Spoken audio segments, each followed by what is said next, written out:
You thought that XYG could actually make it, but the experience kicked in.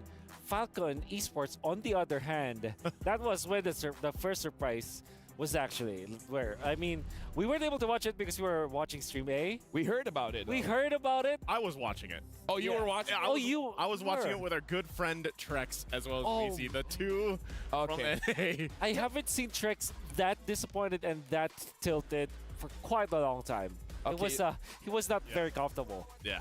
Okay, with that, let's look at the schedule to see when are the teams going to be playing, because Falcon is going to open up and Falcon is going to close it down as well. We're starting with XYG going up against Falcons from Myanmar. Following up is going to be Falcons AP Brand going up against C9. C9 will go back-to-back going up against XYG. Closing the day is going to be Falcons from Myanmar going up against Falcons AP Brand from the Philippines. While we're looking at today's schedule, can you set us up a bit? Can you tell us the experience between Falcons going up against C9 in Stream B the other day? It was interesting because honestly it should have been a game for C9. Both games. Both games, actually. So, I don't know how they're going to adjust from that point. And even for, as you saw from the group standings here, when they all fell into place, man, I think a lot of people were surprised. But that just means, at least for Group D as we round it out, Cloud9 has some work to do. But after yesterday, I'm a believer that it's possible. That's right. And I think it can happen right now. But we have to address the situation here. For Falcon Esports, all they need to do was to secure the 2-0, this time against XYG. And if they do that, they have guaranteed themselves a slot at the knockouts. Well, unless, of course, there is going to be a crazy tiebreaker. That's how massive winning 2-0 in the first day of the group stages is. Yeah, it's definitely massive. Speaking of massive, we got to talk about the battle within, because today, the Soul Vessel Series skin, Amon, Vessel of the Seed, as well as Hanabi, Vessel of Rage, are slated for a stunning reveal. And again, it's coming today, guys, today. So once it's released, make sure you guys grab it. Speaking of which, the new mage hero, Juice It, has arrived with her exclusive pack. Get the hero and her ethereal serenity skin during the launch week, which has been a few days ago. Now it's only 469 diamonds. You can also get the skin for only 51 diamonds. But again, time is running out soon. Make sure you guys grab it quick. But based on what you said that happened between Falcons going up against C9, there's hope for C9. There is. At this point, after what happened yesterday, I think the whole MLBB esports fan base world is shocked at what happened. So, again, even before yesterday happened, I would still be the same way. I'd still be kind of like, C9 can do this. C9 can do this, and they kind of have to hope for some other teams to mess up. That's the unfortunate, again, factoid that we have to take note here. They kind of have to make sure that Falcon stumbles against XYG. So definitely. Speaking of which, we're going to talk about the opening match. It's going to be XYG going up against Falcons from Myanmar. And we got to remember, XYG almost took a game out of Falcons AP Brand. So it could really be a situation where XYG could take 2-0 against Falcons. And that's why I would say at this point, Group D, after everything we've seen, I think this is also to highlight the brutal and legendary format we have here. It's this makes things very interesting throughout the whole group stage because you basically have one shot, one life to get through. Whew, that's a very tricky part to be in, for sure, especially for both of these teams. However, for XYG, we know that they have veterans. Remember, KLVJ is playing here, so at least there's that. For Falcon Esports, though, I am very much impressed about their performance. It's probably just that they're in this particular region, there are some challenges when it comes to their training because they're quite limited. But same can be said with XYG, because for XYG, the patch technically isn't that updated. Well, the gameplay mechanics are the same, but the heroes they have to really explore. That's why you're gonna see some funky EXP lane pickups like Freya, for example. Here's the thing. I'm a believer of the Falcons, man. Like, out of all the predictions, I predicted that Falcons will get out of group. Now, we're going to see Not whether... a C9 believer, huh? I ain't a C9 believer, man. Wow. Crazy me. I'm the easy server, remember? All right. The easy server. All right. Right now, we're watching the players coming into the venue, getting ready for the matchup of today. So, I'm going to prep the viewers to give the predictions later, but let's talk about favorites. Which is the favorites coming into this one? I think it's Falcon Esports, just because of how they won against C9. They're coming in as the favorites. And yeah, XYG, I mean, they haven't been performing that much. And like I said, this is a rising region, so very new region. So the favorites are Falcon. I would say I'm going to lean towards XYG because of the fact that they reduced that thing against, Falcon's AP Bren. Makes me hopeful for them. And yes, you're right. They are a new region. They're rising up, so they'll only improve from here. Well, it looks like today is going to be the day of disagreement. Maybe me and Wolf. Wolf, whatever you say, I'll just say the opposite. Yeah. So you say Falcon? Yeah, I did. No, yeah. XYG. XYG all the way. No doubt in my mind. Okay. Easy sweep. Easy 2-0. But with that being said, thank you very much, gentlemen. But we are going over to the stage because it looks like everything is set. All the players are there. We're going to throw it over soon to Mara as well as Dawood Sandstorm to welcome both teams. Because once both teams are welcome, it is time to go into the draft. And with that being said, good luck to the both of you. Today might be a very long day. And with that, we're throwing it over to Mara Aquino and Dawood Sandstorm.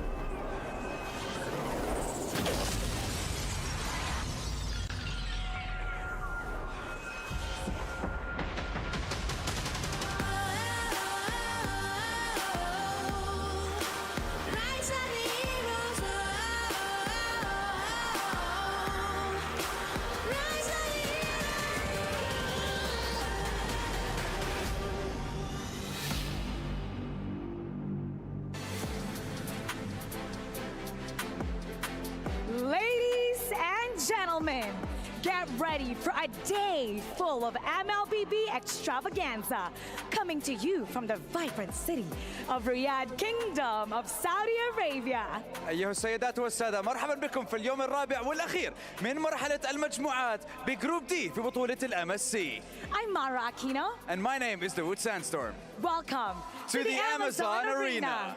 After 4 days of action-packed MLBB, we're down, finally, to the final phase of the group stage. That's right. Today, we will determine who will be the final two teams to join us in the knockout stage and continue their journey to see the world here at MSC 2024 at EWC. Introducing first, from the emerging MLBB region of China, XYG.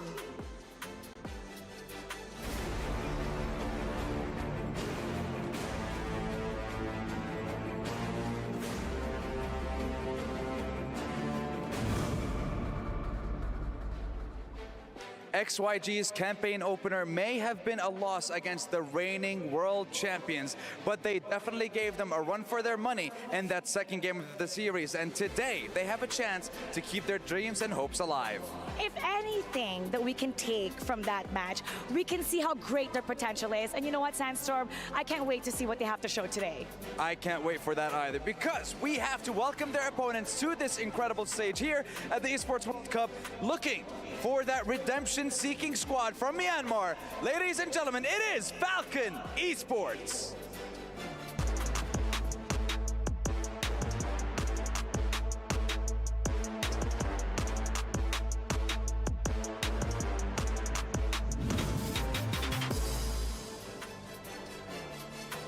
Falcon Esports, they're flying steady after their opening campaign. They surprised everyone, sweeping the North American team Cloud9.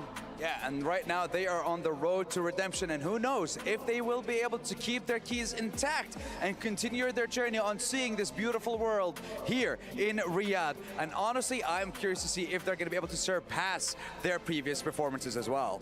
With their key, they have a chance to fight for the lion's share of $3 million US, but only one key will remain to unlock the MSC trophy. That is right, ladies and gentlemen. The keys that you see on the stage right now are marked with the mark of being the absolute best in their field. And I want to see which one of these two teams will keep their keys intact and continue their journey into the knockout stage of the Mid-Season Cup. And of course, helping them with their journey, they have the best gaming phone, Asus ROG, powered by Snapdragon 8 Gen 3 mobile platform. That's right, Asus ROG is the official gaming phone of MSC 2024 at EWC. You know, we're finally getting to determine the top two for the Group D. So the stage is set, the players are ready to go. Let's get this started. Let's head it on over to the studio with our lovely boys and girls to let them take it over. Time to shine. Thank you very much. We're lovely indeed. And let's comment just a little bit. We saw the keys on below the trophy. That was cool. That's cool, but you have to think about this. Most of those keys are from champions. Yeah. Imagine champions. Like Yep. what? That's cool for us. Heart-wrenching. Definitely for all the players out there, but definitely for the champions, they're gonna feel really good because what's gonna happen? And if some of you probably don't know, they're gonna be compiling all of those keys. They get to pick 3, right? They get the big 3. Now here's the thing: we got to roll back just a little bit. Predictions: you're going for I'm gonna go for XYG. XYG, and you're going for Falcons. FCon, yeah. FCon. All right, I'm going for XYG. So you guys, let us know who you guys got for this match. Is it XYG or Falcon? Head on over to stcplay.gg right now and lock in your predictions because we here on the panel, we definitely want to know who you guys are rooting for.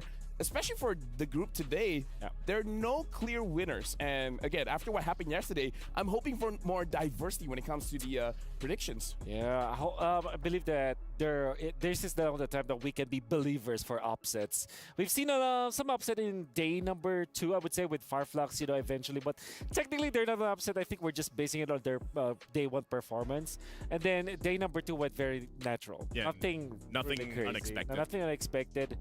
Day 3, which was that was day 4, technically, right? Yeah. It's okay. Yeah, but you know what I'm talking about, Confusion, right? remember? Confusion. New emotion for me. I mean, like, it's crazy to consider upsets when you're talking about champions, right? Yeah. Oh, no, the champion from this region won. Who would have thought? Yeah, that's crazy. I'll say this, because now that we're up to this point for the almost closing out groups for the Mid-Season Cup here, man, I love it. I love that the way this is falling into place for MSC because this shatters a lot of predictions already. Yeah. Speaking of which, now we're jumping straight into the pick and bans. Falcon is going to be blue side. XYG is going to be on red. And Falcons, even though they're the first pick, they ban out the Louis first. Good call. Good call. I mean, it's like Chip should follow. There's Chip. Okay. Yeah, should follow, and then this is where the assassins come in, and Arlet is going to be banned here. With Falcon, I mean. Right, Falcon, just Falcon, right? just if you want Falcon Esports. Falcon Esports, or FCon. I like FCon. FCon. FCon sounds like Dangerous. It sounds Yeah, it sounds dangerous. Sounds like danger. Danger. All right. Hey, for XYG, I'm going to go back to the point and why I'm rooting for them in this match here is the fact that this is a up-and-coming region still. We talked about this back in M5. It's great to see the improvement. I mean, consider the fact that they even had a good game. Game number 2 it was against Falcons AP Brand. So, with the addition of Kill VJ, I think coming in here also rounds this lineup out pretty well. And I hope that they took what Mirko likes to say. They didn't get an L. Well, they did have an L, but it's not a loss. It's a learn. It's a learning experience. Sounds something like Mirko would say, right? Yeah, that's definitely Mirko. In this BO2 format, you don't get a lot of chances to learn. Yeah, you get. It's you should have done it before the actual match. That's why I said it's like cramming, basically. Exactly. So there is the Roger. Very natural first pick here. I don't know if FCon is interested getting the Ling as it is available right now, but typically how you answer with the Roger is the Moskov as well as the Ling. Yep. We have learned, though, that teams are now starting to get the Claude when you're going up against this Roger. So that may be another option here. Definitely for Long, he likes the Moskov better. So this could be Moskov Edith. I think you go Moskov. Yeah, or Moskov Valentina for XYG. Yeah, Valentina's open, Moskov. I think those are the right choices. So far, are we just going to assume, too, that the Roger is going to go into the gold lane, or will it go into the jungle? always- Are they just playing with the flex? Yeah, it's always flex. That's the reason why Roger the mid. stock for emphasis is That's a little too flex. Two flex. Too flex. Too much. Too much. the stock for the Roger has been increasing very highly. There it is, the Moscow Edith. As expected, now FCON, there are two choices here. They can go for Valentina so that they can copy the Edith, or they can go Farsa, which we know has been working so well against marksmen in general and the meta game in general. But what? Okay. But they go Faramis. What? Ooh, I did not notice. But this is going to be a problem, because eventually the Valentina will be picked up. But XYG says, nah, we don't need that. We So they need the just Fredrin ban it. first. Exactly. They could just ban it. Yep. What do you think about the Fredrin pickup on the third pick? I mean, like, it could be very crucial to the draft. That's why they pick it up instantly. But it's one of those heroes that we see get through every now and then. So I don't know. What do you feel about this? I feel first of all, I don't like it because there's already Ruby and Faramis, which we don't know. We know that will be a problem for the Fredrin. Fredrin's great versus the Roger in a way, in many ways. However, because this is picked up, now you can ban out the Valentina, which in this case now, yeah, surely you have secured your jungler, but you may not have the best mid laner that can match up against this Faramis. So overall, I don't like it, but I feel that this is XYG just getting back to their comfort. I feel like E1 wants the Vexana. Yeah, could be. Vixana Novaria is used against the Faramis. Great combo with the Moscovaria. Nope. What if they just ban out the Vexana for that last ban from FCON, though? Most likely. Falcons will probably do that. Yeah, probably. Because if they got their hands on the Vexana, there's so much crowd control, especially with the Edith already locked in. So your crowd control overloaded. Yeah. And yeah, I don't know. I'm expecting that to be the last ban from FCON. Yeah. Could be a Vexana. Yep, like I said, the Novaria is also a high consideration, especially you're going for the Fredrin anyways. You have that front line.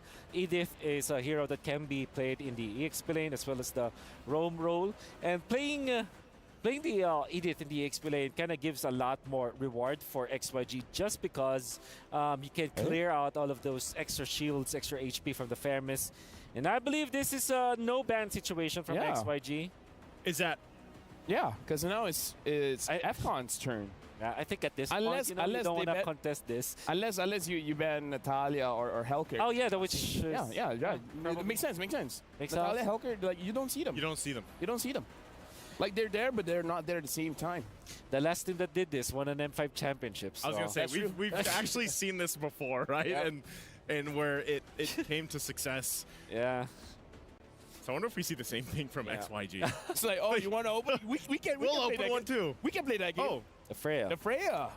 This is just Falcon Esports covering all of their bases. XYG is weird in a way that they were forced to kind of play the Freya in the EXP lane because of the lack of the heroes that's there. Because they're when it comes to hero selections, they're not that updated. That's understandable. It is going to be the Yu Zhong, perfect versus the Roger, decent versus the Faramis, but now you reveal that this Edith is the roam. And typically you answer that with a Teresa, but it's not available.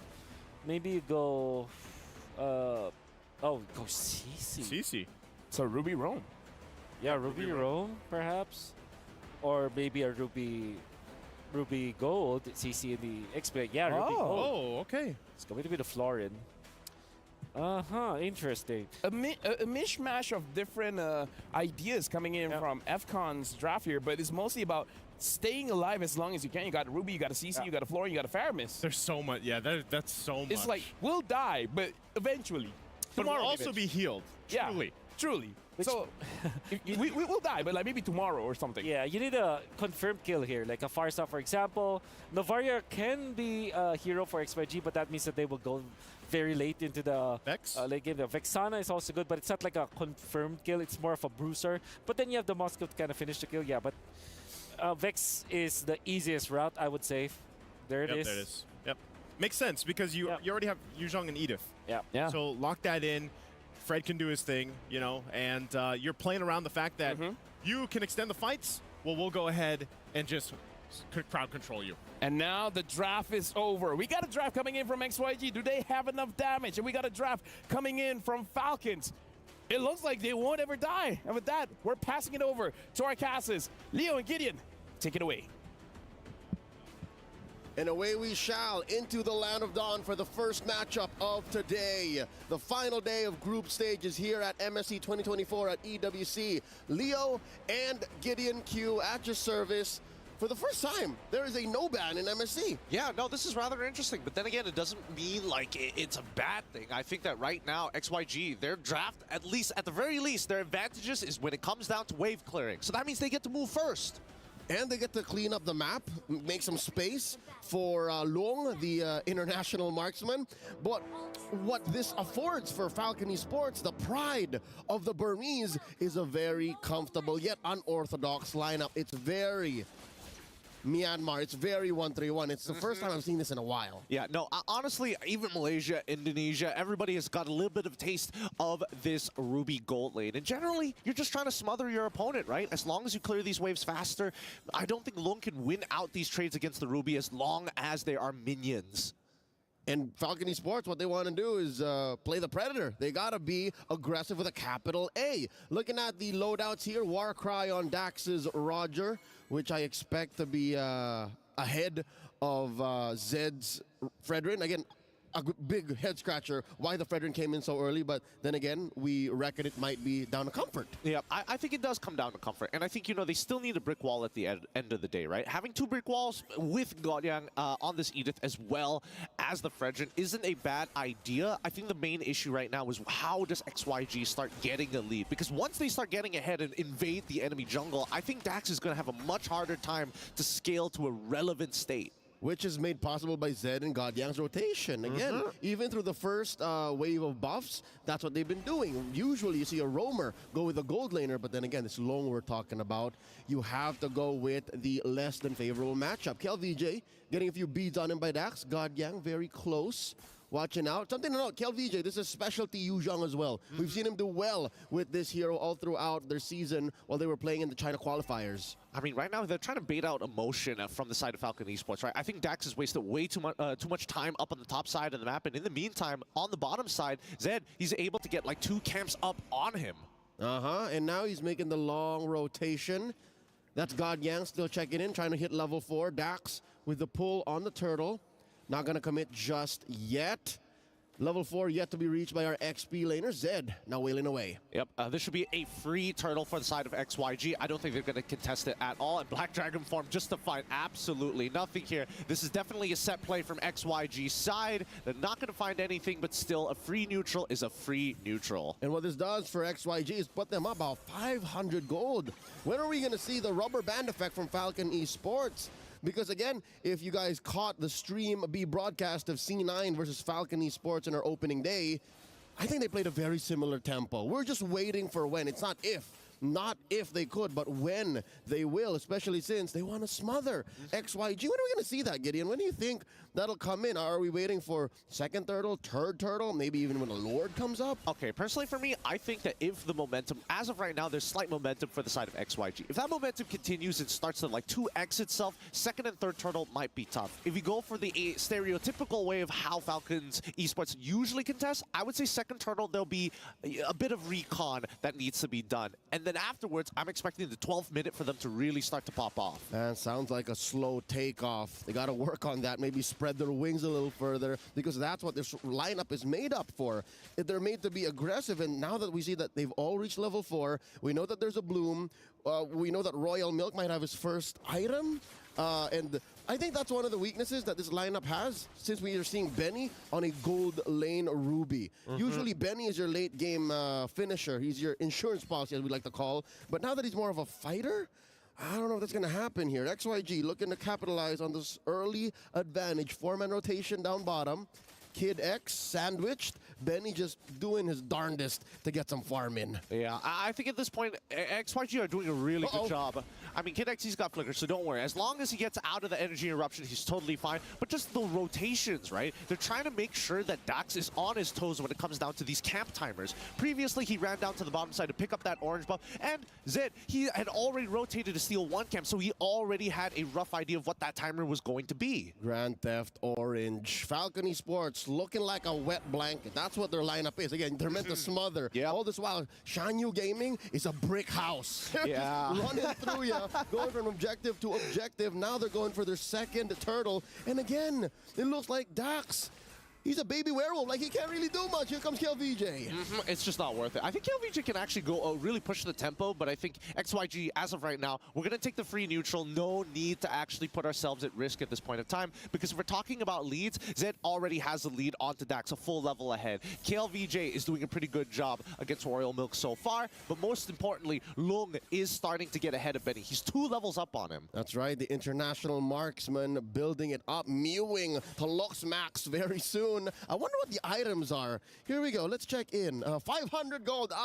Between Zed and Dax. Now a fight down bottom. Okay. We can breathe easy. Yeah, an item on Long here. First up, Corrosion Scythe. Yep, he just wants to peel back, right? He knows that it's going to be really difficult to kill Benny at the end of the day. And I have to agree with him. It's just not worth the time and effort. You might as well play to scale anyways, because your comp is going to be stronger towards the later sections. But even for Falcon Esports, we're not finding these like lane advantages that they can exploit. Fight up. Kid X, he's going to get hit by the energy eruption here. They should be able to walk out for free, but PX7 might have something to say about this. But so far, Falcon Esports, I was expecting PX7 to be the main driving force here, but it looks like E1, with the help of Godyang, is making sure that he's stuck in this lane. Look at that. Every single time, 3, 4 people show up to just clear one wave. I get it, because again, Falcon Esports, yes, I agree. PX7 should be that initiator, the catalyst to their aggression, but he just has but one lifeline, Gideon. He just has the Purify going up against XYG, who has killed VJ for CC. Even Yi1 has CC. Long has CC. God, yeah. They all have CC. I mean, they gotta unlock somebody out of their lanes right now, because I think they're playing too independently of each other. Like, at least for Kid X, his job is the easiest. Just sit back, don't die, relax, get ready to press your ult when it's necessary. You'll eventually scale to the later stages of the game. But you also have to consider, here we go, the pull. Godyang at half health. Okay, that's a non-starter. Okay, I mean, they didn't even get a battle spell, which is kind of unfortunate, but hey, wait a minute, PX7 is getting chunked out in the middle of the turret, had to use his Purify anyways, and finally a lead for XYGs to get into the mix with Royal Milk taking a brunt of that damage. Now even Godyang coming up with the ult as well. KLVJ finally getting into the mix, doesn't really get anything off of this. Great vengeance coming in from Royal Milk to stay alive. Looks like a lot of cardio. Not much action, really. They were jogging in place. Half health on a majority of XYG. First turtle looking great for Falcon. There's the pull. He's already found it. Zed, he's in trouble. Doesn't even get the ult off in time. First blood achieved as Lung finally takes the trade onto Bax, but Benny is still too strong in the earlier stages of the game, able to deal with Lung by himself. As long as there's members, there is plenty of options to sustain. Does he find the kill onto Lung? We cut away, but no. Lung's still alive at 1 HP. Kid X looking to get sneaky. I wonder if he knows the flicker in, the stun, and the basic. He does, Gideon. He does. He's aware, and he's even gonna help Royal Milk dive KLVJ underneath the turret with a mid-tier 1 in the pocket as well. Falcon Esports cracked this game wide open. Swooping down the Burmese bite back. We were looking for it. We were waiting for it. 8 minutes. That's when it snaps. The final turtle seems to be the final straw. I bet all the Burmese watching are like, come on, they're sweating. Like, when? Your roster, your lineup is made to be aggressive. And now down bottom. They're going to look for this tier 1, right? I mean, that's the speed up we expect from Falcon. I was saying 12 minutes because I was expecting Xianyu Gaming to really take their time with this, right? They could have slowed down that fight, but I think, they got over eager once Lung got into the mix, knowing that he's like a full level ahead of Benny. Now that it's equal, Royal Milk now in some trouble. That Vengeance finally going to time out. Looks like PX7 unable to bail him out of there just then. Yep, I'd say PX7 was maybe 3 seconds worth of distance away, so it wasn't going to happen regardless. Looking at the item game here, PX7 up by about 1,000 away from Yi1. Also a huge gap between KLVJ and Royal Milk, despite Royal Milk going down as well. A lot of pundits, a lot of critics of Falcon Esports will say Royal Milk is the weak link. Royal Milk is the Achilles heel of Falcon Esports, but now he seems to be one of the anchors. He seems to have taken the time to really say, hey guys, I'm over here. The rest of my team are farming in the other lanes. Come on over, come on over. I mean, he's an instigator, don't get me wrong, right? I think that, if we're talking about the big hitters, it's definitely PX7 on this farmers. He definitely has heroes that he really shines on, right? If there's bronze, silver, and gold, he's platinum, man. He's above it all. He's platinum Faramis. He's platinum Faramis. It's disgusting. But that's only because Royal Milk is able to kind of initiate and absorb that damage. Exactly. Those are the words from ST14, and Edwards said very low. He's so low. He's going to get hit by the Lightning Pass. Even the Retribution saved by the Eternal Guard, forced to get on out of there as they peel backwards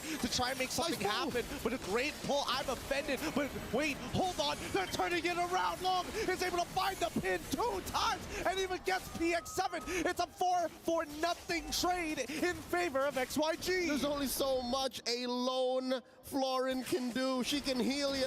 She can get heals in without any detriments, but no, not with the amount of damage that Long has put out, as well as the counter CC, the initiation by KLVJ, and the rest of XYG. Look at that. Oh, also an aggressive flicker in. XYG, they're aware, they know of the dynamics. Who's the beatdown? Exactly, right? Their target priority is pretty good, but also at the same time, Long had a great eye for opportunity. He found the initial knockback.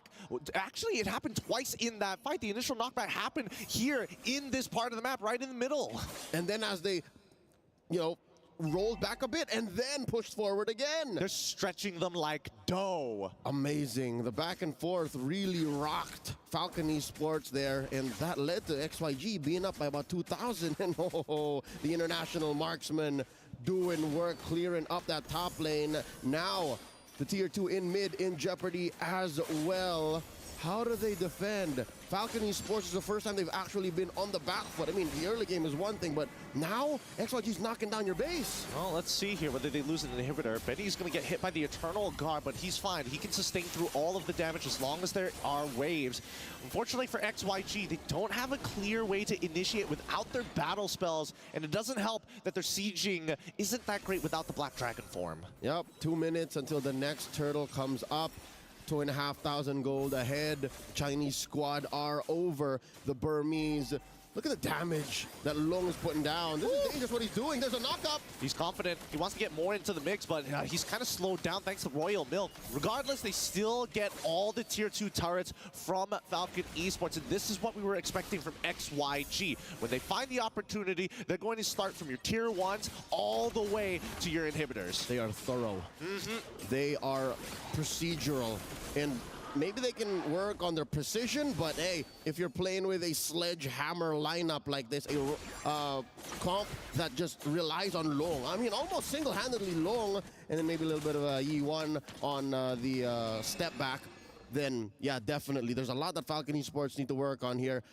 I wonder now how they can fight outside the base, because again, the under turret punish is good on Benny, right? It's perfect. Yep. But when they meet up here in these little, let's check. All right, when they meet up in these little alleyways, these little corridors outside their base, do they have enough firepower? Can they close the gap here? I think, all right, so their firepower is very conditional, right? Their firepower is if they can get XYG to clump up really close together so they get the multiplier. With the bursters. With the bursters, right, from PX7. I mean, that's not all. Obviously, it's going to be very helpful for, like, Benny, of course. And, well, Royal Milk can definitely slow 2 people down. Oh, the I'm offended comes through, but Look, he's going to get hit by the initial snare. They pull away, and Look tries his best. Oh, Spirit Destruction off towards Dax's side. He might be able to win this 1v1, even with the heal coming in from Florin. It might just be too much. He's out of position, tries to regroup with the rest of his team, but it's too late. The Netherrealm is not going to let him find it. KLVJ trying to turn it around as E1 is out of position, forced to walk back into the Y brush.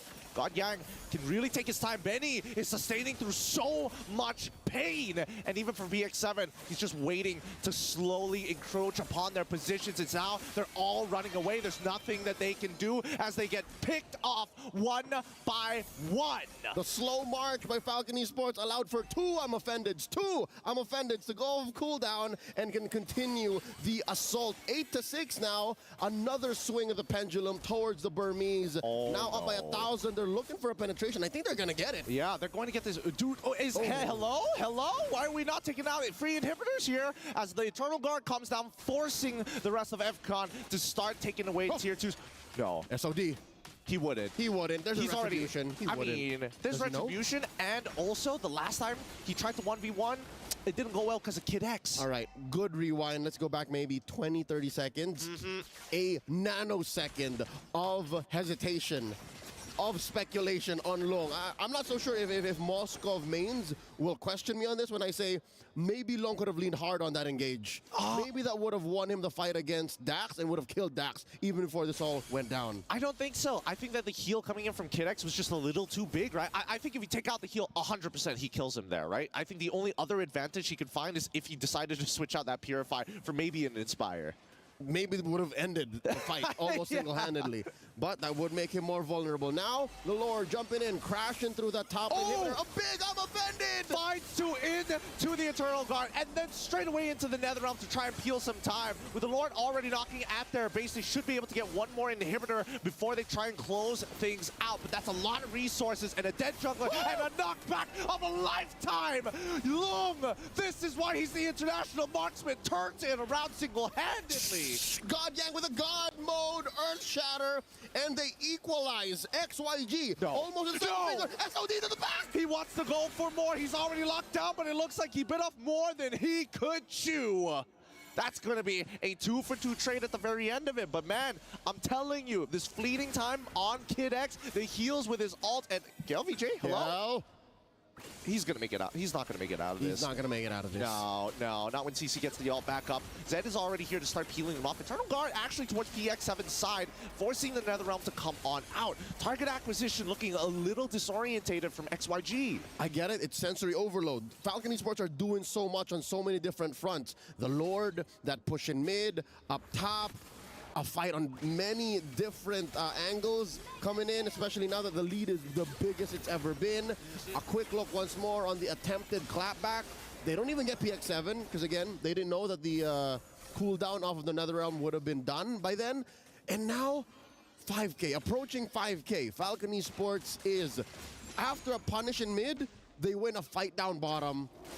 I think Falcon Esports are approaching their power spike right now. This is wherein, even if God Yang gets a good CC on 2 or 3, Falcon Esports, their right-click potential, their auto attacks are just going to get so much better from now on. I mean, they're going to have a lot of value in this, right? That's why Falcon Esports have to be very precise, right? They got to drop pod in at the right time and catch as many of the right people. And ideally, that would be Lung +1. And that could be anybody, really. And I think that if they're going to find Lung, he's going to have to make a mistake, because I think that XYG can really take their time with a lot of these plays. But maybe the decision-making when it comes to those moment-to-moment, like even the replay we saw earlier, right? There was a good opportunity for Zed to actually lock down PX7 to guarantee the kill. But then again, PX7 is sitting clean and pretty on a Purify. So I think that's something that Shanyu Gaming have to think about when they make these big engages. They sense it, they hear it. The Lord is being worked on, approaching a third of its health. Zed up in the front lines, Long keeping his distance. I mean, they got to walk up here, right? I mean, the waves may not necessarily be in their favor, but I think for Falcon Esports, they can really just let it go back and forth. They got to reset it fully, though. Not a good look. Not for XYG. Here we go. I'm offended. He comes on forward, pulls Zed backwards, hit by the Earth Shatter, onwards as well, lock 2, and now the back line. Royal Milk has already found Zed, but with the Vengeance, he's able to tank a little bit longer than he should. It's the help of the Netherrealm. They're falling into this choke point mistake once more. They've learned it, but the damage has been done. And now it's back to regular programming as Falcon Esports gonna go for this Lord unhindered, unbothered. Yuan in the back, Lung as well. Their retribution by Dax. We're seeing the difference here. Lung is going to try and 1v4 this, but I mean, look at that.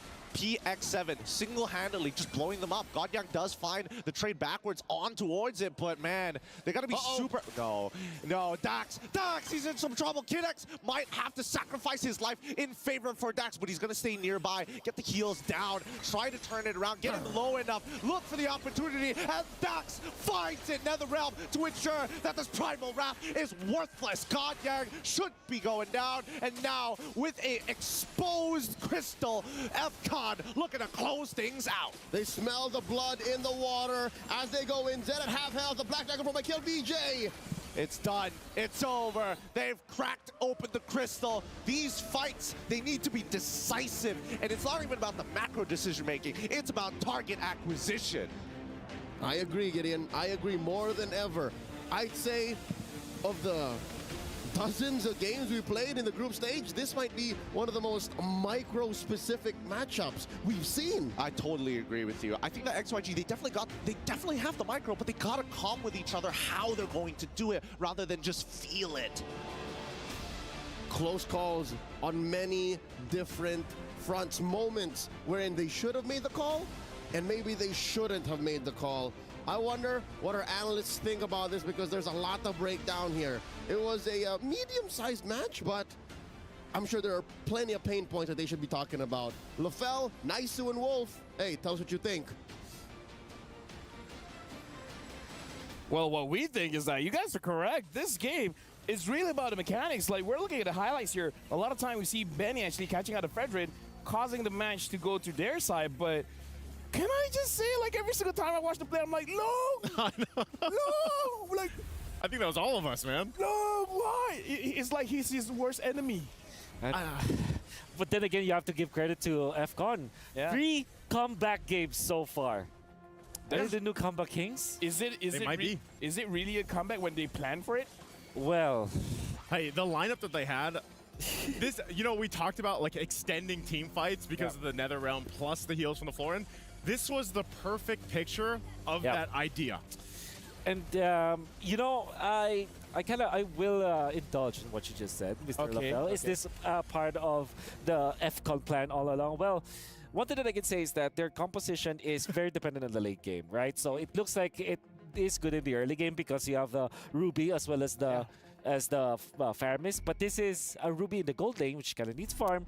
You have the CC also farm dependent, and Florin just is weak in the first 2 turtles of the game. Let me just say, this draft is nothing new for Falcon because in the Snapdragon Pro Series, Royal Milk, whenever it's up, he will go for the CC. Yeah. Doesn't matter what other S-tier picks is available, he'll go for the CC. PX7 on this Faramis is almost an auto win. So I kind of feel like for XYG, they gotta look at the draft because look, to his credit, Lung dealt the Lung most did a lot. damage. He did a lot.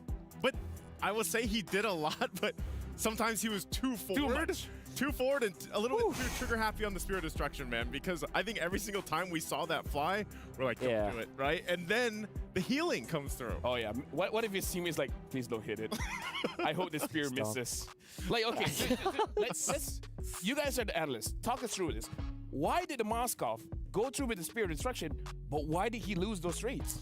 It's mainly because of the Florin, actually. At this point, I think if you think about the itemization coming out from the Florin, once the flask is up, which normally happens if you are quick enough, 5 minutes maybe, but typically around the 8-minute mark. That's like the safest route, which kind of falls to the first Lord. But then again, you're still very weak because you kind of need one more item so that the heals will be actually potent. Now, come the 13-minute mark, the second Lord, that is where the Florin is a threat.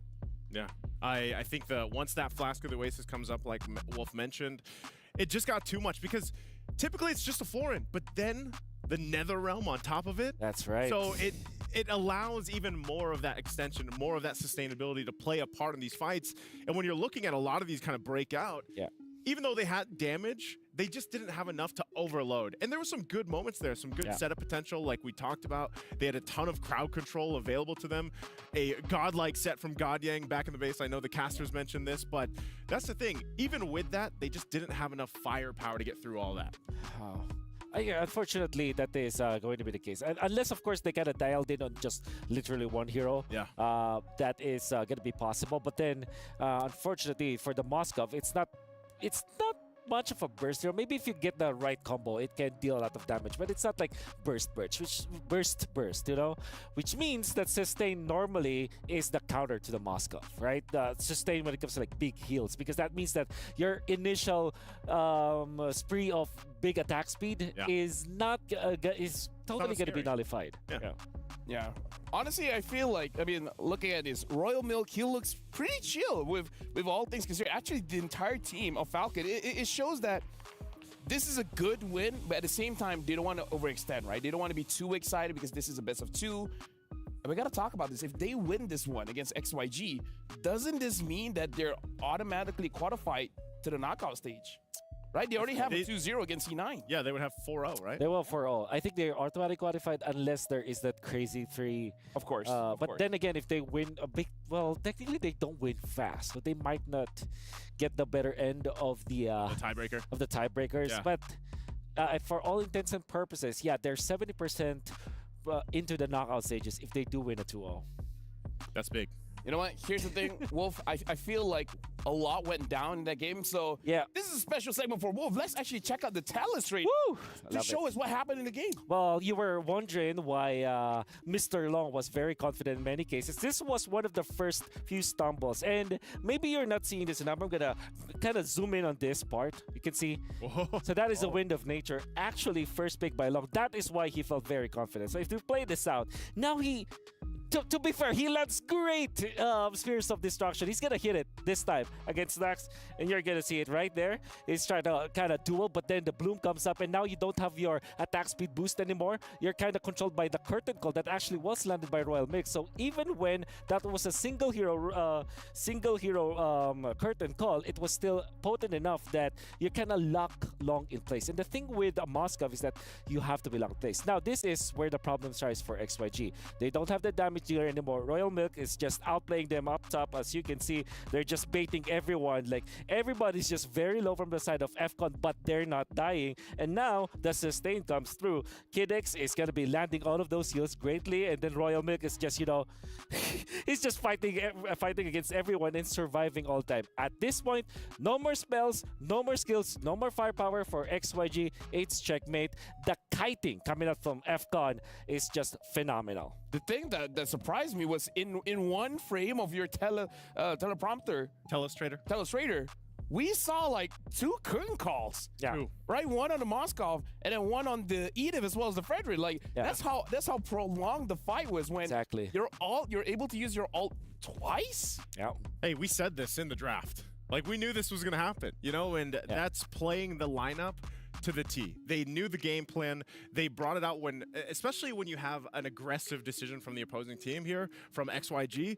You guys know if we just make it through this initial burst, we're fine. Because we can actually turn the table and then just run it down. Honestly, with that, we got to look at our Sony match MVP. Well, Sony MVP of the game is going to be Kid X. And Kid X, as to what you guys are talking about, is the reason why they don't get bursted down. Yeah. It was struggle. By the way, Kid X is gonna have a great time in the early 7 minutes in. He's gonna get a kill on Too Long, and then that really just ramps up and, you know, speeds up the process for the Florin. And to be fair, after dying twice, actually he never died actually. Yeah. Kid X never died. So after the early stages of the game, he was untagged. Wow. 15 KDA, 100% kill participation. Talk about the Florin. On a Florin. On a Florin. My goodness. Yeah. I've never seen a scarier Florin in my life. Yep. Look at the Florin. You'll be thinking like she's harmless, but like, dude. 15%. None of those tempo rain Florin shenanigans going in for the focusing mark. Hey, which that's actually good. But you saw there was a clash in the middle where they were able to just literally one-shot Long with just one Lycan pounce coming out from that's a lot of damage. That is a lot of damage coming off from the items. I know what you're gonna say. What am I gonna say? War cry and focusing mark. Exactly. Boom. Big percentage. Big damn, as this guy would say. Big damn. And with that being said, we have a special interview with Falcons. So before we go to the next match, let's check it out.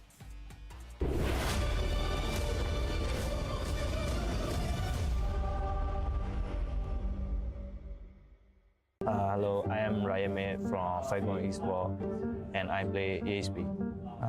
ကျွန်တော်တို့အနေနဲ့ဒီတပ်ပါတီပွဲတွေမှာအကောင်းဆုံး train နဲ့ train ပြီးတော့ကျွန်တော်တို့ဒီ official ပွဲကိုနိုင်အောင်ကြိုးစားခဲ့ပါအားစိတ်ရောက်လာတဲ့အချိန်မှာကျွန်တော်တို့ကဒီဘယ်လိုပြောမလဲ game ကိုနေစနစ်ကြကြပို့ပြီးဆော့လာနိုင်တယ်ပြီးတော့ဒီအပြင်ပိုင်းတွေမှာလည်းစီကံပိုင်းတွေပို့ပြီးတော့တိုးတက်လာကျွန်တော်တို့အခက်အခဲဆုံးတင်ရတော့ Falcon AP brand ပေါ့ဘယ်မှာဘာလို့လဲဆိုရင်ဒီကျွန်တော်တို့ဒီ AP brand ကိုနိုင်သွားရင်လည်းကျွန်တော်တို့အနေနဲ့အများကြီးဒီပွဲထဲမှာဆော့အားအရင် hype ဖြစ်သွားမယ်ပြီးရင်ပို့ပြီးတော့လည်းကျွန်တော်တို့ရဲ့နိုင်လို့စိတ်တွေပြင်းထန်လာဒီ South Asia မှာဆိုရင်တော့ Fnatic on ကိုကြိုက်ဆုံးပဲဘာလို့လဲဆိုသူတို့ကျွန်တော်တို့ကြိုက်လို့ဒီအပြင် ဒီဘက် SCA အပြင်မှာဆိုရင်တော့ Cloud9 ကို Cloud9 ကိုရွေးနေတာဘာလို့လဲ Cloud9 ကသူတို့ဘက်မှာဆိုရင်နာမည်ကြီးရတဲ့ပြီးတော့ကျွန်တော်တို့ရိုက်ချင်လို့ keep watching everybody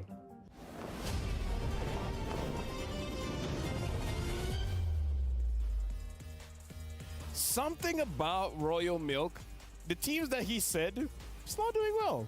I like Fnatic Onyx, you know, and it's like, oh, I like Cloud9, I want to beat them. Well, he got what he wished for. Yeah.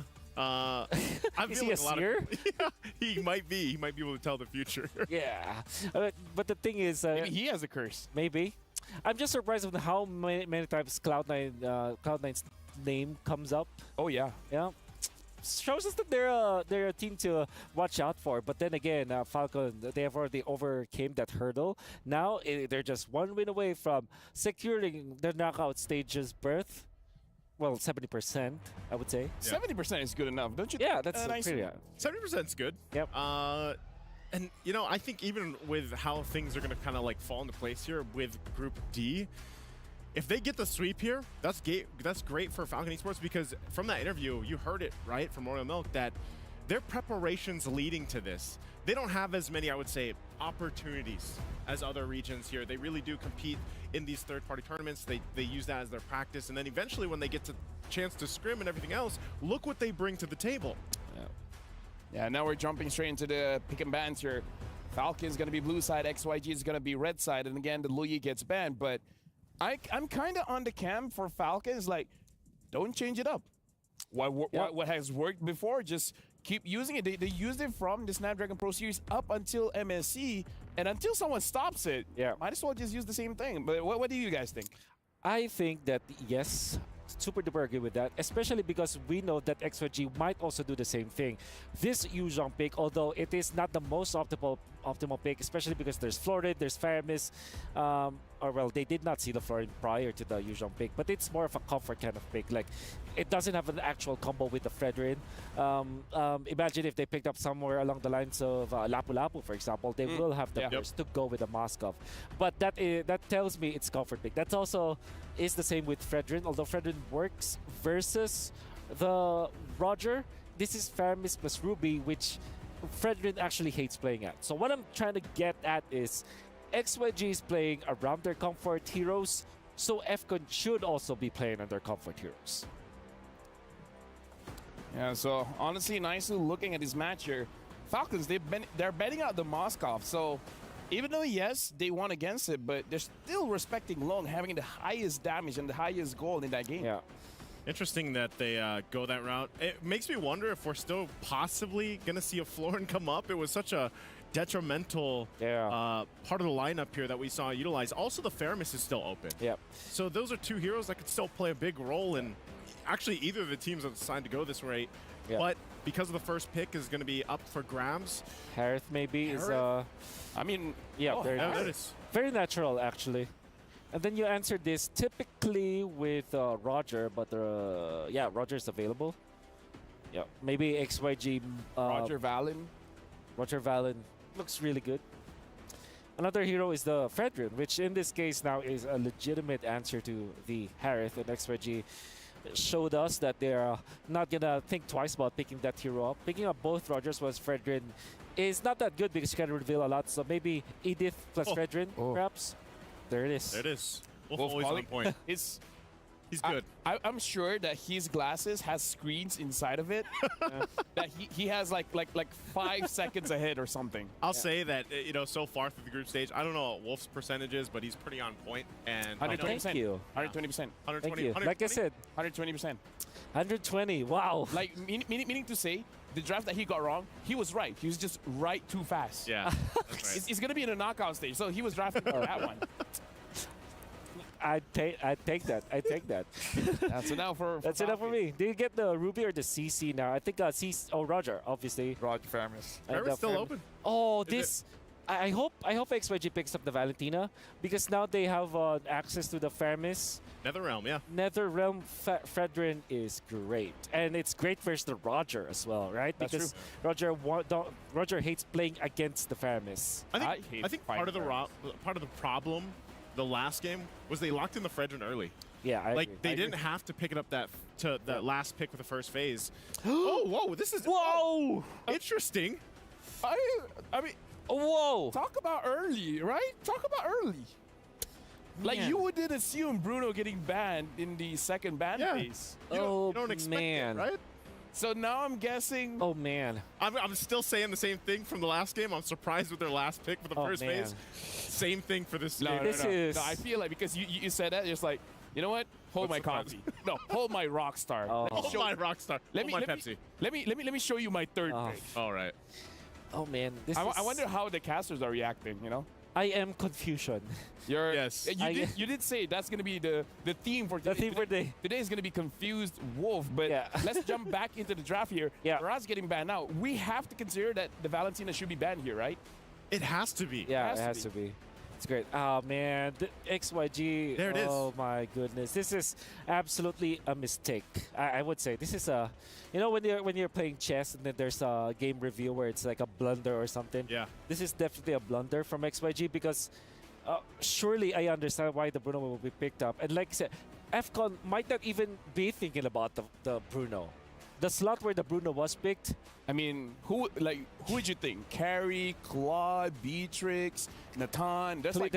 there's 5 more marksmen that you'll think about before you get into the Bruno. Before you get to the you would consider Ruby before Bruno. That's also true. Oh man. Because especially against, I mean, the Harith. Exactly. Like, Especially against the Harith. Like, early we're- game, yeah, sure. Like first 2 minutes of the game. Level 1 is great for Bruno. Yeah. But once the Zaman Force especially comes up, Yeah. how do you play against that? And How- 2 minutes and- go by fast. And the Faram is ult as well.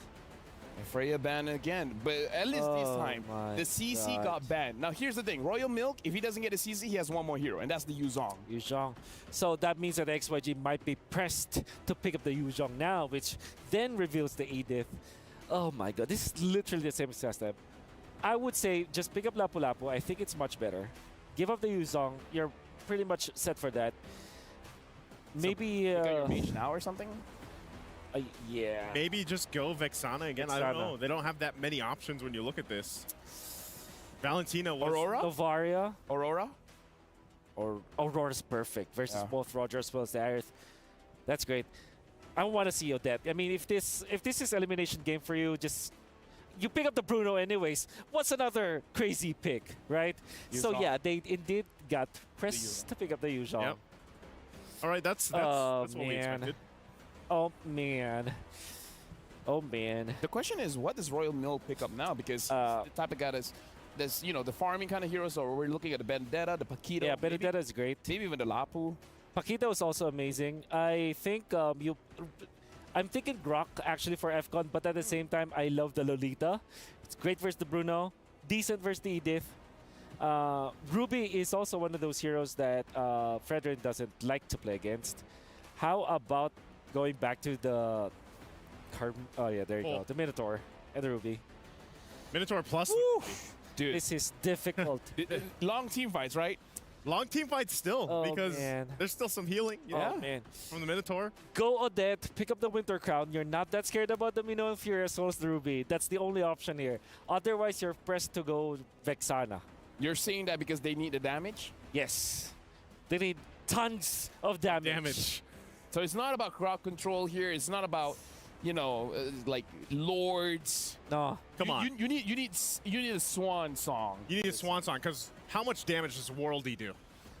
Not that much. Not that much. Not that much. no. Yeah, actually, some, you know, Benny Cutie just uses it for the stacks, actually. Stacks, yep. It's a tough decision. What is it going to be? Novaria. Novaria. We did Okay. say that Novaria can be picked up. It does have damage, but then you have to scale up. You need some items. You need a few other things for them to work out. So Oh, man. for the casters, letting you guys know the draft has finished, and I'm pretty sure you guys heard our analysts, their opinions on the draft. We're gonna throw it to you guys fast. Give you guys a little bit of time to digest, but what do you guys think about the draft? We're throwing it over to you. I want to catch it real fast just as well. It's very rare that clearly, literally, An analyst says, yo, that might have been a blunder right there. Hey man, if Lung hard carries this game 1v5, it's a blunder no longer. And I think that's what we're hoping to see here, whether he actually qualifies for that slot. Can he truly 1v5 against a double sustained composition that has a Farmis and a Minotaur? Good luck. And this is indeed a debut Bruno pick in the group stage of MSC 2024. And there's a reason why they call him the International Marksman. It's because he's one of the carries for his team. So if by any chance we don't have the comms, but we can only assume, hey coach, give me that Bruno, then this could be one of their only ways that they see they can take down Falcon. I don't know. I like double insurance policies, right? I think that E1 could have gone for the Vixana if he wanted to. I would have much preferred the Farsa. Wow, he just ate that. He walked up and just ate that. In astral form, too. Oh, boy. That's interesting. Don't see that happen very often. But overall, I do agree with the analyst. I do think it might have been a little bit of a blunder, so I'm hoping that Long really shows up here. And he's going for Master Assassin, so I'm glad that he's trying to win his lane.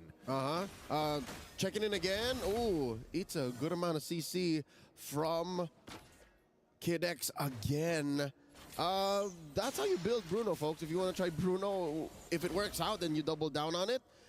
Interesting to see that Falcon Esports still committing onto that Ruby. They really like the Ruby. Yeah, they do quite like the Ruby. I mean, it's all about sustain, right? CC, Ruby generally does the same thing. You're looking for that pick in that backline. You're trying to clump them up as much as possible, and then you just, instead of like raw tanking it, you just have enough spell vamp to keep yourself alive. And I think that for now, Dax, I mean, not going to find that first blood just yet, but it looks like the mid duo is really struggling here from XYG. Up top, you do see these two gold laners taking their time. Not much of action just yet between Benny and Long. KLVJ dueling against these two. And he does trigger the Shah Essence there. Royal Milk gonna wail away. Get some gold from this tier 1 down bottom. Really good read coming in from XYG. They respond to the potential dive here, and KLVJ honestly doesn't take too much damage. His team bails him out of that situation, and if they can find PX7 here, that'd be the most ideal just before he hits level 4. You can feel the urgency of these mid laners. They want to go and get that level 4 sooner. Kel? Huh? I mean, Kale's in a lot of trouble here. At this point, he's not going to have enough life to even use the Black Dragon form. And then the Flicker Force from Royal Milk into the Amifenda to find first blood. That's great, but he wants that level 4. But Noah Fury already comes out from the side of Kid X, and they've already found a God. Young Zed is going to be the next to fall. No like and pound reset from Dax, unfortunately. Walks away with 1 HP and a dream. XYG facing the wrath of Falcon Esports. They didn't expect for them to be this aggressive, and now look, Dax attempting Grand Theft Purple. Can they get it? Does have a retribution. Oh yeah, Petrify's already come out as well. KLVJ quickly into the Black Dragon form to get himself out of there. And this is why the double sustain is annoying, right? PX7 just bails them out when things get really tight. That's it. Dax has 1 star now. He committed Grand Theft Purple, successfully got away with it too, with impunity. Same story still up top. Gold-wise, that is Falcon Esports up by, wow, a whopping 2,000 gold already. 2 kills, a turtle, and I wonder how much of that is on Benny. Well, let's have a look here. Wow, 500. Oh, okay. That's not too bad. That's not too bad. Trickle-down economy. It is a trickle-down effect, right? And you can see that, like, every single motions on the map have costed them something. Even for PX7, he is quite significantly ahead against E1. He's 2 levels up on E1 right now, and all because a bad turtle fight, and more importantly, didn't hit level 4 on time by the EXP lane. The EXP lane skirmish really benefited Falcon Esports, and I'm pretty sure that was to plan. That was on purpose. And now they're going to continue to pressure top lane this time around because this buys Falcon Esports more room to rotate. They can try and engage, and if anything, they can do it on through fronts. Look, down bottom. KLVJ is going to get hit by Lycan Pouch Shot. Residue procs Petrify as well to make sure that Dax has no insurance policy to find the kill. Astro Echo, ooh, skill shot right direction, not enough range. That was close. That was close. Maybe about an inch or 2 from death. Dax was going to be able to regenerate off these little minions, these creeps near the turtle, spawning in about 10 seconds now as Falcon Esports alights from that top lane pressure. They're going to go ahead and go for this turtle now. I'm curious. I would like to check in with Lung here. How is he doing in his lane? Because he's been left on an island for quite some time, and it looks like he, I mean, previously he was leveled down on Benny, but that's because the wave was pushing in. But let's look at the turtle for now. Backtracking form already out from KLVJ, but no Fury to follow it up, and it looks like, nah, Dax is going to be able to get the retribution, no problem, with Zed as a consolation prize. It's pretty impossible for XYG to walk in like that, right? I mean, with the Mignola Fury alone is a big issue. Well, fool me once, shame on me. Fool me twice, well, shame on me still. I think the other one goes the other way. I think shame on you. But yeah, no, I think this should be the last straw for XYG. Maybe don't face him up front. The kill's gonna go down here. Unless... Oh! What? Ah, he walked out of it! He walked out of range and ended up dying! I'll count that as an outplay. The king does it. I'll count it as an outplay. All that right. was a 3v1. There was no reason for him to do that. Let's watch it again. Look at Dax. Just look at Dax. You can see the range of PX7's Netherrealm, right? And Dax just so happens to walk out of it and gets tapped by the shot. It was the Shah, and right out of range, too. Shah has larger range than Netherrealm. Oh, it's so Can't confirm funny. now, that's mechanics. Dude, that's so funny. Oh, man. I mean, Dax is probably like, it's not the biggest deal in the world. A little sad, of course. Yeah. But let's look at the item builds, because right now, I think that, oh, man, Zed, he is greedy. A brute force breastplate, first item to be able to not only run away from his opponents, but if XYG can turn things around, he's going to be running at his opponents. It's tough because, again, Falcon Esports has multiple damage sources, very different in nature, too. There's physical, there's magic, and by getting brute force, I guess that's the most economic way of him getting both. It's hybrid, and again, less CC. So you're looking at less from the Minoan Fury, less from the pull, less from the hook from Royal Milk. So I get it, I understand, but it is a little greedy, I do agree. Now in mid, Royal Milk, dancing around 2. Their comp is so unkillable. I mean, just look at how minimal damage they're doing to him. And like, even if he does take the damage, he just walks down to the bot side of the map, heals back up to full, comes back to the neutral, and it's just like, I don't need a recall ever. I'm good. Let's go. Turtle here, started up by Dax. KLVJ watching from the bush. Wait. River control in. Oh, what? And then Zed gets pulled in. What's going on now? The interception from Falcon Esports. XYG just let it happen. They just turned a blind eye to it. Less of an intersection. I think Zed was just going the wrong way. Zed was just walking in, assuming he wouldn't get punished. I mean, he flickered out of there. I think they didn't read the situation right. That's the only way that we can explain this. You can almost see it in Zed's face. Like, how could I have let that happen? How could I have walked into Falcon Esports crosshairs like that? Oh, that's such a feels bad for XYG. And I mean, now with the lead and momentum that Falcon Esports has, you can definitely tell from where they come from, their region, they get real aggressive when they have that lead. And now they're the ones facing this kind of aggression. Again, folks, as a recap, in the finals of the China qualifiers, XYG swept their opponents. XYG swept KBG. So this here, this is the other side of the coin for them. Now Royal Milk, 3v1. Oh, Royal Milk, saved by PX7. Oh, Royal Milk, he almost made the mistake. Nearly walking out of it before the projectile connected. Again, this is the beauty of the double sustain comp coming in from Falcon Esports. They love doing this, right? They love having the Netherrealm. They love having motivational roar. It could be switched out for Florence, Do. It doesn't really matter as long as you sustain. And even without those supports, all of them have some level of sustain. Benny with the shields, Dax with the lifesteal, Royal Milk with the ungodly amount of lifesteal and spell vamp as well.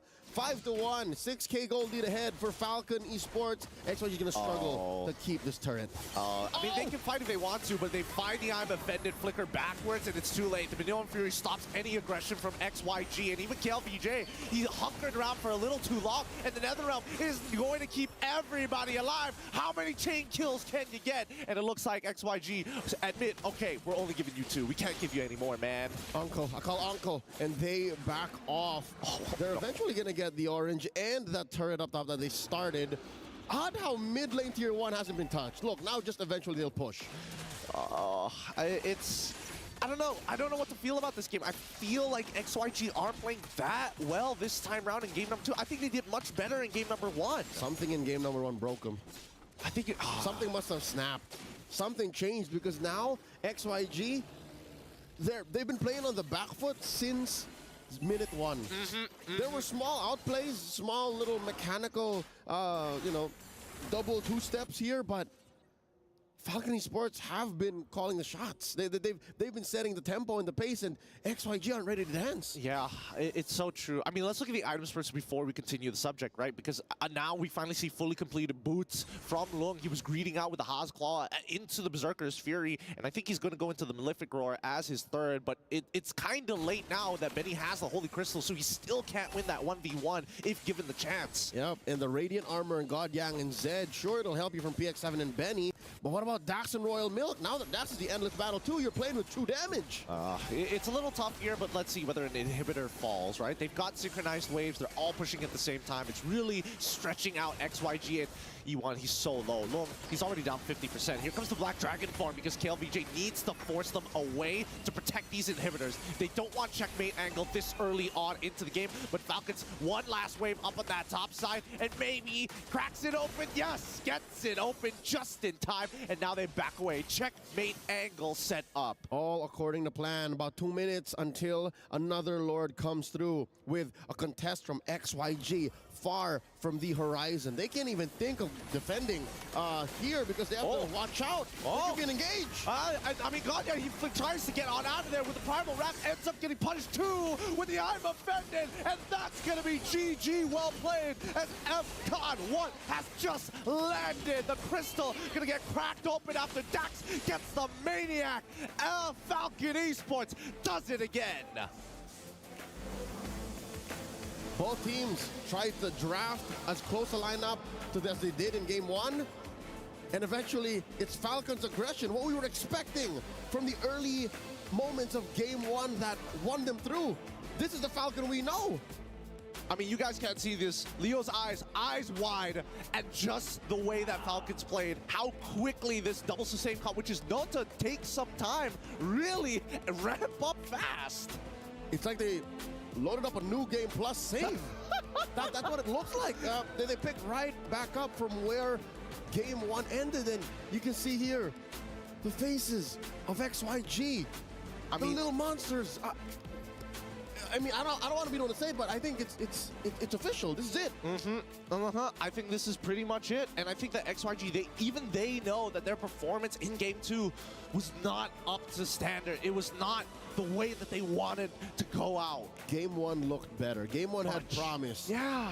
Game 2, I think our analysts were right. That there were several decisions that exacerbated the point here that allowed for Falcon to go this fast, that denied XYG the capability to come back. GG well played to the champions from China, but Falcon Esports, they look like they might actually try to make it through the knockouts. Well, look, I mean, I've been watching them throughout the Snapdragon Pro Series, and PX7 is a monster on that Faramis. I'm surprised that he got it honestly 2 times in a row, especially not against a Valentina. And let's talk about how Royal Milk is stepping up to the plate. Royal Milk, despite all of the critics saying, hey, he's usually the one to slack off. He's usually one of the reasons why Falcon takes a while to take off. Hey, here today, he proved that he can be part of that campaign, to be at the front line and say, hey, we could put Burmese MLBB back on the map. I mean, they have a very clear identification card about how they play this game, and I think a lot of teams who are, the top 1% want to crack down on them as soon as possible, because this momentum, it's only going to go 10x. Kid X, talking about X, we do have now Benny on stage. We're setting him up to talk to the Wood Sandstorm and Marakino alongside Edward. They'll be telling us all about this match win. Here with us on stage, Benny, congratulations. I was asking him how he's feeling right now, and he said happy. Now, this isn't your team's first time to join the MSC. How did you prepare so this time you can get even further than your last visit? MSC ပထမဆုံးချိန် qualify ဖြစ်တာမဟုတ်ဘူးเนาะအဲ့တော့ဒီပို့ပြီးဝေးတဲ့နေရာရောက်တဲ့အထိရောဘယ်လိုမျိုးပြင်ဆင်ခဲ့တာလဲပေါ့ So you can get past the group stages onto the knockouts. အရင်တော့ဆိုရင်တော့ဒီအခုဆို group stage ကနေပြီး knockout set တက်သွားပြီပေါ့နော်ဟိုအဲ့ဒါကိုဘယ်လိုမျိုးပြင်ဆင်ခဲ့တာလဲ တပွဲချင်းတိုင်းမှာအပြည့် focus ပြီးတော့နိုင်ရမရှိဘဲနဲ့နေ့တိုင်းဒီ game ပဲထိုင်ဆော့နေပြီးတော့အများအား focus ပြီးဆော့နေရအောင် screen အများအားဆော့နေ we play daily screens with full focus on this game. We train daily. Train daily, no days off. No days off. He said no days off. Play screens daily and focus on this game. And it seems to be worth it because now you're getting more points and you've gotten a sweep. Congratulations. That's right, and they basically guaranteed themselves a spot in the knockout stage. Now, I do have one question for you, Benny. Since the teams that you will face off in the knockout stage have been predetermined, which team would you prefer to face? Team Liquid Echo, NIP Flash, or the Selangor Red Giants? Which team would you like to face? လက်ရှိမှာဘယ်တင်နဲ့တွေ့ချင်တယ်ဗောနော် liquid လား NIP flash လားဒါမှမဟုတ်ဘဲနဲ့ Selangor Red Giants လား အတင်းနေကုန်လုံးနဲ့တွေ့ကြပါတယ် we went to face with every teams. Okay, well, you know what? I always like a player who likes to give us a statement. They don't really care about which team they face. They are up for any kind of challenge. That's exactly the kind of attitude that I want to see from Benny's. Thank you very much for joining us on the stage. We're going to go back to our lovely boys and girls in the studio to break down the previous game and get ourselves ready for the second series of the day for Group D here at MSC 2024. Nice, Sue. That's the kind of mentality you need, right? It's like, who do you want to face? All of them. At the same At time. the same time. At the same time. Just for three on one, I'd win. I'd win. I'd win. 3-1, I'd win. Wolf. I'd win. Let's talk about this game, by the way, because Yeah. I believe that here we have an agreement that Bruno. This game is won and lost because of the draft. Oh. Yeah, and as we are watching the highlights, this is merely an evidence of what we were saying during the draft. Unfortunately, it was difficult. There was a time where we're looking at the items, Long as well as Benny were just battling out up top, but Benny was ahead for 1,000 gold over his lane matchup.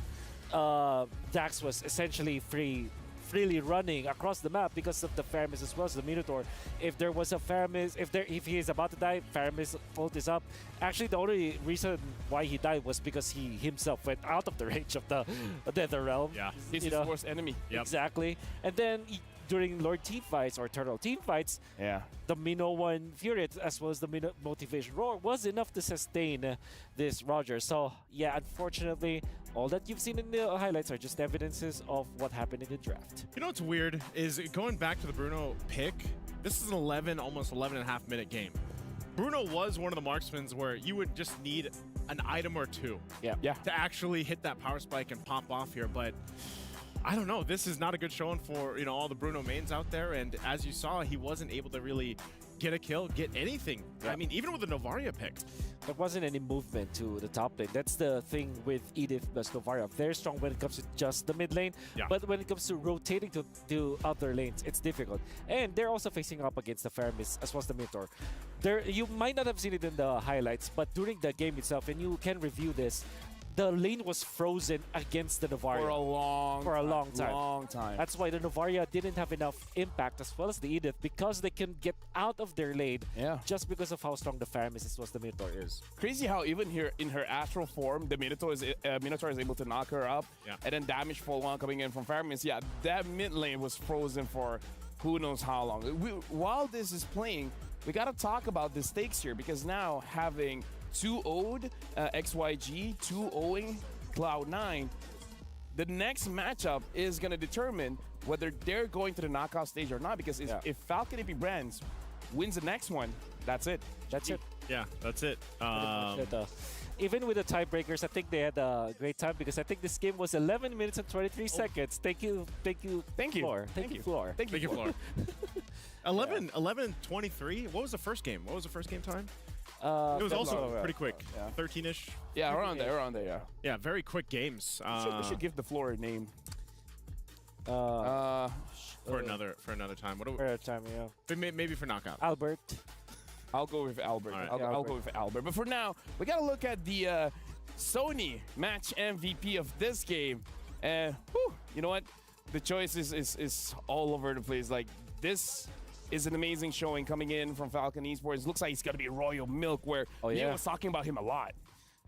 There was this jump where he did the flicker. He gets the level 4 after quite a while.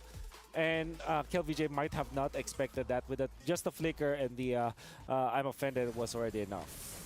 I think when you look at this lineup too, Royal Milk, Ruby back-to-back. Yeah. Even the Faramis back-to-back. You know, we heard this now time and time again. Like, how do they keep getting these strong picks and utilizing them really well? Yeah. But that's just the experience that they have. I definitely agree. This double snag mechanic as well with I'm offended as well as the Shadow Stampede. Hard to move, definitely. So even makes it so that Fredrin is unfortunately not viable in that game. Both games, in fact. Here's the thing. XYG is likely to be eliminated. They have like, what, 1% chance of survival. But while we're on this, very quick one. I'm going to ask the analysts. How would you guys describe the playstyle of Falcons Esports after watching that game? Oh, they're crowd control centric. They're good with their box, and they're definitely late game centric. I think the only outlier is this previous game. One, yeah. But when they faced up against Cloud9 in the first game versus XYG, they really want to take it to the late game, and they want their crowd control. And it seems like sustain is key for both games that we've seen. Yeah. For me, I would say, you know, from what we've seen from the region before in the past, it's almost the same resemblance of that. They like to play very aggressive, but if they have to go to the late game and possibly turn things around, then that's in their pockets as well. But if they can finish in under 12 minutes, why not? They're the Combat Kings so far, right? 3 combat games. So I think we can crown them the Combat Kings so far in this MSC. And now we got to look at the STC play prediction results here. What did you guys see? We gotta check it out in terms of the numbers. 68% said that Falcon Esports was gonna win. 32% thought that XYG was gonna win. And I gotta say, who was I voting for again? You were voting for XYG. So was I. My bad. You opposed me. My bad, fam. My bad. Maybe I'm the reason why. You know what? My bad. It's on me. But speaking of which, for you guys at home, your opinion matters. Scan the QR code and let us know how we can improve our broadcast. What would you name our assets? Because the floor is now called Albert. Albert. Yeah. What do you call a telestrator? Albert and Bob. Bob. All right. The telestrator is Bob. And with that being said, we're about to go to the second match of the day, which is going to be Falcons AB Brand going up against Cloud9. But before that, we're going for a short break.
Welcome back. You're still watching the Mid-Season Cup 2024 at Esports World Cup. LaFell here, still joined by Naisu as well as Wolf, and you guys are watching the players coming to the stage. It is Falcons, AP Brand, as well as Cloud9. And as you guys are watching, they're entering the arena. And when they're entering the arena, we're gonna see both of our hosts to welcome both teams on stage, getting ready to go into the battle. And with that being said, we're not gonna take any more time here because we're gonna pass it over to Maracino as well as the Wood Sandstorm. It's your turn to introduce both teams.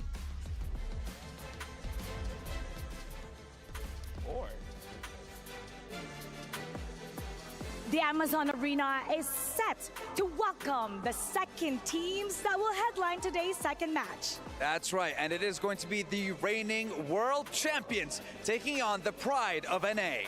The Bees had the Hive's heart racing in the first match of MSC 2024, looking to establish their dominance in Group D.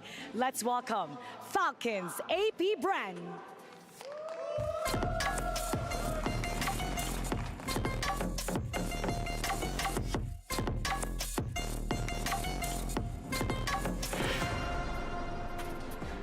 Falcons AP Bren have a high chance of qualifying for their knockout stage after their 2-0 victory over XYG, and now their opponent waits to see if it's going to be another sweep or if we're going to have another upset or surprise today, Mara.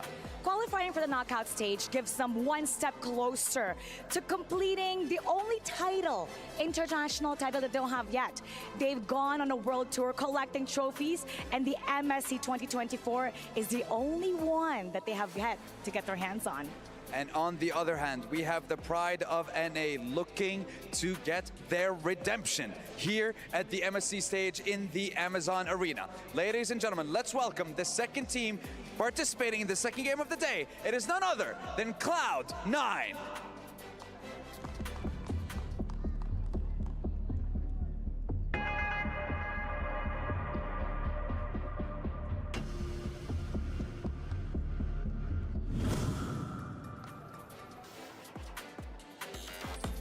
This is Mobazane's comeback in the international stage. The first time he was introduced to the world, he captured the hearts of MLBB fans. And since M4, he's back for vengeance to show us more. And when we're talking about NA, they are looking to redeem themselves because ever since M3, NA has not been having the best time when it comes to international tournaments. And this game right here against Falcons AP Bren, the reigning world champions, would be one heck of a step to take on that road to redemption. They have a lot to prove, and they want to redeem themselves from their last performance. So how about let's get this match started? Let's do exactly that by starting over and heading over to our lovely ladies and gentlemen in our studio. Boys and girls, take it away. Thank you very much. And now, analysts, you guys gotta help out the fans here because the STC play prediction. What are you guys thinking? Cloud9 all the way. Cloud9 all the way. Cloud9 all the way? Despite being a Filipino and being part of Falcons AP Brand, they don't need this win. Cloud9 needs it. I don't know if he's like trying to activate what you know. His No, there's here, there's no foul play here. Cloud9 all the way. Hey, I'm half American, half Filipino. So, but I'm gonna go with Cloud9. You know what? For you guys at home, make sure you guys lock in your predictions at stcplay.gg right now. They said Cloud9, but really it's up to you guys. Falcon AP Brand or Cloud9. Again, stcplay.gg. We heard it from you guys. No biasness, of course. No biasness. How about you? Me? Yeah. Who you signing with now? You know what? I agree with our analysts. Cloud9, man. Cloud9 all the way. Cloud9 all the way. But yeah, let's talk about this. Why does Cloud9 have a chance? And what does it mean if they get a 2-0 here? Okay, I think when it comes to just raw pound for pound achievements, obviously you're going to be favoring Falcons AP Brand. They have stellar, their coaching staff is experienced, their players are experienced, they are the world champions. So it's definitely difficult. Now, what can Cloud9 bring to the table? Honestly, I think it's the understanding of the meta game, perhaps because of how Falcons Brand played before in the finals yeah. of the MPLPH are going to have some doubts because they got to play very slow compared to what is expected in the metagame. Also, maybe this time Mobazane can bring up fighters instead of going for assassins and utility junglers. Maybe the fighters like Alpha. Maybe, you know, he picks up the Roger. He's one of his favorites, you know. You know, I think for Cloud9, anybody rooting for North America here to pull through groups and make this miracle happen, because that's honestly what they need. Yeah. They biggest thing was learn from the mistakes they made in their previous matches. You know, learn from that, adjust from that, and then hopefully, I think even when you go to the draft, you know, have a better draft here, because I know you mentioned this, Wolf, you know, the play style from Falcons AP Bren, they're known for playing a little more slower and controlled utility junglers before, but now it's changed. Yeah. You know, and they've refined that style, I feel like. So for Cloud9, and based on all their scrims and everything they've done so far, I'm hoping that they are able to get a favorable draft and then can just improve what we saw from before from them. If I'm Cloud9, I would worry because I just saw this thing called the round table. And then there's this guy, this host guy, like a stoic kind of guy. Nasu or something. What's Joseph? His name's Joseph. Joseph, yeah. He was talking to Falcons and Brand, and then they were saying, we love it. We love the meta. Yeah. Now, I don't have to use these tank junglers anymore. Like, Kyle's like, I'm loving it. And even Flap was like, oh, you call the EXP meta boring? Well, I haven't played yet, so. Remember what they called the group, by the way?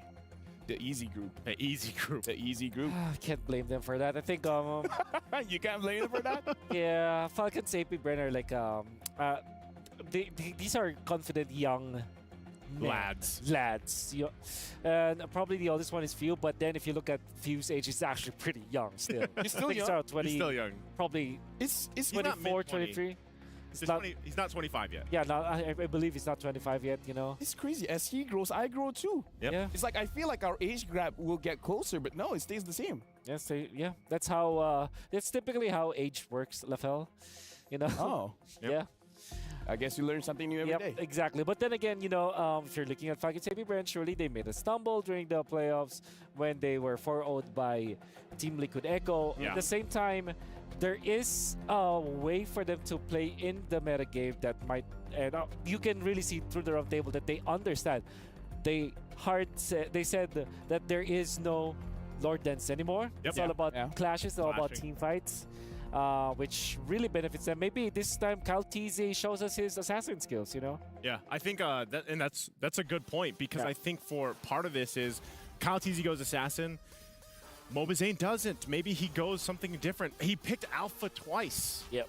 In their previous match, you know, when we got to see them first day. I mean, here's the thing though. Cloudy. It's crazy though. What if Mobazane's like, I've been hiding the strap for a while. You guys haven't seen my fanny. Huh? And then when he shows the fanny, it's like, okay, maybe you should keep it hiding it. But you know, it's like things could happen. Things could happen. Yeah. But we got to talk about what Cloud9, like some of the mistakes, because they were going up against Falcon, and to their point, they got like 6,000 goal lead. So honestly, it's looking pretty good. It's just, they just couldn't end the game. Yeah. So going up against Falcons AB Brand, maybe just try to end the game. Lock on the base. Well, Lock on the base. Lock on the base. You see heroes and you see base. Attack the base. hey, Falcons AP Brand are notoriously known for not also being able to close out games. They are. So maybe we see an endless game. Maybe we go 30 minutes. Yeah. Maybe we go 30 plus minutes. Exactly. Okay, now it's your turn. Your turn. Your Wait, turn. It's my turn. How long does it need for the Lord to get the full stack of the penetration? Oh, I thought 10 it was. seconds. No, like how long in the game do we need? I think there was a figure that was like patches ago. I can't remember anymore. But yeah, there was a cap.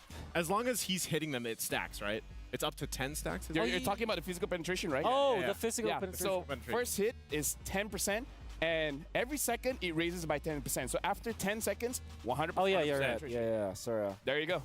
That's why it's changed the course of Yeah. Lord dances, man. Yeah, exactly. So we've seen teams just like, if we see the Lord, we're bursting the Lord by 10 seconds. If we can't burst the Lord by 10 seconds, you know what? We'll relax. Yeah. We'll let the other team try it out first. So I have this theory that come the late game, maybe if you want to if you're kind of forced do the Lord Dance. Maybe the one that holds it probably is the Marksman just because of the lifesteal. I agree. And then like HP, if it's HP based, I mean Marksman don't have the highest HP anyway. That's true. So technically speaking, but then that exposes you. Just don't get hit by the knockup and you're gonna be fine. And now we're jumping straight into the draft.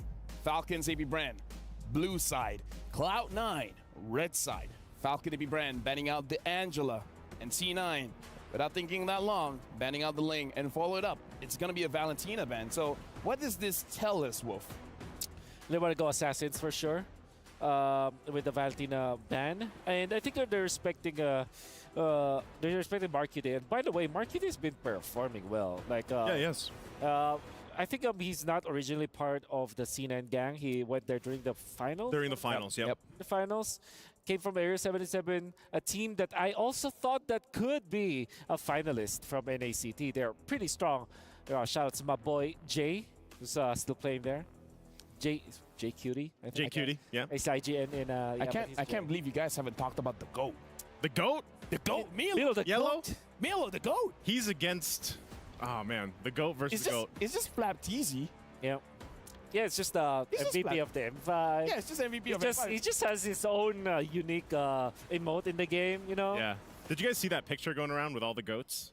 Oh, what? Oh, I haven't seen it. Which picture? Like Flap was there, Coach, Ducky, Carl Peasy, and then I think they're like, Milo, you should be in the photo. Yeah, of course, yeah. Milo's the GOAT, man. The GOAT. I don't know what you guys are talking about. Yep. He's gonna pick Edith in there, and everything's gonna be fine.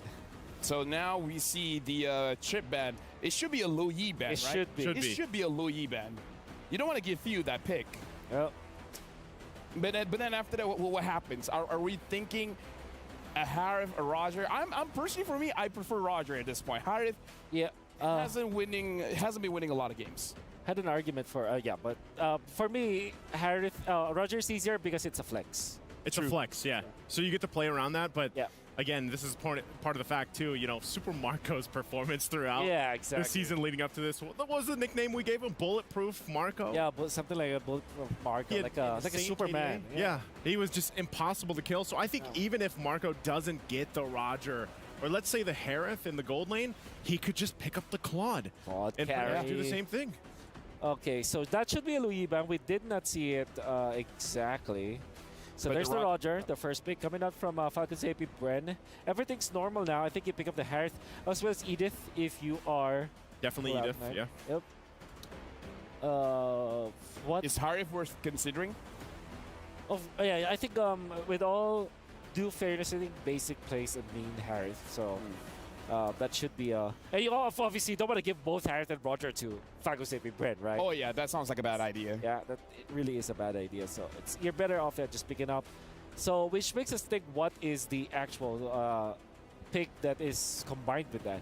I'm thinking Edith just because it can be played by both Cold World as well as the GOAT Nido. As well as anyone from Falcons AP brand. It's crazy when we come to the pick and bans. It's like you have to consider if the opponent can use it, you want to snatch it as fast as you can. But at the same time, you will have to assume that Falcons AP brand can play almost anything. Yeah. Well, we heard that in the roundtable. Actually, it was like I think it was Flap that was like, yeah, you could basically put anything in the jungle almost. All right. Yeah. He's like. Yeah, and it's funny because if you guys have actually been watching the streams leading in to the MSC, a lot of these pro players were testing some crazy things out. Yeah. I know it's on stream, but they were just testing that limit. Yeah. Can we actually bring everything to the table? Looks like, okay, Lo Yi was locked in, so we just don't have the UI, but you saw it there. Okay, this was Harith that was banned, I would say? Yeah, I'm guessing. So it looks like for Cloud9, they pick up the Edith as well as the Moskov. And now for Falcons AP Bread, they have the Roger, they have the Charizla, they have the Lo Yi. It's an alpha. It's an alpha. It's an alpha for Cloud9. You guys were talking about shopping spree. Wolf, Falcons AP Bread, they're shopping. I'm pacing. Oh, man, I'm scared about I'm pacing now. Yeah. Do you guys still feel good for Cloud9? I'm not feeling good. And it's the Moskov. Mr. Stark, I'm not feeling well. Oh, man. Hey, Trex, how you feeling, buddy? Trex, how you feeling? Oh, man. Okay, they go Alpha Edith Moskov. We've seen this a time or two, and they're playing into the Lo Yi. I'm so surprised that the Lo Yi went through. How did they answer this? Maybe fair miss, but then FCAP can just ban that out. Novaria, you can also ban the Novaria now if you're FCAP. And then you don't have anything to worry about. Muscovire is still a big combo, and it is great versus Louis. And I'm saying great just because of the natural idea that you scout out where your opponents are. Yeah. But it's not great. I mean, it's not a hard counter. It's not better than great. Yeah, it's not better than great. Right now, looking at the draft, There's the Novaria ban. should this Edith go to the Rome or to the XP? Now that we see the Terizla and we see the Louis. Yeah, I think you're okay. You're okay that it is in the EXP lane. Go for a sustained kind of hero in the Rome role, like a Minotaur, for example, for Cold World, so that whenever there is an initiation, at least you can help your teammates. Matilda actually is good with the Alpha. Oh, hold on. I gotta say this from Moma Zane. I think the easiest server is probably Malaysia. Sure. The teams are awful, and they always get group exited. For me, the weakest server is Malaysia. Sure, man. Why did you want to read it? Yeah. You know what? I'm done. I'm done. I'm done. I'm not gonna talk in the draft. You know, So you guys can. this is how traumatized Lafel and Gideon are. Yeah. For the past 2 days, I have been nothing but complimenting What? Malaysia, but he's not accepting it. Why is he attacking me? That's not an attack. That's a compliment. That's a yeah. Malaysia's doing great, man. Yeah, it is. Because we're an easy server. No, because you have No. 2 teams in the knockouts. Multiple teams have. Oh wait, no. I guess no. Yeah. No, Yeah. no. Okay. Well, let's. I think you want to go Valentine. Oh, the Valentine is banned. Maybe you're left with the Fermis if you're seen. They don't go Vexana, do they? No, they can go for anything, and then they might still not win. I'm bitter. Yeah. Yep. Is it fair? But either way, honestly, Yeah, Fermis is great. Great versus yeah, the. Faramis is good.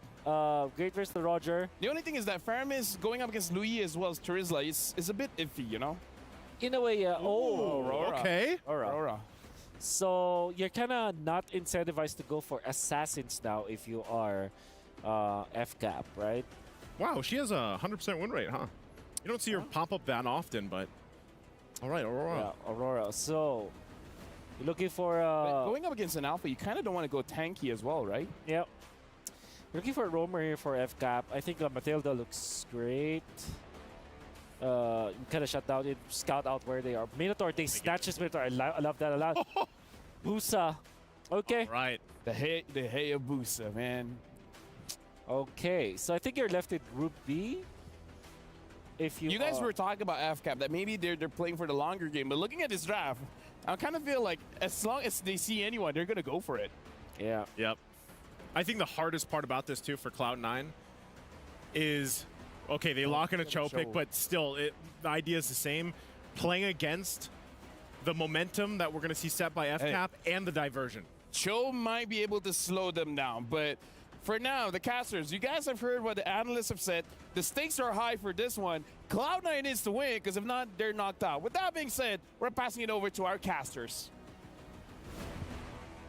It's all or nothing for the Warriors from North America's Cloud9 face off against the defending champions of the world in Falcons AP Bren. Leo and Gideon here at your service, casting this best of 2.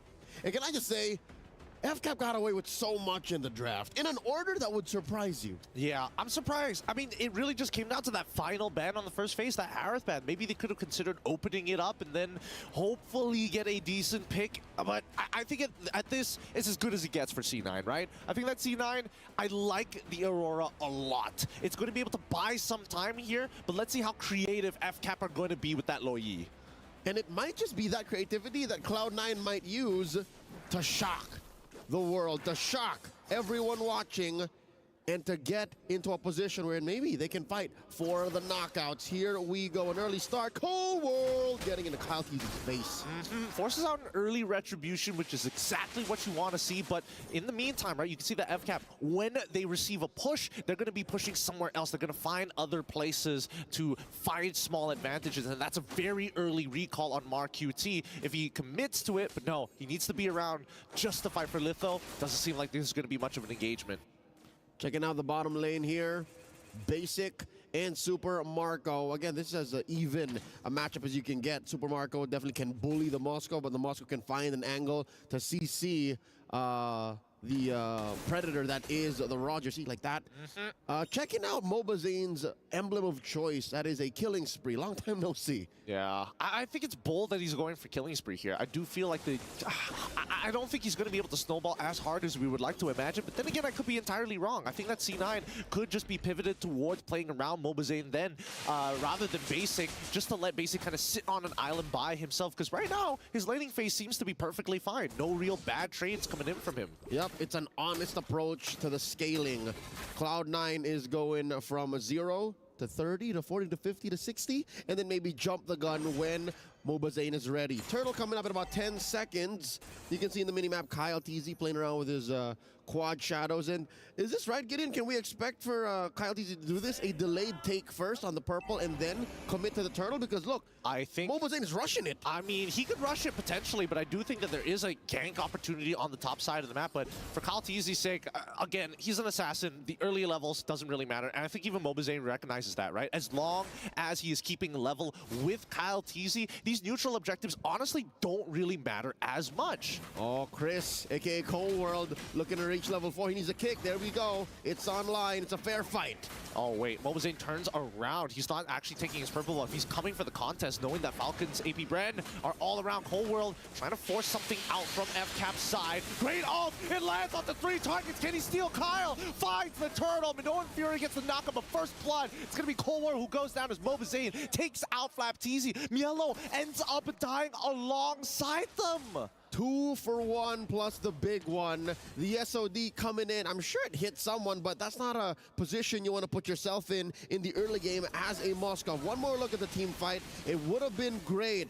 That Frigid Glacier from Mark Cutie was picture perfect, but the follow-through, it was slightly lacking. And I think in essence, right, theoretically, that's the perfect time to go in with the Spear of Alpha, maybe even jump in if you're bold, SOD in through basic, but the items just weren't there yet. The firepower wasn't present.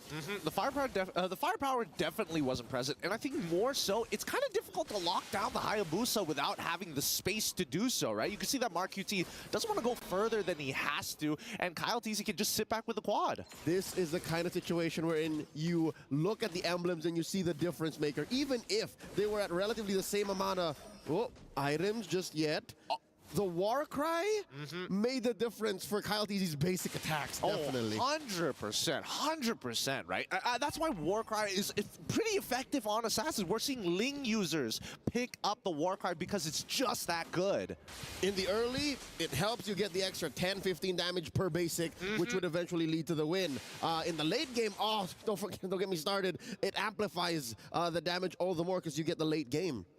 I mean, so far, considering everything that has been happening here, fun fact, 73 unique picks already here at MSC. Like, we've gone through a good amount of heroes, and I think people are digging deep to try and figure out how to win on red side. Like, I feel bad for C9 because they need that 2-0, but they're starting off on the weakest side of the meta. 70 plus. What's the number? 76. 76. So we're approaching 60-something% of the total hero pool, which, by the way, Jushin is not yet a part of. So you're looking at the 124, 125. Second turtle started up already. Less than half health. Cold World jump in and get the kick. He gets a really good kick. They can burst him down. Oh, it blows up. And Kyle, now he has to be a little bit careful. He doesn't have his bodyguard no longer, but Super Marco can clean up a fight if he finds the opportunity. A great play from Cold World as Flap TZ now just peeling away Mielo. He's too low to be part of this fight in Cold World. He's got nothing left in the tank. So C9, this turtle dance kind of looking a little different. Flicker forward coming in from Flap TZ to get the penalty zone, but it looks like he's out of position with no follow-up and a backup. Kyle only gets the double here. Pretty good considering how everything panned out for Falcons AP Brand. That's deja vu for FCap. Another 2 for 1 now with the backline basic. He gets hit still. He dashes out of the way, but the dive is complete. The fast diversion from the side of Falcons AP Brand never misses. A fast break from coast to coast they went, and Basic didn't see that coming. I mean, he tried. That's good news for Falcons AP Bren, though. They forced the flicker out of Peter Bryce, and now there's another 2 minutes that they have to wait until Basic is at full mobility. Check out that replay brought to us by STC. All it took was an Oogie shadow kill, and the sudden burst on Mobazane, and if I'm not mistaken, Cold World, to turn that all around, to make sure that Cloud9 disperses, sends Basic back into his lane, and give them a false sense of security. All this while, Falcons AP Bren, we're thinking of the next step. I think it's totally fine that Cold World goes down there. I think it's really unlucky that Mobazane actually dies there. Now, Mark UT, he still has his passive. He should die here regardless, because Kyle, really great position of the Quad Shadows. SOD is already out, but I don't think Basic wants to get in there just yet. He's heading to the top side of the map where he still has the protection of that tier 1. But let's see Kyle, how greedy is he going to get? He tries to go back in, doesn't get it, but does lose out on his retribution. All right. C9 putting their foot down, saying, you're going to take these turtles, maybe a few kills on us, but not my buff. All this while, Super Marco working up on that top lane tier 1. The map has shrunk, Gideon. Where does Basic find a farm? Oh, wait, sorry. It's actually 73 unique picks. I added an extra 3 on top of that. Okay, all right. Well, to be fair, there have been a few heroes picked up. Now, Zayn in trouble. Oh, my. Sky Piercer. Unlucky. Yeah, Online. Sky Piercer is online. Dude, if that was the first execution, right? How many kills he had before that could have been? I didn't see when exactly he got the Sky Piercer, but let's see how this neutral plays out. Let's call it 2. Let's call it 2? Let's say 2 stacks now.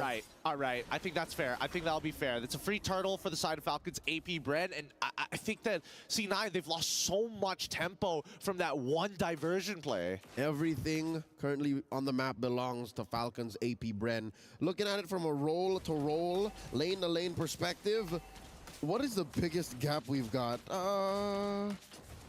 Kyle, slightly up. Unironically, I think it's between Flap, TZ, and Mielo as of right now, right? Based on, I mean, Mielo is 2 levels down. Oh, no. He got hit by the edge of it. No, the Middle Fury already finds the pick. Oh, and Few can now put himself in the front lines a little more. Despite this being a Luo Yi, it can be a CQC mage. Start him young. Look at this father and son do. I would assume that they're father and son. Hello, enjoying the show in the Amazon Arena. It's great to see the families come together, especially showing their love for esports here. Now, let's see how this is going to play out, because Mobazane, he probably doesn't want to be there longer than he should. He still has Spear of Alpha to get on out of there, and even the Frigid... Wait, that's a kill coming in from Mark UT, and now they start to initiate. They get in. Phew, the next fall doesn't get out of there as Mielo is going to follow up to try and get as many stragglers as possible. He gets hit by the penalty zone, and then Super Marco fires one. Kyle He's already godlike, but Mobazane says, no, I move forward. I don't back down. He never gives up. Oh my God, Cold World saves Mobazane's life with a flicker away of the dragon. Straight up martial arts. The kick into the spear, into the true damage from Beta. Cloud9 are here to play. They are not gonna bow down and take this lion down. Falcons AP Bren have to respect Cloud9's micro now. That top lane engagement deep behind enemy lines. Cloud9 showing up, man. What's the gap right now? About 3K, 2K? They definitely shrank that. They definitely shrank that, and they're back into this. Yes, they're missing a lot of structures. Don't get me wrong. It is still a tough position to be in, but C9 definitely showed that they have what it takes to win out in these fights, and Falcons AP Bren must respect them. Good news for Cloud9 as well. They give a chunk of those kills over to Mobazane. He's making bank. And yeah, they'll take whatever kills they can, but what is good to know for NA fans is there's 10 seconds left on Marco and Fuse Purify. So if somehow Cloud9 find a kick, if somehow Cloud9 find an engage off of Mielo, then maybe this could be a free Lord. But bad news is they spend a lot of battle spells. Look at all of those flickers on cooldown. I think they need to play around these battle spells, right? That's their big X factor from the side of C9. And Falcons AP Bren, they recognize it too. Oh, BOD for the side of Kyle. All right. That is a BOD, yes. Diversion in. Kyle TZ picked up by Few. Here's the fight.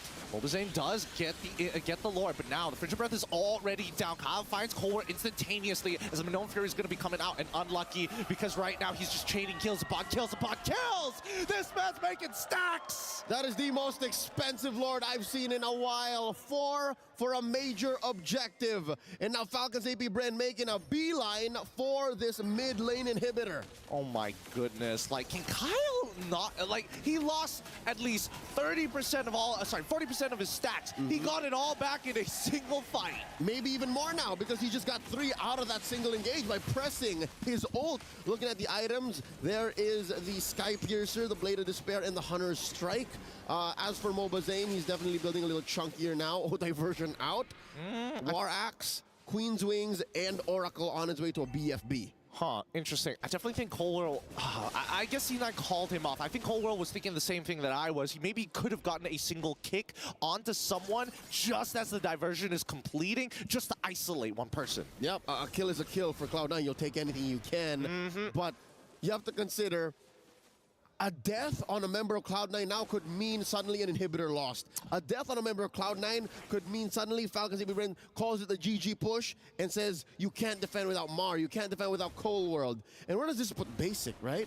Basic is still scrounging for farm, man.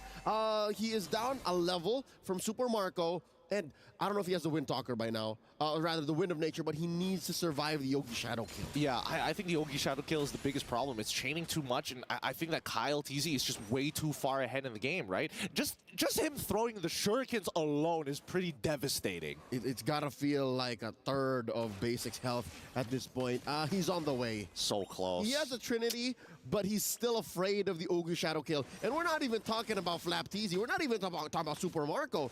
This has been almost 80-90% of the game now, 12 minutes elapsed. Kyle TZ wreaking havoc. Pretty much, right? Like, Super Marco wants to get in there and be like, hey, guys, like, you know, I'm the big executioner. And Kyle's like, nah, I got Sky Piercer. It's all good, man. You could take a back seat.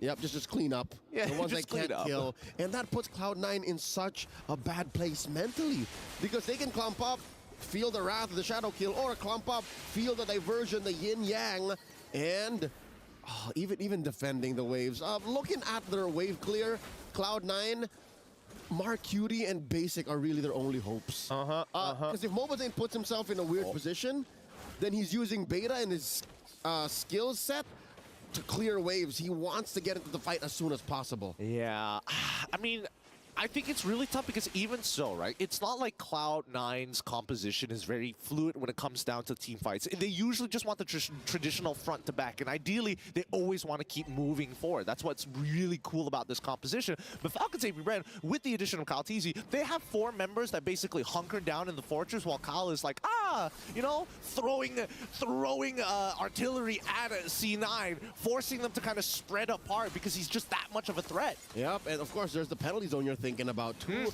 big ticket AoE ults from Ogwin and Flap now that they they find it outside of the map. They at least get Mobazane as well as Coleworld. What a fast play from Falcons AP Brand. They did not see it coming. Basic saw it coming. He saw the diversion destination and he threw the SOD, but really there's not much you can do. As a Moskov at this point, again, 14 minutes in, Big Lord in mid, top lane in jeopardy. This could be it. Oh, once again, they're going to be using Glacier very early on, but they're going straight for the Crystal. They're ignoring a majority of the members, and FCAP take this 1-0 against C9. Wow, Kyle, he is nasty. I thought it was going to be a Nolan game, but man, his Hayabusa is just as good. The fact that the Hayabusa can come in and out more fluidly than a Nolan can makes this dangerous. Again, I think between the pop-in from target to target, that might be Nolan's specialty. But if you're just looking for target acquisition, you're looking for the quick in-out to just exacerbate the fact that there's a Luya on the other side, makes it worse for C9. Immediate profit is the name of the game. With that being said, let's throw it over to our analyst to break down this game. It's all yours, LaFell. Thank you very much. And we're looking at the C9 players, and even they're trying to think, like, what do we change? Like, what went wrong? And I think we got to start with Kyle TZ here. That Hayabusa is nasty. Just like I said during the roundtable, or he said, I should say. He said, yeah. He was excited about this change, and he can bring the Assassins back to the meta. Unfortunately, it's still a problem, especially in a team like Falcons AP Brand that have intense amount of and I said the word intense, right? Intense amount of in-game knowledge because of their experience. It is pretty Use their- intense. Give it to one of the veterans. Give it to someone who played from MPLPH Season 1. Give it to a 2-time world champion, my personal GOAT, Few, and he can make wonders. This teleport alone is like he's just oozing with confidence. Well, eventually they did die. But definitely oozing with confidence. And it wasn't called for. Eventually, Kaltizi will die after this, and this will be a little bit of hope of Kaltizi. But there will be another TP play that they did where Hayabusa showed himself in the bottom lane, and then what happened was, Few was just laughing because, like, Yeah, Nice. overconfidence. overconfidence. Nice. Isn't it like a caster thing to say? It's like, look at how good this TP was, and then the team immediately died. Yeah, like I said, it was oozing with It confidence. was oozing with confidence. Yeah. It doesn't have to be good confidence. But anyway, we're looking at the itemization here. We got to talk about the Hayabusa's itemization. There's a lot of burst damage coming in. There is. And there was that little bit of hope that we saw from Cloud9 in the exchange that Wolf was just talking about too. But I think even if they had that, there was just no answer for the amount of momentum Kyle TZ got alone on the Hayabusa, especially when the Skypiercer was locked in. That made it very difficult for them to deal with. And, you know, I think just letting them get the Loyi and the Minotaur, for example. It's a bit much. It's a bit much. We gotta see as well how honestly Mark Cutie on the Aurora actually set it up quite well. It's just that, like our caster said, sometimes the follow-up wasn't really there. Like it's like an entire team not really on the same page. Yeah, I think it's also difficult to play against this composition where they're like all over the place. If anything, the only two heroes from the side of Falcon Sapi Brev that aren't that mobile is the Turz as well as the Minotaur. But at the same time, they have their own ways to be mobile with the flickers, and I think that both Flaptizi as well as Ogwin have reserved their flickers so much that they only used it in important scenarios. Honestly, looking at this match, it does seem like Falcons and Brand they're making sure they control the early as well as mid very, very well. And part of that is because of Kyle TZ's retribution, man. Like we saw Cloud9 trying to control the early and mid by taking away those turtles, and then Kyle is just like, thank you. And then he gets out. Kyle gets a double kill after the first turtle. Yeah. I think it's difficult to play right after that. And even if that wasn't a Hayabusa, like let's just say it was another assassin, it would have been the same result. Like the amount of pressure that comes from an assassin jungler with Warcry, mind you, getting a double kill plus those turtles, it's pretty devastating, you know. And they couldn't really deal with. I feel like once that was set, they were just constantly trying to catch their breath. I like that you're talking about how it doesn't matter the kind of assassins they picked up, which shows that his hero pool is wide. So even if you ban out the Hayabusa, it's not going to mean much. And now, Wolf, can you explain us a little bit more about what happened in the game with the Telestrator or with Bob? Bob will be helping us as this is another showcase of the patience as well as the in-game knowledge coming up from Falcon Sapi Bread. I'm going to try to zoom in once again.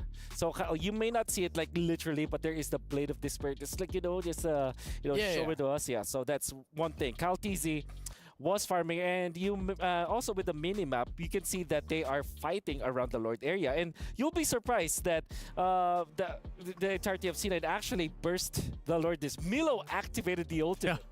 Yep, and this is because they saw the Hayabusa in the bottom lane. Eventually, they will have enough time to burst it, which is great. But then you can see the disaster happening. Freshly picked up Blade of Despair. Kyle TZ finds the angle to the backlines, gets Colward first, and then goes to the backline because of how well used the Quad Shadow was. And then Milo was just isolated from the team. There's no protection anymore. And then Mobazane, despite getting the Lord, is going to be gunned down. The damage output from Kyle TZ was great.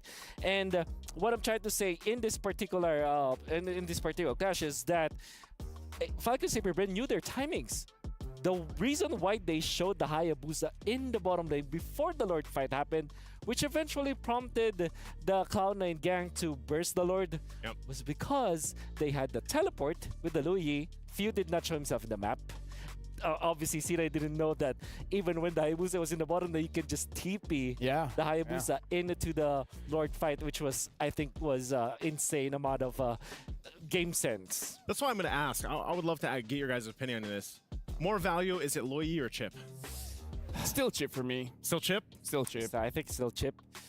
But Yeah, I think they're both they're both great. You just don't give it up. They're both devastating to the lineup. The thing is, if one gets banned out, the stock for the one that's left just increases so much. It 10x.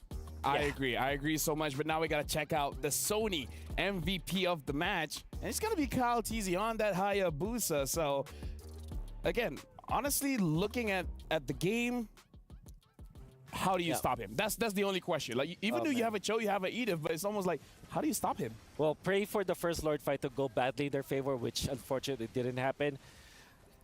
I understand why they wanted to go for the turn. To be fair, Mobazane's decision making to go for the Lord. I think that is a good decision on their part. But at the same time, they didn't know that that Ogwin was already level 4 in this case. Oh well, they probably knew, but they didn't respect it. That's what I'm trying to say. The first turtle fight. Yeah, and for that, you know, again, when you're gonna go against this assassin, I don't know. Like, I'm almost just kind of scratching my head here, and I don't know if anyone else is, but like, for Mobazane, you're playing against Kyle Teasy, he locks in this Hayabusa, and you know that he's probably gonna opt for an assassin. Is Alpha the only answer that we're gonna see from Mobazane? Oh, you know what? That's actually a very good question. Like, now we have to see what other options the Mobazane have, but we're still looking at our MVP here. And again, I saw it was like a 13 KDA. Yeah. Like, Kyle Teasy only died once, and that was an impressive showing on the Hayabusa. Now, gentlemen, we've heard your opinions, but I heard something special is coming up because both of our reporters, Steph Weezy as well as Eterna, they were able to talk with the coaches for both teams. So we're gonna hear from both of them, but let's check it out. Hi guys, back again with me, Eterna, and with me right now is Coach Ducky. Now, Coach, a lot of people are wondering, and I'm pretty sure a lot of viewers are also wondering, how is your preparation with Falcons AP brand this time around, especially coming against Cloud9? We don't really prepare for a particular team. We just, train to improve, our team chemistry, cohesion, and stuff like that. So just to answer your question real quick, we don't really prepare for a specific team. Yeah. Okay. Last question before I let you go. What is your message to Coach Midnight? Come on, man. Put on some show. All right. Thank you so much, Coach. We'll bother you later on again. But of course, we're going to throw it over to Steph Weezy. Let's go. Hi, I'm Steph Weezy. Anyways, listening to the coach, it looks like he doesn't have a specific plan for any of the teams. He just prepares the general plan, and then it works out for everyone. And to Midnight's like, come on, bring us a show. But you know what? Since Eterna threw it to Steph Weezy, you know what? I'll catch a throw, and I'm going to throw it over to Steph Weezy. All right, guys, we are backstage with Coach Midnight as his team is on the stage getting ready to go up against their opponent, Falcons AP Bryn. I got to ask you, Midnight, how has Cloud9 been preparing for this battle? A lot of scrims, a lot of watching of IP Bryn games, and just having fun.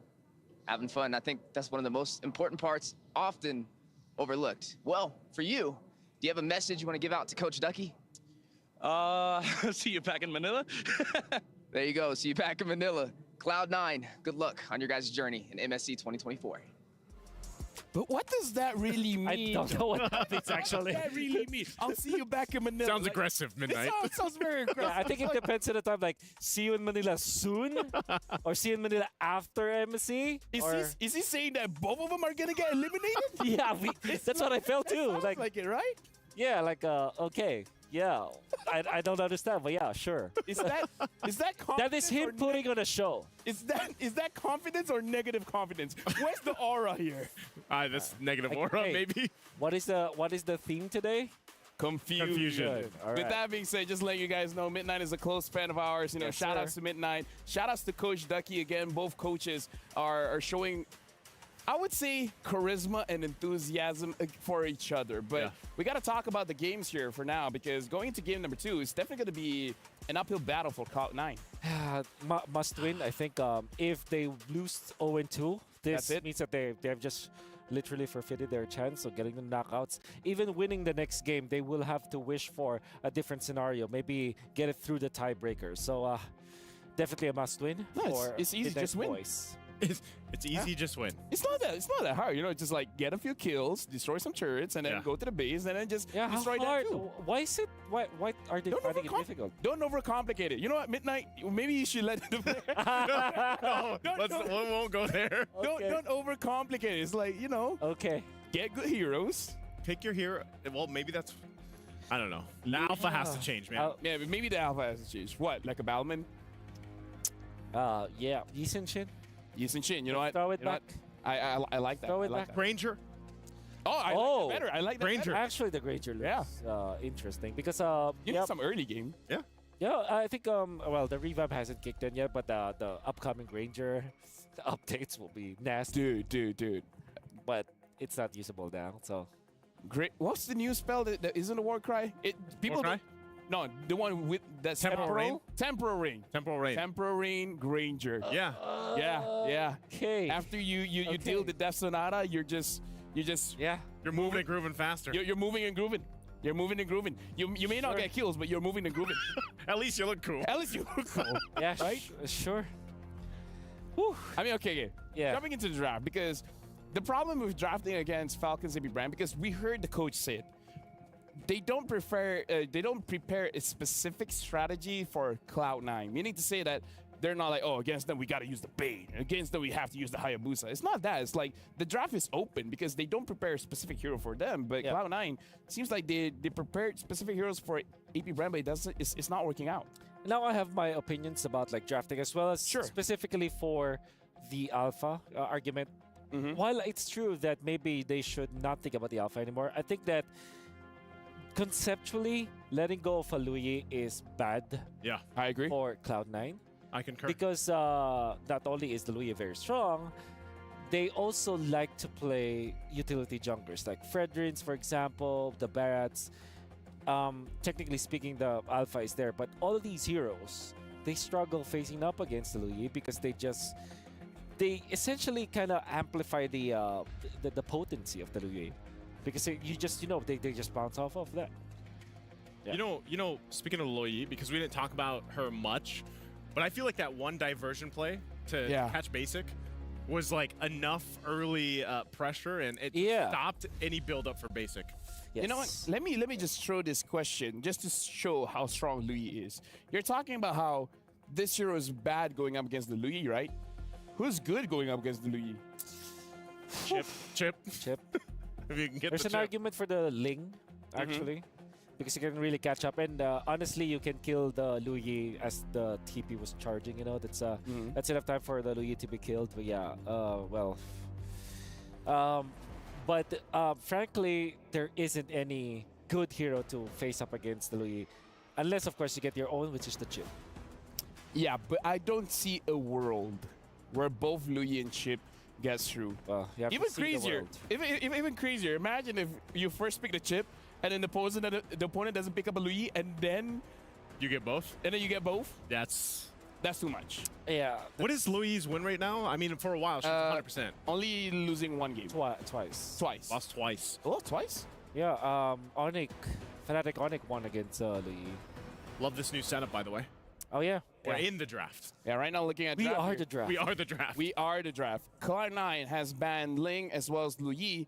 And for Falcons AB Brand, they banned out the Chip as well as the Valentina. So again, it looks like Falcon AB Brand, just like Wolf said, wants that damage dealer inside of the jungle. So Valentina is just not part of the options now for Cloud9. Yeah. So that means that you are prioritizing Harith now if you're Cloud9. Hopefully. So that means that you can ban the Roger now. It's crazy how C9's first pick and now they're banning the Luyi. Yeah. We're seeing a lot of blue side Luyi bans nowadays, huh? Well, we did see that in game number 1, Cloud9 passed up on Luyi. Luyi was actually third pick, right? It was open. It was open. They didn't pick it. It kind of tells me that maybe they're not that adept with the hero. You were talking about hard, but what about Cloud9 picking up the Roger for Mobazine? Yeah, you talking about first pick? First pick, yeah. I think they could. I think a lot of people have actually asked this. Like, Roger's meta now, he's been more than ever. And you get that power of, oh, we could actually flex this into the hands of Basic. Yes. And we saw what they did in their grand finals with Basic on that Roger as well. So it would make sense that they pick it up. because even if it goes in the hands of Mobazane, I think that would set the stage for a better draft for Game 2. By the way, can I just say something for now? Because for Cloud9 to proceed to the knockout stage, they need 1-point win here. And XYG just has to get a 2-0 off of Falcons and Bren. Yeah. Sorry, Falcon. Falcons Esports, yeah. Yeah, Falcon Esports, yeah. So Cloud9 needs a one. They need one. And then XYG needs to 2-0 for there to be a tiebreaker. Tiebreaker. Yeah. Edith Roger. Just makes a lot of sense now for FCAP, right? Wow. Okay. 0 win. Oh, yeah, no, it's just... The Harris, though. Yeah, Harris. Hairstyle? Harris. Yeah, Harris. Harif Hairstyle? That's his full name. Harris Hairstyle. Harif Hairstyle. Okay. The more you know. Is this actual lore? No. Okay. All right. I know you've been, Well, Leo could confirm. I would say Leo, the historian. The historian, exactly. Okay. I think, Roger seems natural as a pick for Roger FCAP. Edith. Yeah, Roger Edith. Apart from that, what's the Valentina, perhaps? Valentina banned out. They banned them. Banned out themselves. But I think, Roger just makes a lot of sense. And they banned out the Minotaur as well. Oh, there it is. Okay. Roger. Yep, so you go Terizla if you're Cloud9, that's great. And maybe, hopefully not Alpha. So pick up a mage here, like a Faramis, perhaps? Or a Faramis great. Faramis, right? Great, yeah. Great against Roger, but not the best versus Edith. Edith actually likes playing against the Faramis because you can just melt the extra shields. Okay, They go Grok. Okay, with the Valentina being banned, they're confident with the Grok. The Grok looks good. So Falcons AP Brem might pick up their few hero now. Go Vexana. Yep. Vexana for the knockups, Yeah. You play the Eternal Guard knockup into the Edith with the Onward and Earth Shatter. Yep. You have knockups for days. Yep. And honestly, when we've seen a lot of teams utilize those combinations, whatever it is with the Edith, she seems to be the main staple. Yep. It ends up working out in a lot of their favors. Farsa also looks good for FCAP. That way they can go for a hard lockdown on Ogwen, and then they have that burst with the Edith as well as the Farsa. There's enough range for you to kind of outplay the Harith, because Harith wants to play around the Zaman Force. So if you just try to get out of that zone, get out of the box, you can then punish it with good range through the Edith as well as the Farsa. We got to talk about how the draft coming in from Cloud9, now that they have the Harith, and because they have the Terizla, the EXP later is more of a setup guy. It's more of a tank. Yeah. So you need your damage coming in from the jungle. So the question is, what is going to be the physical damage dealer that Mobazane is going to dish out? And you would have to assume is the alpha, but at the same time, you're hoping for something else. What is going to be different? I think, maybe Granger. There has to be. Like I mean, so far from everything we've seen from C9, it's only been alpha. Yeah, correct me if I'm wrong. So I think at this point, when you're down to we need this point, you have to change things up, because so far, a lot of these game plans from C9 have not worked out. And I know it's a tough task, because we're talking about the defending world champions here, Falcons AP Bren, and after game 1. All that C9 saw was that little glimpse of hope when they were able to turn that one fight around for them. I feel like Fighters is difficult now just because of the Edith, right? You want to stay around in the team fight, but then you're just getting tossed up here, you're getting knocked up there, and then imagine if the opposing side actually has a Vexana, and then I'm like shaking, I'm dancing, I'm terrified. Too much crowd control for Fighters in the jungle. So you know what? Saber. Gorgeous said it. Oh, right. Gorgeous, yep. Gorgeous did say it. Saber. If eventually Falcons AP Brand picks up an assassin, I'm really liking the Saber. Like, unironically. Yeah, definitely. Like if they pick up Hayabusa, for example, if that is shown, maybe Fanny was picked up by Falcons AP Brand because they're that bold. Yeah. Even the Roger actually can get one shot by the Saber. Yeah.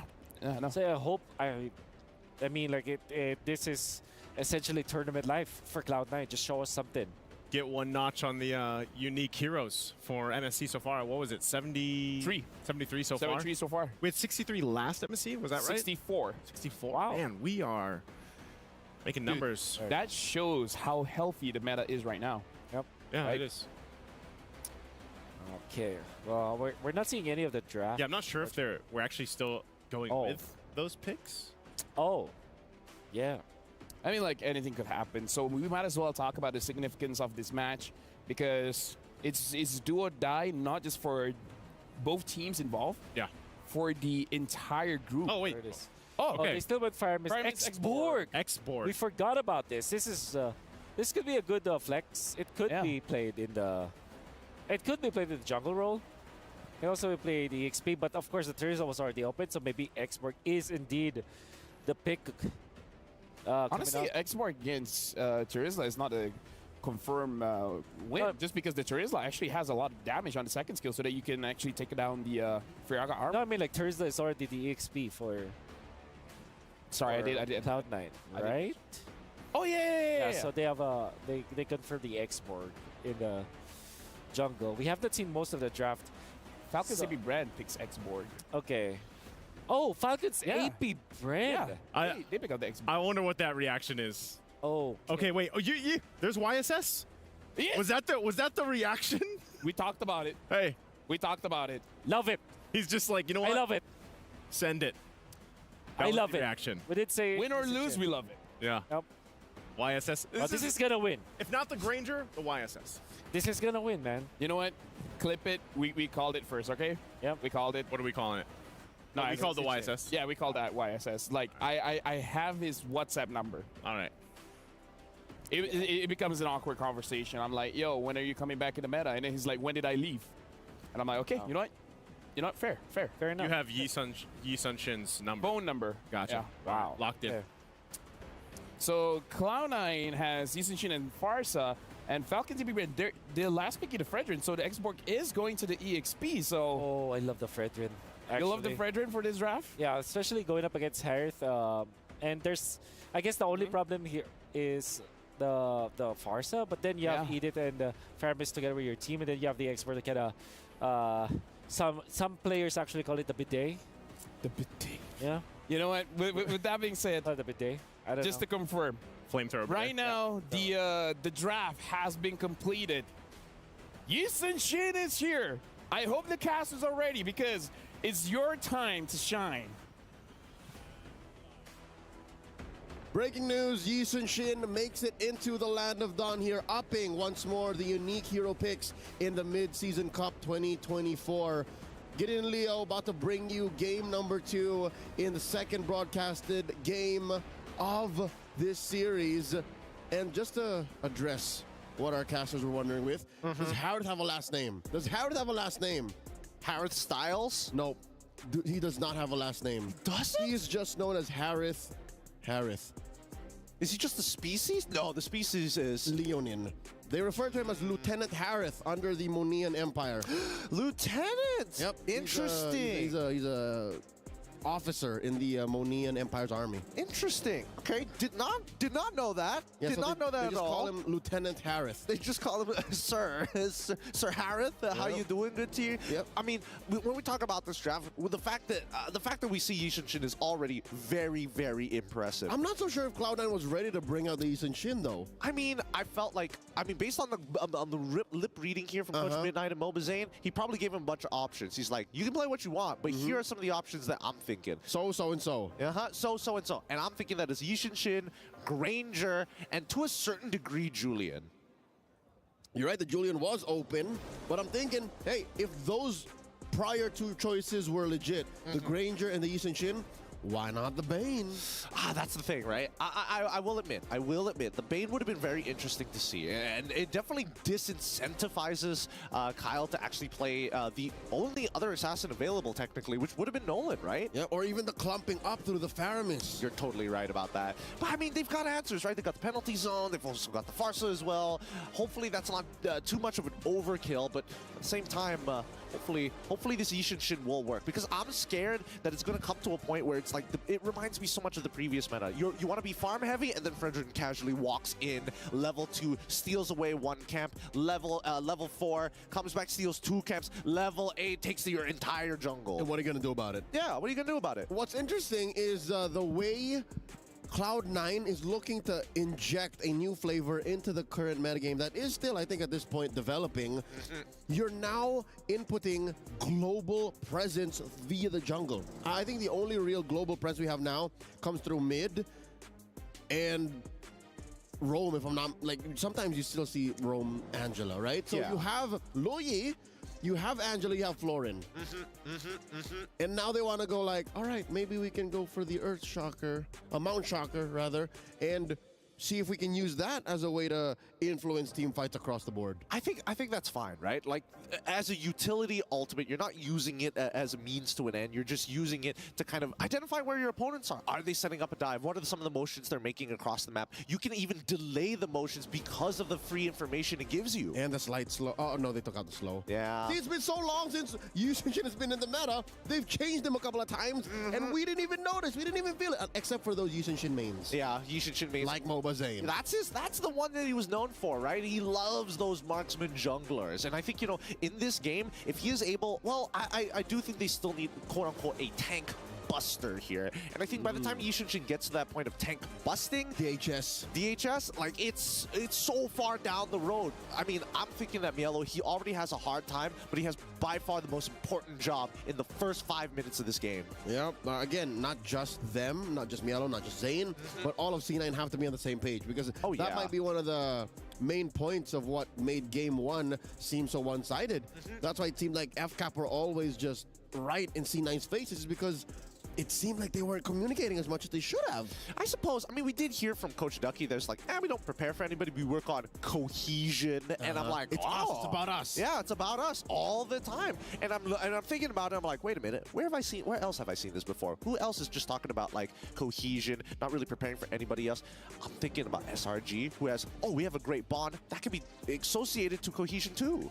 You can also now bring up Falcons. Liquid Echo. Oh, Liquid Echo is also a good one. Just says, even Cardi says, I'm happy when I see other teams lose. So that means they don't care about what other teams do. It's all about their tempo. It's all about their aggression. Now, after a quick sweep of the current metagame, I forgot to name a couple of other possible global ult heroes that are currently in the metagame. Moskov, SOD, and the shortcut on Le Chip. Oh. So there's a good chunk of universal ults that are in meta now. I mean, there's also the Xavier with the DNS. Sure. Oh, sorry, DNL. Yeah. That counts. Yeah, that is global. It is global. It stretches across the entirety of the map. You know, gives you that free info. And he has a very good win rate despite not being 100% in contention. That's true. That's true.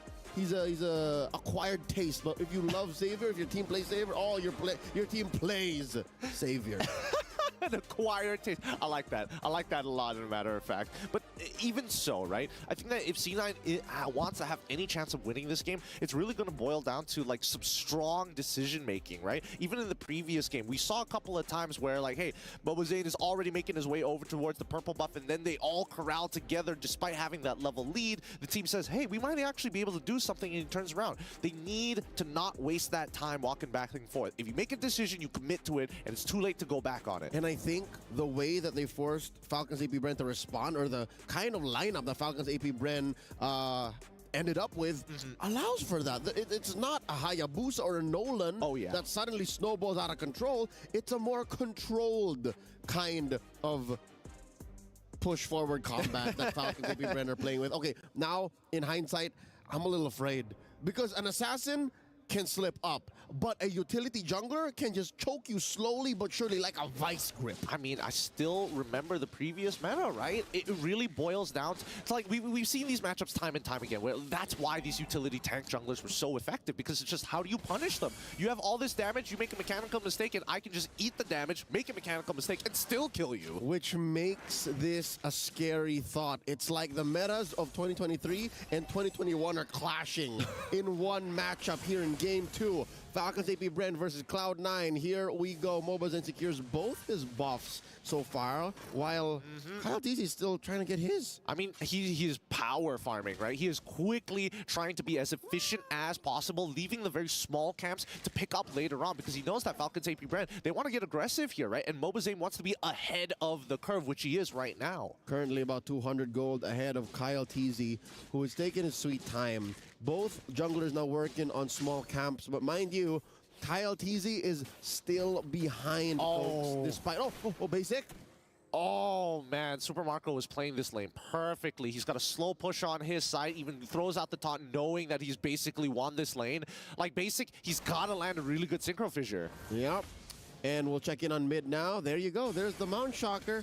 Able to check in on everyone. Flap TZ putting down the damage on to Mielo, the GOAT. And finally, they're at level parity, but still XP lead on Mobazane. Yep, he's been able to clear out pretty much all of his camps in, honestly, quick fashion, and even picking up on the gold crab, well, technically river crab, on towards the gold lane instead of passing it over to basic. They've made sure that Mobazane is going to be scaling really, really quick, and I think that's a good idea, but that's on the assumption that their laners are going to be all right, and considering basic's current standings against Super Marco, it's not looking good. Check this out. Falcons AP brand everywhere right now. All 4 members here. Oh, there's the Earthshatter onward. Oh, he flickers away. Penalty zone's on top of it, but that just means that he's going to get just run down by Flap TZ. Even the Feathered Airstrike kind of in a weird position. They needed to make a call there because for sure you could see that Mobazane didn't really want to be part of that fight anyways, so they should have just backed up. Maybe slow it down, I guess, but when you're at 50% HP, it's too dangerous. The question is, where does that leave Mielo? Was he necessarily supposed to stand around there? Did he want to put up vision? Did Mobazane need it? I suppose he didn't need it at all, to be fair, right? He just needs to make sure that they can slow down Kyle and make sure that MOBA has tempo, which I think he has right now, but at what cost, right? Yeah, there's a stolen small camp away from Kyle TZ. And they do win the Little Wanderer, so that's extra vision, extra mana, extra move speed alongside the river to continue Mobazane's power farming, which is now put him in range of, I'd say, maybe 300, 400 gold away from a War Axe. Yep, and he's picking up, like, farm from the mid lane, too. Like, they are supercharging him right now. They are injecting him with as much gold as possible to get him to where he needs to be as soon as possible. And I think that, even so, right, Mielo has taken too much damage. Now, the only way you can really get that big surge of gold is when you start invading your opponent and steal away their resources. And yes, Mobazane does have tempo on Falcon's AP brand for now, but the side lanes cannot back him up on the invade. Nope, he's on his own. He's in that little chamber, ready to pop out like Weapon X maybe after 4 or 5 minutes from now. There's the War Axe, but he definitely needs one more. I think he needs one more to really punish whoever comes in. And there's the Mount Shocker checking in. How's everybody? Where y'all at? Okay, I can take this purple and then maybe contest, but knowing what Cloud9 is going through right now, what they have on the board, I don't think they'll even fight for the second turtle. Yeah. I like the way that Falcon's AP brand are dealing with Mountain Shocker, right? Because, oh, wait, hold on. Simon Force has already been popped. It's 2v1 up on that top side of basic. He's trying to get on out of there, but he's getting a little low. Ogren, again, plays it really well, but here comes the cavalry here as Mark QT is able to find the trade back. Super Marco, honestly, kind of beating out his friend just to get a free kill. Yeah. Still, I think that's a win for Falcon's AP brand. Oh, no, Super Marco! Taken down, and down bottom, the trade. Yep, and we're seeing trades all across the board here. I was about to say hold your breath because Mobazane and the rest of the gang are coming up to that top side, but they will get that tier 1, and in the meantime, Kyle gonna quickly run up and hopefully save this tower. Nope, unless Kyle TZ coming through, looking for the charge. Uh-oh. There's the stun. Fuse in trouble. All right, gets away from the Appraiser's Wrath at the very least. Mobazane still alive. Mountain Chakra to reconfirm positions. In view, he cannot let go of the left stick.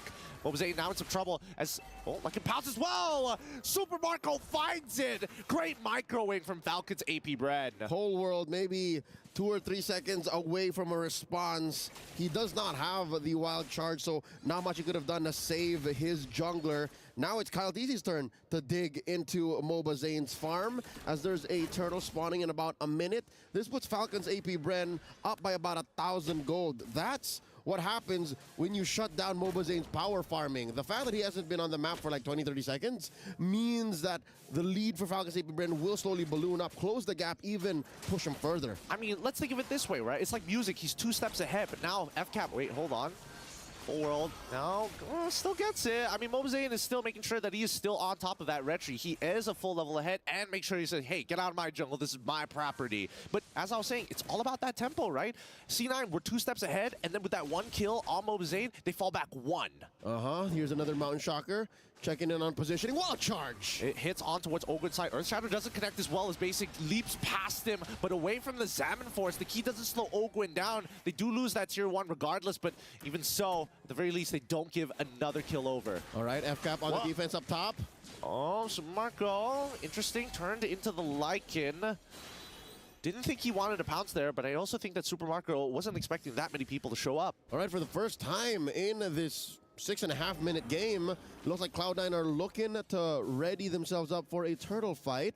Unless they want to pick off first in mid. Ogwen walks into a bush. Yeah, Kohler's got to get out of there. Flapteasy has been having the time of his life with Niello, really abusing him there. Oh man, he's getting, as soon as that heat gauge is maxed out, he is getting chunked out. But the real question is who is going to get this turtle. Mobazane doesn't have to contest for this, but then again, there's nothing in his jungle to farm. He could try, but he's walking away, wants to be able to create some distance here as Falcons now going to put their attention towards the top side of the map. Oh no, Mielo's in trouble. Earthshatter. Yep, and even the Praises Wrath coming out. Penalty zone as well. I would say that recalling at this point of time is worse than dying. You just lose so much more, right? Last Insanity gonna come out from Flapteasy. He's totally fine. They're fine. Forcing out a DPZ from Yellow. At least he didn't have to use his flicker. So a defensive rotation from Cloud9 right now. Whole world gets Gogwin. Oh, okay. I mean, I wasn't expecting that to happen. Cold World committing a lot of his spells onto the Edith, who hasn't gotten out, and better yet, very good from Ogwen's side. Not losing his cool. He just didn't even bother to flicker. Just, Primal Wrath, get out of there, stretch my hands, do some cardio, get back to what we're good at. You mentioned cardio. I think there's a lot of cardio happening right now, meaning a lot of movements with really no violence, right? No payoff. Again, sending him home is the best case scenario. And so far, Falcons AP Brand, despite there being more of a basic, forcing out a last Insanity from Flap. Oh, they could have punished there, but luckily Flap preemptively going for the flicker, knowing that he's in range of the Feather Airstrike. Is Kyle looking for an opportunity to punish Basic. The Appraiser's Wrath is good, but Super Marco does not want to dive in just yet. Mark QT holding the nuclear option at bay. Again, cardio. They're just jogging around each other, moving around, playing footsies, forcing out a response from Ogwen. The flicker already spent out. Lord coming up in 30 seconds. To be fair, even if Falcons even better looking at a 2,000 gold lead here, and again, the map looking mighty red. So far, they can make their way towards any objectives that they want without much of a punish from Cloud9. I think this Lord is contestable.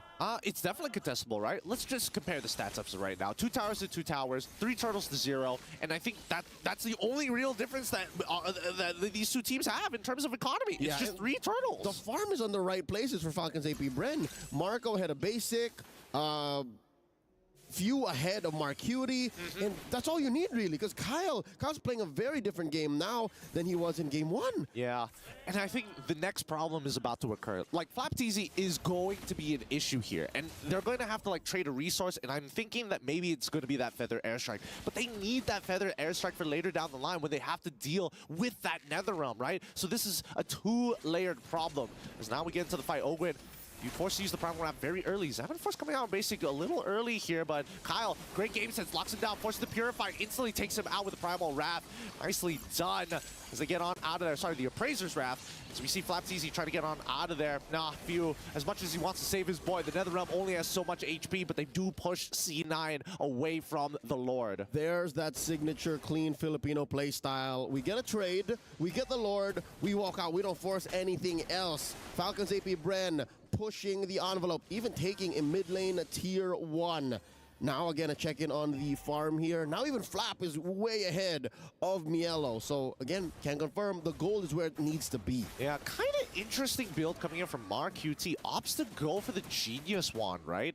Genius Wand on top of Sork Shoes, and then goes for the Bloodwings. We haven't seen Genius Wand in a while. Is it necessary in this case? I feel like maybe in the earlier stages of the game, he is 1-0-1. I don't blame him, but I do think that maybe even a Lightning Truncheon might have done him a little justice, but now this is what we were expecting to see. Falcons AP Bread now becoming the hydraulic press, slowly putting the pressure on C9. Yep, the vice grip on these resources that's going to close the gap between Mobazane and Kyle Teasy. And now, checking in. All right, I think Mobazane found out what he already knew anyways. Like, he just saw the rotation from Falcons AP Brent, so I think there's a part of him that's using that to clear the wave. So is this Feathered Airstrike. Yep, I mean, it's a good way to do it, right? Keep as many of your structures alive as possible. Do not give Falcons AP Brem more control over this map, as the tier 2s are going to get knocked. And I mean, as long as they have a couple still standing, as long as they have their inhibitors, it's not the worst thing in the world, right? It's only 11 minutes into the game. It's not over just yet. With 4K ahead, especially with Cloud9 having a core in the jungle, a true core, who hasn't really died as much. Again, one death on Mobazane isn't the end of the world, but now, the concealed play from Ogwin. Could this be a potential flicker here? The Earth Shatter's already out, but they want to zone them away. Mountain Shocker revealing all their positions, but they're going to use the Feather Airstrike off of cooldown to clear the wave once more. It's the same combo again, the Feathered Shocker between Mark Cutie and Mobazane to clear the waves. And look at this! Cold World from the back! Oh, penalty zone as well onto Ogwin's side, but here comes Kyle, as well as Flopteezy to zone away the back line to isolate their targets as Basic left all by himself, forced to dash back out of the situation. That was a genius move, well orchestrated by the roamer of Cloud9. But again, it just led to, Super Marco coming for the chase! He finds one here. And a fun fact while we're at it, that Yishin Shin was last picked by Sans during MSC 2022 when he was still playing as a jungler. See, it's been that long. It's been that long. MSC 2022 held in Kuala Lumpur, Malaysia, in the Maya Tech Studios. That was a long time ago. Very long time ago. Actually, the debut, Naisu's very first international, as a matter of fact. Kind of funny if you think about it, right? 8 more seconds. Reminisce on that, Joseph. Mr. Rezabek, the building. Now, 3 more seconds until the Lord actually spawns here. And once it's up, I think that C9 really have to make some decisions, because unfortunately, this is going to be empowered, and it's going to have that ramming capability, which is great for taking down inhibitors. If they don't contest this, if Falcons AP Brand walk away with this, best believe mid lane tier 2's gone, maybe even an inhibitor. Cold World looking for an angle. Few Ogwin and Flap coming in, the secure by Kyle TZ, forcing Basic to drop the Z-Force. Yep, and Mielo has to use the penalty zone defensively here as the Mountain Shocker finally comes out. All of this because they saw Mark QT show up on the top side of the map, and Falcons AP Brand just blitz the Lord. And here we go, the aforementioned push on that tier 2 in mid. Lord spawning in about 10 seconds from now. I think Falcons AP Brand can use this while to take some time. Whoa! The Zaman force backwards, but now the Feather Airstrike looks good. Netherrealm comes out to save the members of Falcons AP Brand. Whoa! The emergency eject button as no. Marco! How? Why? And he TPs on him right in front of his doorstep. Just for style. He just pulled the rug, the home rug underneath Basic. To be fair, a sudden team fight like that does not happen without a backup plan from Falcons AP Brand. Cloud9, I'm sure, if they saw that the Zaman Force could have been sat on for maybe 2 more seconds, maybe they would have had that kind of response. But for Falcons AP Brand, they saw Basic was standing around. I mean, I think Basic was confident he could win that 1v1. He wasn't expecting Super. Have a Purify. He does have a Purify, but in the 1v1 against Super Marco, like, Super Marco isn't going in for no reason. But now, speaking of which, Lord already cracking down on that crystal. Mid inhibitor still alive, and Falcons AP Brand just gonna have to back away. Looking for an opportunity to crack another inhibitor would be nice, but looks like C9 is on top of it. Great high ground defense from Cloud9. Oh. Pushing out Falcons AP Brand from their base. Mobazane spots looking for it. Pops a Netherrealm. Oh, I mean, they've built some heat onto Basic, but so far, so good. It looks, I mean, I'm gonna say this. Falcons AP Brand, this is not looking like this is the polar opposite of TLPH. TLPH was a spin on that thing kind of team. And Falcons AP Brand, they really take their time. They're really using their lats, going back and forth all the time and making sure that this is going to be a clean game. It's a slow burn is what they're doing. It's not just an all-in-one, you get everything you want. But now, Mielo gets spotted. Even these fights are going slower, huh? It's been a while since we've seen this metagame. Moonton has really done well to change the way we play MLBB. I suppose. I mean, this is very, honestly, the way Falcons AP Brand is very reminiscent of what the previous patch used to be. But at this point of time, I have to give it a C9, though. The fact that they're holding out in this manner, there is an opportunity to really turn things around. And we're getting to the final builds. Look at this. Few Idol Nama kids are picking up the Lantern. Again, that's going to hurt against Mielo, going to hurt against Cold World. Oh, Even man. Basie's going to think twice about it. He's going to get some tick damage. I suppose. I think that C9 are also... Wait, hold on. Basic, now maybe in some trouble. Has to use Examine Force. Last Insanity does come out, but Basic ooh, hold on. Now with the Feather Extra into the Mountain Shocker. Netherrealm could have come down. Immortality. Whoa, Meow. Whoa! Oh my God! Super Marco flickers forward. He wants another one. Give it to him. Holy cow! As he fights 2 in the middle of all 5 members of C9. Make it a triple. And now they're cracking down on the Crystal. If they keep up the heat, they might be able to make a Maniac just in time here. And that's what Super Marco wants. He goes in, finds another one. Maniac! Give him the savage underneath it. Come on! Dive him! They're gonna try. Mark Uni says no. The bees in Saudi go wild as you can hear them chant AP Bren as the defending champions of the world sweep Cloud9. Oh my goodness, Super Marco, after game 1, he's like, I didn't get to play the game. Kyle had all the fun. Let me. Yeah, and now he's really showing how bulletproof his Kevlar really is. He did die, but towards the end, it's not like it mattered. Super Marco looking to reclaim best gold laner in the world. Here showing us that they are the de facto kings of the hill in their group. Oh, what a game that was. What an absolute banger here. Like a hydraulic press, slowly encapsulating these keys. That's how FCAP plays, man. And that's exactly what FCAP did to literally, in just a few moments, Cloud9's keys. Oh, it's just about to happen. They're about to take this very golden key on Cloud9's side of the player's desk and crush it. Oh my goodness. I mean, it's tough to see. It's really tough to see here. But the Southeast Asian team's currently doing very, very well. And then there's Turkey, who's just like, we're still in it for the rest of us. Kyle Atizi here back into a very familiar position. That's talent, I'd say. Switching from a Hayabusa carry over to a utility Fredrin in a metagame wherein the Lord Dance no longer exists. It's like we went through all of 2020, 2021, 2022, 2023, up until today in a single best of 2. Yeah, I mean, this shows the honestly, the experience that he has gathered, right? The years of gameplay that he has done to get to this point.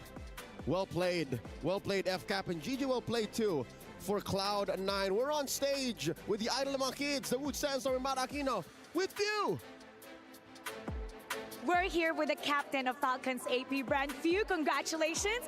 You qualified to the knockout stage. Now you've gone all over the world. You've collected all the trophies in the international scene. What makes this MSC 2024 different from all the other tournaments that you've been to? Para sa akin yung pinagkaiba nito is ito yung pinakamalaking prize pool ng MLBB ngayon eh.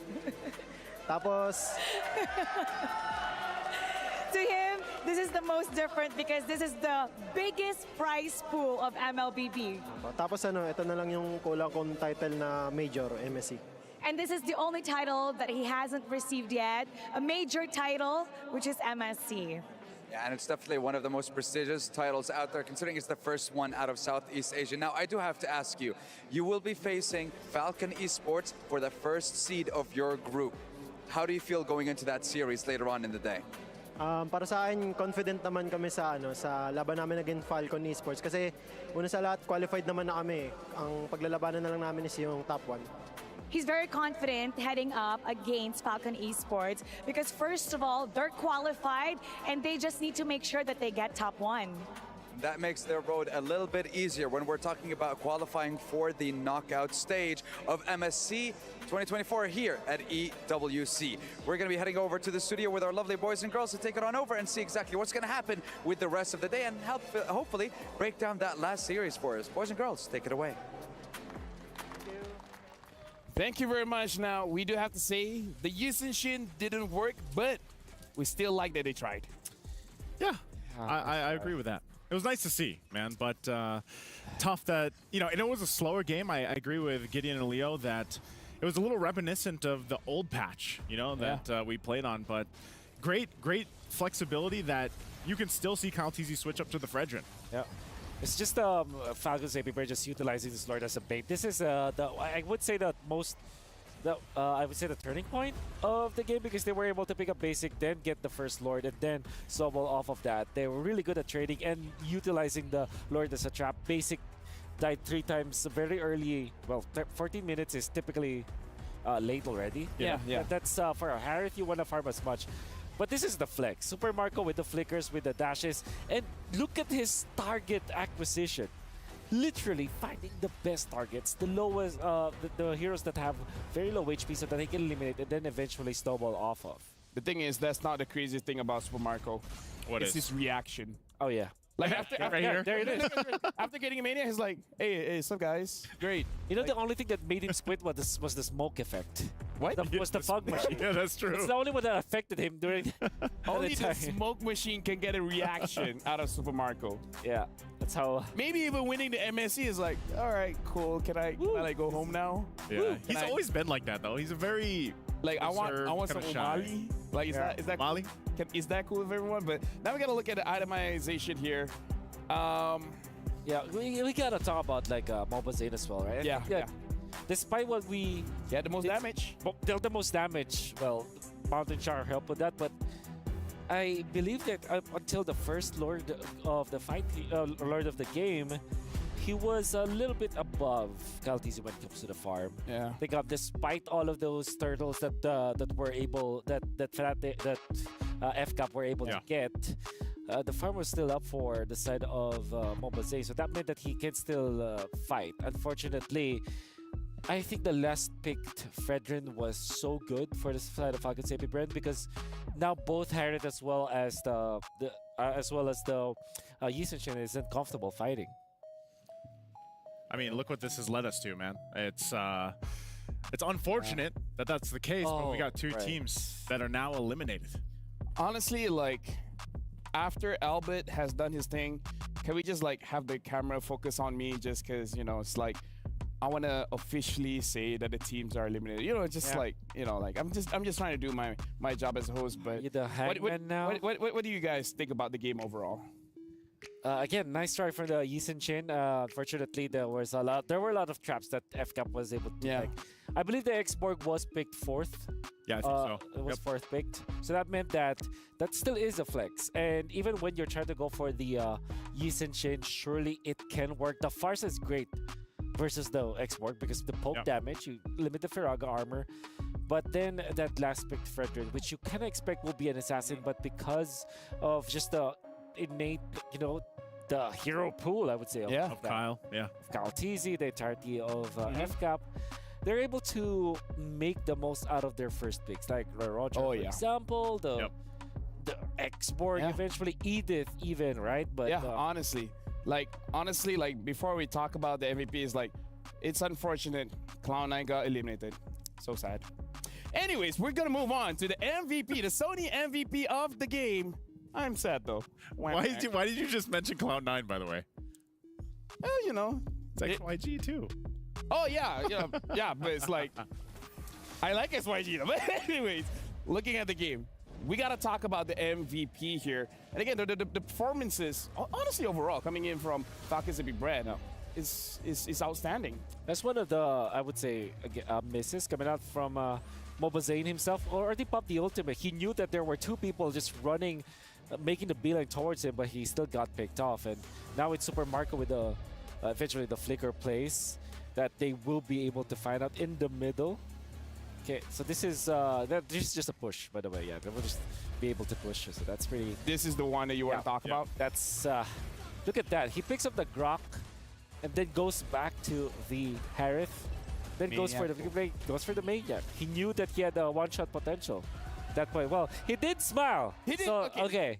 Like he's showing a bit of emotion. A bit of emotion. He's like, I'm happier than average. Yeah. He should be. I mean, look at the KDA. He had 9 KDA on this Roger pick. And you guys already mentioned it in the draft. You know, this is one of the power plays of teams like Falcons, AP Ren, where they'll pick these picks and then the flexibility for them, and that's why Wolf was mentioning the hero pool for all the players here. It's a huge advantage, and that's something we have to look out for in the knockouts. Honestly, something that we do have to look out for is actually the STC play prediction. What did you guys think? And 78% went for Falcons AB brand and 22% went for Cloud9. Audience is right, back to back. Audience is right, back to back. So honestly, not a lot of confusion here, but for you guys, we appreciate your opinions. So make sure you guys scan the QR code, let us know your opinions. How else can we improve? Because after this, it is going to be the knockout stage, and you know we got to ramp up for that one. So again, thank you for everyone that scans the QR code. Thank you very much. And we would also like to say thank you very much to our sponsors, Asus ROG Phone. ROG Phone, it is the gaming phone that we're using in MSC. Capture moments like a pro with the 6-axis hybrid gimbal stabilizer equipped camera. It's not just for gaming, it's for everything else too. Gentlemen, what was that series? That was amazing, but the next one, C9 is gonna play again. So we're gonna look at XYG going up against C9. We're going for a quick break, but after this, it's gonna be that matchup. See you guys then.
Welcome back. You're still watching the Mid-Season Cup 2024 with me, LaFell. Alongside with me is Wolf as well as Naisu. And now we're jumping to the third match of the day. It's going to be XYG going up against Cloud9 for both teams. Haven't won yet. This is their redemption arc. It is. It's more so like, all right, we're not going to the knockouts. Maybe let's just have some fun, nothing to lose, and let's go with that. Yeah, they're probably going to be showing all their hand now. Like, we've seen the Yeez and Chin. Maybe Granger? We're going to see Granger, perhaps. Maybe Roger this time. And hopefully the Freya for XYG. We're all hyped about that. Let the Freya go, yeah. No? Honestly, like, pick up the Freya in the first phase of the pick and bans. Yeah, or maybe don't have any bans. That's now that's a way. That's too confusing. That's right. Well, he's about confusion. Today is about confusion, but Wolf, we gotta like make things more acceptable here. Like the confusion has to be good. Now for both teams, again, I feel like on the MSC stage, this is their opportunity to show the maximum capability that they have. In fact, you know what? One of the best situations that this could bring is maybe a 1-1. Yeah. Do you guys think it's going to be a sweep or a 1-1? I hope it's a 1-1 so that technically there are no losers. Yeah, so that both of them at least get a win. Is that what you're looking for? Exactly, because for you guys at home, you guys can still predict the STC play. Who's going to win this one? Is it going to be XYG or C9? Head on over to stcplay.gg right now and lock in your predictions. Technically, if it's a 1-1, you guys are correct. But predict as well. Like, okay, we're thinking of a 1-1, but if it's a 2-0, who would take the 2-0? Oh, man. Well, Cloud9. Cloud9 all the way, bro. Cloud9 all the way. What are you talking about? XYG. XYG easy. You know, Wolf is saying C9. I'm like, no, it's XYG. But with that being said, we've seen the intros coming in from both teams. But the thing is, we're going to send it over to the stage. And now, Mara, as well as Daoud Sandstorm, it's going to be the last time you're going to be introducing both these teams, so make it special. We're sending over to Mara Aquino as well as Daoud Sandstorm.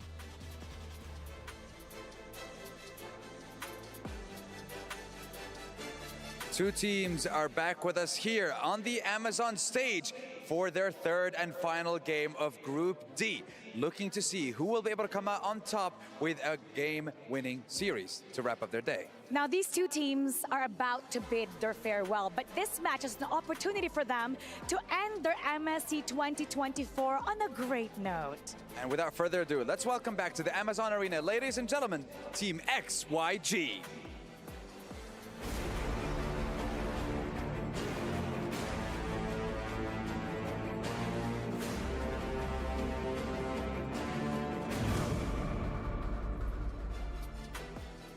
XYG is a young team, although they do still need more international experience. And with that, I'm confident that it's not a matter of if they'll do well, it's when they're going to be able to dominate MLBB. They're still an emerging region, and for sure they'll do well in the future. And when we are talking about the NA representative in Cloud9 as well, they have a lot of experience when it comes to the international MLBB scene with a developing local scene as well. And also, I'm looking forward to seeing what NA can do as well in the future when it comes to MLBB, because there's going to be a lot of opportunities, a lot of tournaments, and a lot of chances to prove yourselves. Now, attempting to end their MSC campaign with the bang, let's welcome back Cloud9.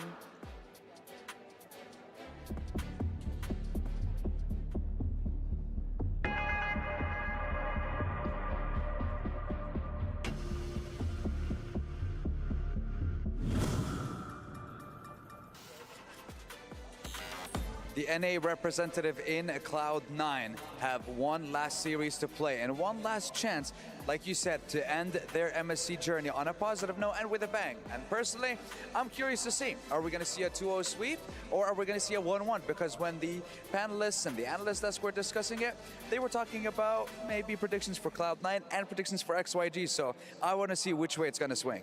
Now, Cloud9 and North America has had international experience. They did really well, placing third during M3, and we're looking forward to them rising once again in the international stage. But for now, how about let's get this going? It's going to be Cloud9 versus XYG.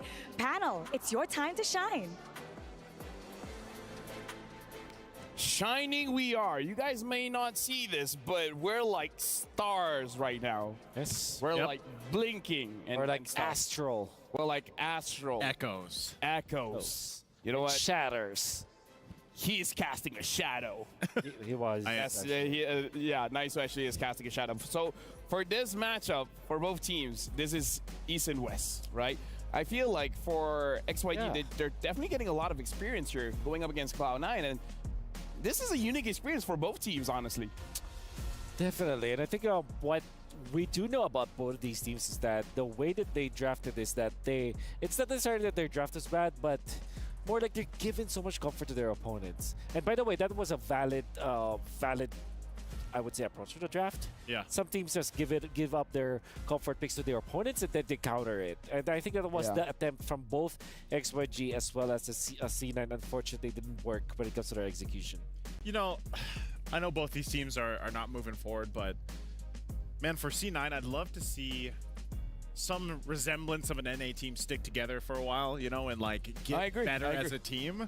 As someone that is always keeping an eye on the NA MLBB, you know, scene in general, and I'm hoping that Cloud9 can make adjustments. XYG, it's the same sentiments, you know. I want to see them continue to improve because they're fairly new, you know, to the game. I feel like we've seen this experiment going around all over the world where organizations have this idea of basically want to get a quick win, like get all the good players, and then after 1 or 2 seasons, bam, we're going to be looking good. But that's not how it works. Yeah. Every single team, doesn't mean if it's an all-star team or a bunch of rookies, it all takes time. It really doesn't matter who. Yep. Now we're jumping straight into the draft here. C9 immediately banning out that Edith. So I'm guessing they want to play Fires in the jungle? Yeah. Sounds fair. Go that route. I think at the same time, like, you just ban out the Lo Yi. Looks like they might go that unless they're actually trying to draft or ban this way to pick it up. Because that's the Angela they decided to take out. Yep. So just typical meta bans. As of now, there is a very good ban as it is very good meta pick. Lo Yi still is available, and it seems like XYG, after watching that game versus Cloud9, they might have thought, okay, maybe the Lo Yi is not a hero that C9 actually wants to play because of how many times they passed up on it. And as I say that though, they ban it out. Yeah, they ban it out. I mean, again, we're talking about how Lo Yi is a strong hero, but the thing is, no matter how strong the hero is, if you don't have a lot of practice with it, it's going to be difficult. And even if you get to scrim a lot, doesn't mean you get to play Lo Yi a lot. Exactly, because Lo Yi is also being banned so many times. And even in ranked games, right? Also, Lo Yi is a more... And Lo Yi and Chip, they're wow. Wait, sorry, Wolf. They go and solve the issue here. It's like, okay, no alpha, we don't care. Yep. Pick something else. Pick something else. Show us something. Show us the Asian shit again. But yeah, with specifically for the Lo Yi, it's a team pick, I would say. The team mastery kind of hero where you don't only master the hero on your own as the mid laner, but you also have to master it as a team. That being said, Roger, finally the first pick for C9. It's just weird. You would assume that C9 would have gotten that Roger quite a few times. Yeah, exactly. Quite a few times, yeah. Quite a few times, yeah. They passed up on it. This time they will pick it. Now Harith looks good for XYG unless they want to go back to the Moskov. Without the Edith, they will have to go for the Arlet. No, the answer is quick. It's going to be Arlet. And I feel like Kill VG will be using this Arlet, which, by the way, he was back-to-back champion in MPLPH in Season 4 and Season 5 with Sunspark. So I feel like even Kill VG needs to stick with the team for quite a while for everyone to really get up to speed, to get that championship kind of synergy.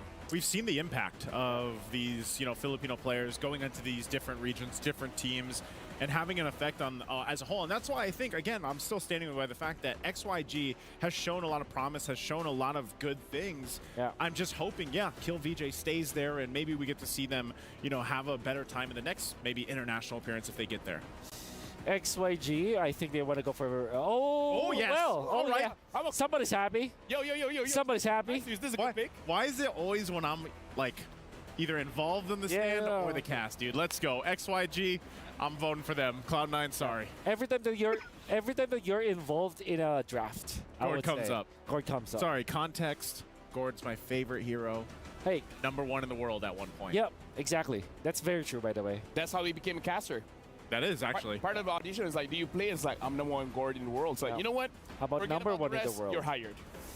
#1. Yep. Okay. So you answer this with... Obviously, they're going to win, right? Yeah, they should.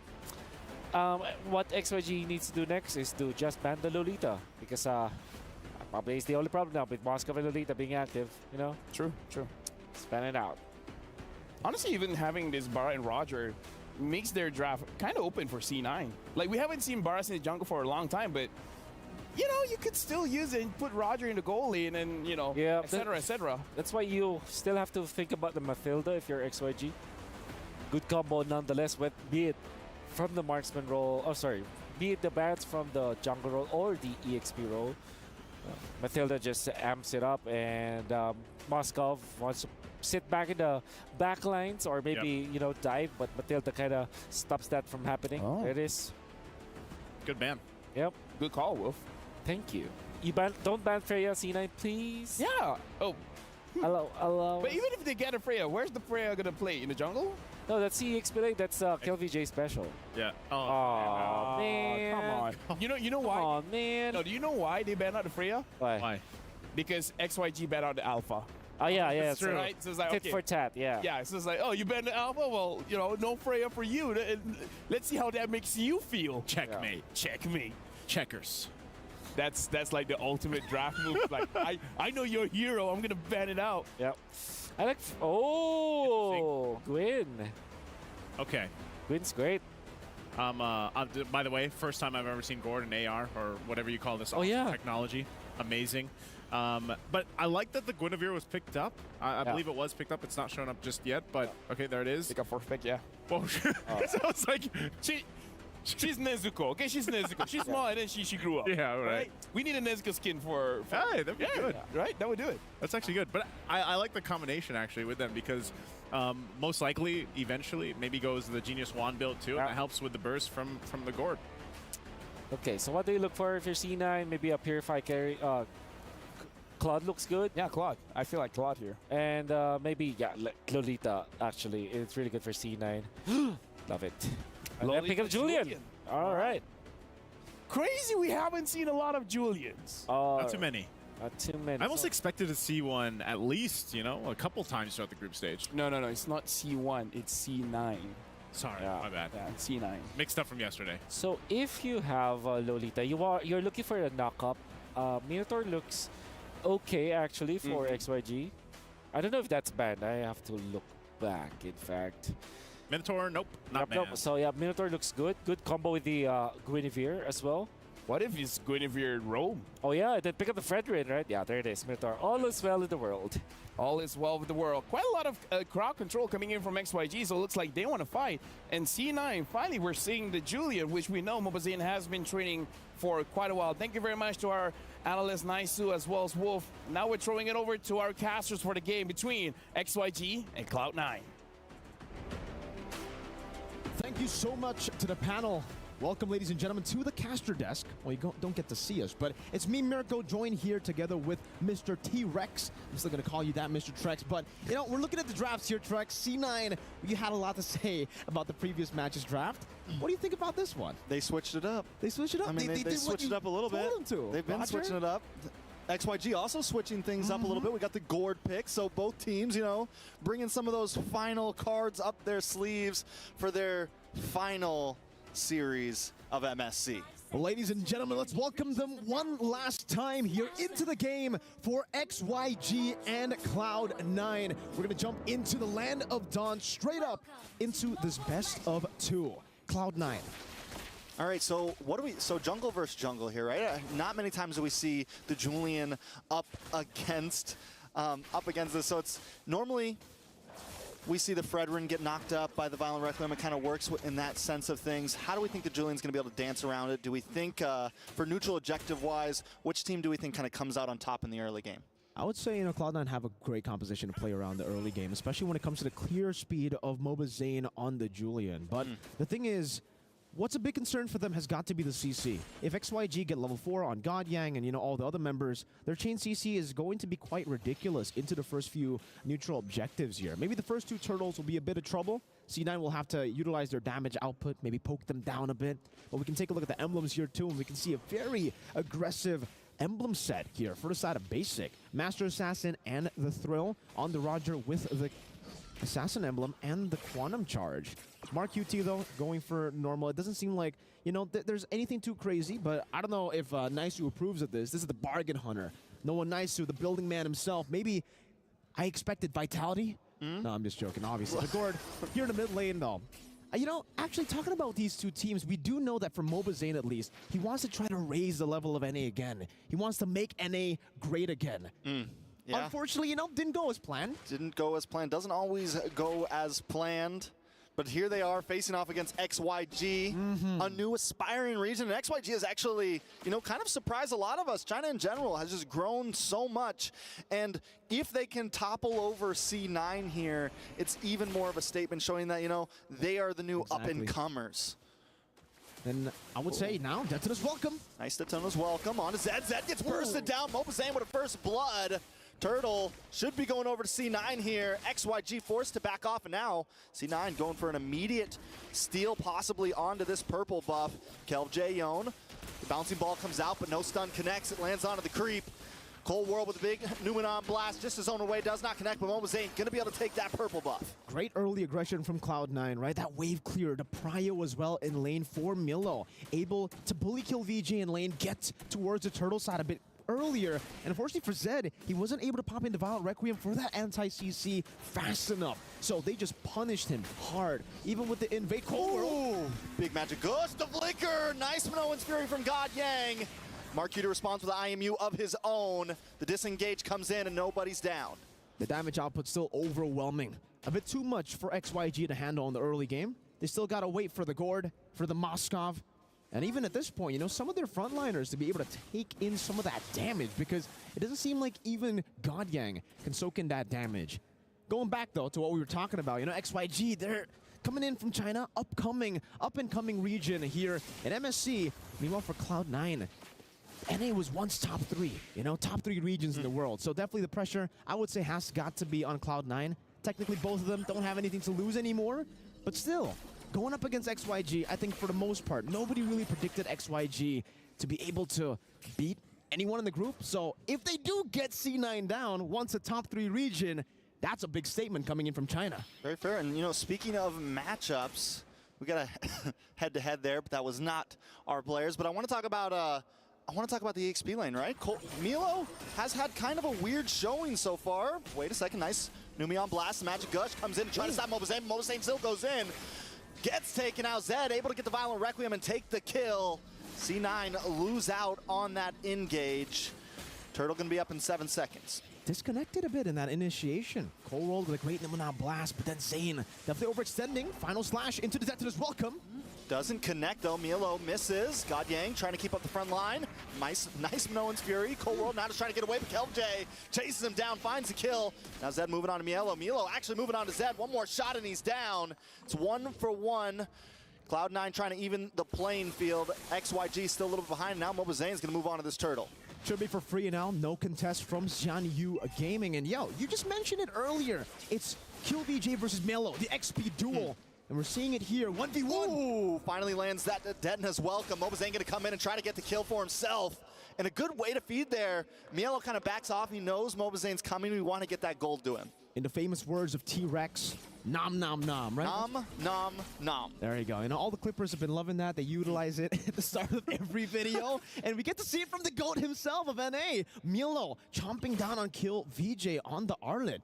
So far, you know, KillVJ, he's more of an enabler for the team. Milo has been more of the, which is strange here, a carry on the Barat. He's been doing so much damage earlier onto Zed, taking him down. Also outplaying KillVJ's final slash with the Detona's welcome. And for Cloud9, now it's a 3,000 gold lead. And that's a good start, right? And you know, you're talking about KelvJ. He's a veteran, right? I mean, Season 4, Season 5, back-to-back champions. I think he's a big part of why XYG has, you know, improved so much. Probably why China has improved so much. And Milo finally kind of holding his own. He's 1-0-2 right now. He's had a pretty rough couple days, but I think finally, you know, at least the stress is gone for these two teams. You know, at least they know, all right, here we're just playing. And sometimes that's when teams are finally able to kind of bring it out. Yeah, maybe Cloud9, you know, they might not be able to take NA to where they were before, but maybe they'll be able to get an improvement. You know, last time we saw NA and MSC, it was 0 wins, I believe. 0 wins. So yeah, thank you. They're en route, Trex, to change that, you know, path. I'm looking at Trex here. It looks like he's very excited. for what's to come here in the next turtle. This is going to be the final turtle of the game, ladies and gentlemen. And for XYG, remember, even though in the early game they haven't been able to find proper ground, stability, they will be able to do so once they hit those item power spikes. So I'm looking at Yi1, I'm looking at Long. These two members will need their item power spikes before Xianyu Gaming can actually go for these big fights. And if they don't have it, I think it'll be cool for them to actually let it go. I mean, definitely a viable option just to let it go. If they don't think they can get the big knockup, they need God Yang to get that big Minoan's Fury that he got earlier. Comboed up with the bouncing bulb. There goes another Den as welcome. Brought back and get the double stun. Marcuti now looking for the target. KLJ able to get away. Mobazane going to get back onto this turtle. I think, like you said, XYG, just back off, play it safe, wait for your opportunity. They gotta. When the XP lane is down 2 levels, and it's an Ardent versus Barats, it's already a tough matchup there. Now 3 levels down, kill VJ because he tried to look for an opening for the team. But now looking at the items here, in-game equipment, we get a quick check. It's a Sky Piercer first item into the Windtalker from Mr. Basic in the gold lane. That's going to enable the snowball to be even crazier here in the 6th minute of the game. But meanwhile, for Long, it's still quite a bit away from that power spike, man. He only has a corrosion scythe building towards the golden staff now, and then we'll have to wait for the DHS. So at this point, maybe 11th minute, that'll be when Xianyu Gaming can get Long online. But it might be too late because Mielo, he's building up to be an absolute beast on the Barats early on, having that massive lead against Kill VJ and having those defensive items. So XYG, it does really feel like at this point they can only just react to the plays that are being made by Cloud9 all around. And here's another one of those plays. Mobazane trying to go on to the purple buff, but it seems they're just going to try to look for an angle to siege. Yeah, I mean, taking it slow, not trying to force anything. Gonna get this bottom tier 2, and even if they don't steal the purple buff, they're getting ground. They're slowly pushing XYG back a little bit. Cold World with the bulwark, able to send some shots back. Now, you brought up Long earlier, and wait a second, Cold World might be a little bit of trouble. Able to dash back, nice final slash, connects onto Mobazane. Mobazane still dancing around. Zed looking for the knock-up, not able to connect. Mobazane still keeping the pressure on. He wants to contest for this orange buff. Long, though, locking onto Mielo. After that is welcome, but the Marcuti gets the IMU. No knockups from either side. In comes God Yang, though, with a nice 3-man knockup. Still not enough. Responded by the Numion Blast, able to connect onto Zed. Long now, along with God Yang and Zed, back into the base. Cloud9 got what they came for. Great plays coming in from Cloud9, attacking Xianyu Gaming from different angles, knowing that for XYG, it's all about creating a very, very coordinated front-to-back composition. If they can't formulate that kind of formation here, it's just so easy for Cloud9 to dissect them, get them, pick them off one by one, and even Mielo flickered forward. He knew exactly how much damage he could take, how much punishment he could take, took E1 out, and then into Cloud9 as they now try to go for the translation of that team fight into the Lord. They get it for free. I mean, free Lord, and again, just like the third turtle, I think it's smart again for XYG not to take that. I think it's at a point now, you got to try to bide time, or let Cloud9 come to you, get into that bottleneck, and once again, God Yang just needs to land the big knockup. They got to get the combo. They have the final slash too. They have a lot of displacement skills, and as long as Long can, he's almost on his way to that third item, just a little bit longer, that's when we could see maybe Long really popping off. Yeah, you get to see the replay here. Mielo with the instant initiation. He saw E1 and went for it instantly. Well played, man. Very, very decisive. But if you take a look at the items, I don't know if you guys realize, Zed on the Guinevere, Sky Piercer. Seems like a very interesting build to go for right there. You can Starlium Scythe again. It's a Starlium Scythe and a Sky Piercer. So they're actually going to try to utilize this Guinevere as a damage dealer, even despite getting picked off early on twice. Now a Lord in the bottom lane. They've dealt with a holy defense. They might be able to go for the siege. Ooh, Cold World in the backside, able to dash through a little bit. Magic Gush does come out. Zed misses the knockup. Mielo holding down the front side as well. Marcuti there, looking for a possible angle. Basic gonna start putting damage onto the mid inhibitor. Cloud9 just looking for a little bit of material. Mielo does not fire off with the den as welcome. God Yang tries response, but misses once again, and now pushed back. Basic doesn't want to force it. Nobody wants to force the engage at all. Marcuti back down to the boss side. Inhibitor does go down. 2 inhibitors for the side of Cloud9. Clinical stuff from Cloud9, doing a very good job at just picking these turrets off. Zed wants to go in there, a bit too aggressive. Kill VJ. Kill VJ as well. Mielo now back to the front. XYG does want to force it, but Kill VJ taking a lot of damage, down to about 20%. Gets A and up with the flicker den as welcome. It's a lot of ults though to commit. Mielo does go down for that one. Yon with the Magic Gush, and comes an Owen's Fury from Marcuti, gets a knock up onto Zed. Basic still playing the distance along with Cold World. Basic gets another shot, but Zed does not go down. Cloud9 decides to back off. It's a 1-for-1. So 1-for-1 trade there, the XP for XP, the matchup we were talking about. 3 levels ahead still. Milo still holding on to that gold lead, but now Basic has the Malefic Roar. And when we were talking about that power spike, it's kind of on time now for Xianyu Gaming. Lung has finally gotten those item power spikes, but like we said earlier, because the frontliners coming in from Cloud9 are just so ahead, it's going to be very hard even for Lung, despite him already picking up those item power spikes, to deal damage to the front line. I mean, take a look at that big Dino Man. Big Dino Man walking down the map. Bloodwings does come in for Mark Cutie there. And Mark Cutie, man, of all the players, I feel like he's Mark really... Cutie, Mark Cutie. Mark Cutie is in, and you're the man. Oh, or okay. he's Mark Cutie, man, whatever you want to say. But Mark Cutie, I feel like out of all the players, he's really showed up this MSC. Cloud9 definitely, you know, they fall a little bit short this MSC. But Mark Cutie has definitely showed that he's got what it takes for being a rookie player, for being on the world stage. In my opinion, he's played some of the best out of all 5 players. Excited to see where he goes from here, but now... in this game, second Lord is up. Does XYG even try to contest? I don't think they can, right? I mean, they don't really have enough damage. Those item power spikes, like we said, even though it's ready for Long, he'll only be able to go for the trade up top. And it's a tier 2 for Enhanced Lord. This might as well be the final Lord for Cloud9 if they're able to find those creative angles that they've been able to find all throughout the game. If they can still hold on to that discipline, something that was pretty tough to do as well in their first match, you know? Yes. But if they can, it'll be very scary for Xianyu Gaming. They still have a great wave clear, but the thing is Cloud9 have so much damage to play with. They can just dive in, wait for the Lord to charge in, and then take control. Long is on it already, as all 3 lanes will be manipulated in a way while they're crashing, well, they'll be crashing down. Zed's going to try to come in from the back here. Let's keep an eye on him. Lord does get melted down. Cloud9 just looking for the top inhibitor, not trying to force anything too major. Zed still looking for an angle, decides not to get the full engage. Cloud9, I mean, Cold World, able to get the stun on him. They're going to try to re-engage on this. 1 more inhibitor to go. They got a wave of minions coming. Can C9 shake something here? Can XYG get the response? A lot of damage coming out from Long there. Nice final slash, but it gets immuned out. But the Daytona's welcome. He's going to get gobbled up. Taken down. Wait, God Yang with a nice Minoan's Fury. Zed comes in, finds Miela, but Mark Cutie responds with one of his own. God Yang getting damage. Mobazane able to pick up the kill. Long now with the spear, getting behind, locking onto Mark Cutie. That's a lot of damage. Long decides to back off, though. Mobazane still in the back, but now he's alone. Zed picks up the kill. It's a 2-for-1. XYG comes out on top. They lose their final base turret up top, but they take down 3 members. Let's take a look at the STC replay to see exactly what happened there. Mobazane and the rest of the team way too aggressive. They were able to punish Kill VJ, but then they kept on going in. Kill VJ still had the flicker to disengage, and they only lost 1. Long is online. The international marksman coming here again. That's a Malefic gun too for Mr. Long. You can definitely see the confidence building up for XYG as they have reached their item power spikes. Even the Wishing Lantern now with the Divine Glaive and the Winter Crown. Now the new interaction. Remember, folks, you can. Oh, that's a Spear of Misery that gets bounced back. That was pretty good, right? But I love the interaction sometimes with the bulwark. Yeah.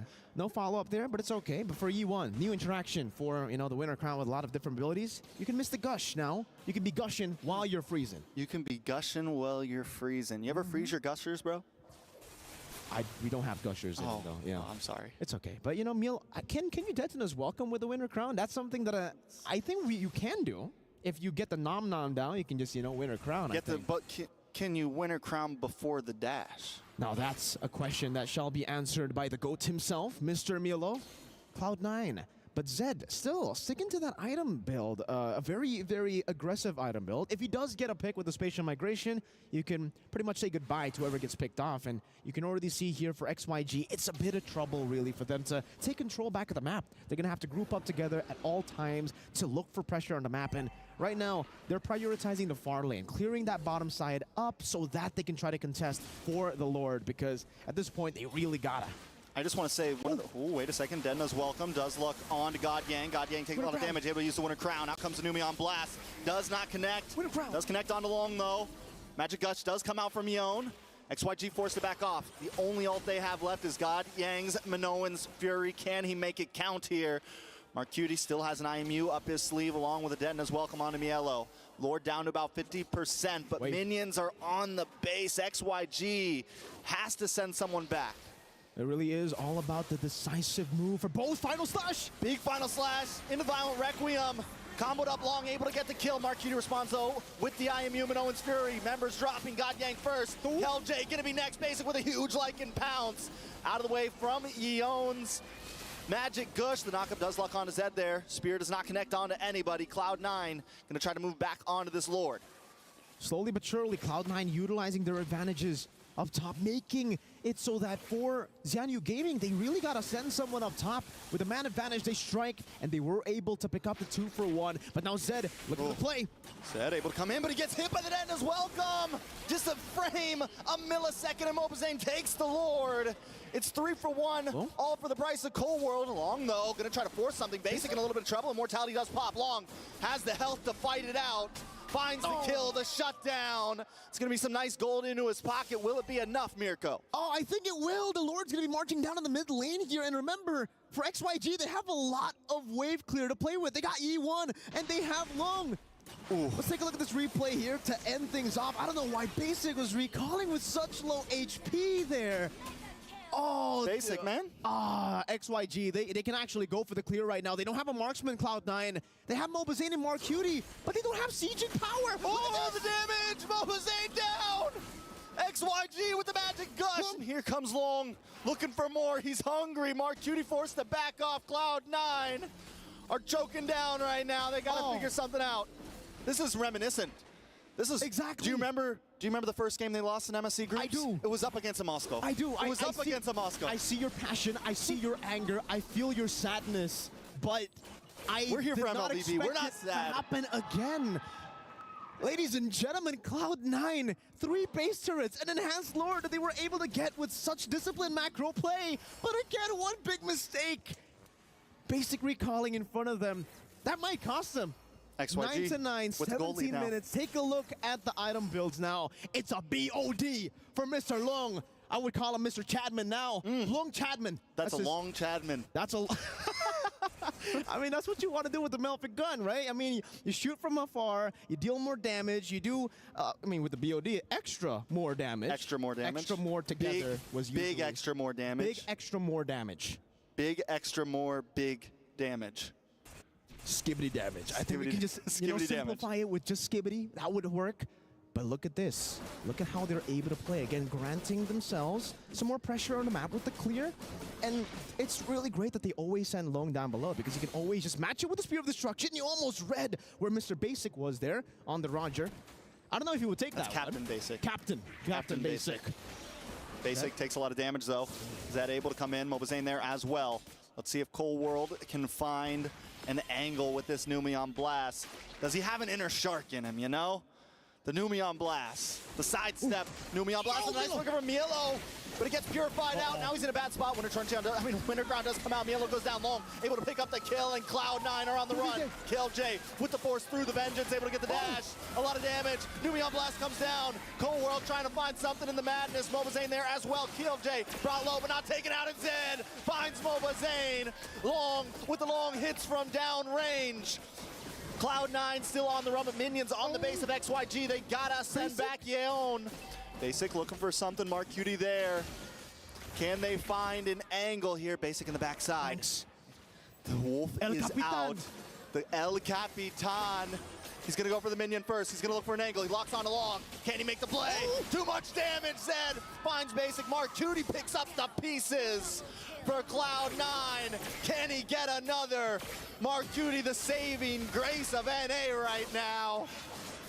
Final slash does connect. Marcutie still there though. Yeon comes out, sends a bouncing ball, connects onto no one. Cold World, Marcutie against the world. 19 minutes in, we got a game in our hands. Let's take a look at the SDC replay again. Marcutie, the savior of NA. I think that could not have been said better. You can see the smile on Milo, the GOAT's face here. I don't know if that's, you know, a smile, laughter of acceptance or of like disappointment. You know, like the five stages of grief? Yeah, exactly. The 5 stages of grief. We're seeing the acceptance very, very soon, very, very early. But at least for Cloud9 here, with the advantage that they got, they're going straight for the Lord, and it's an evolved one. All right, they're going to be able to get it. Numeon Blast does connect onto 2. God Yang still trying to hold down the front side.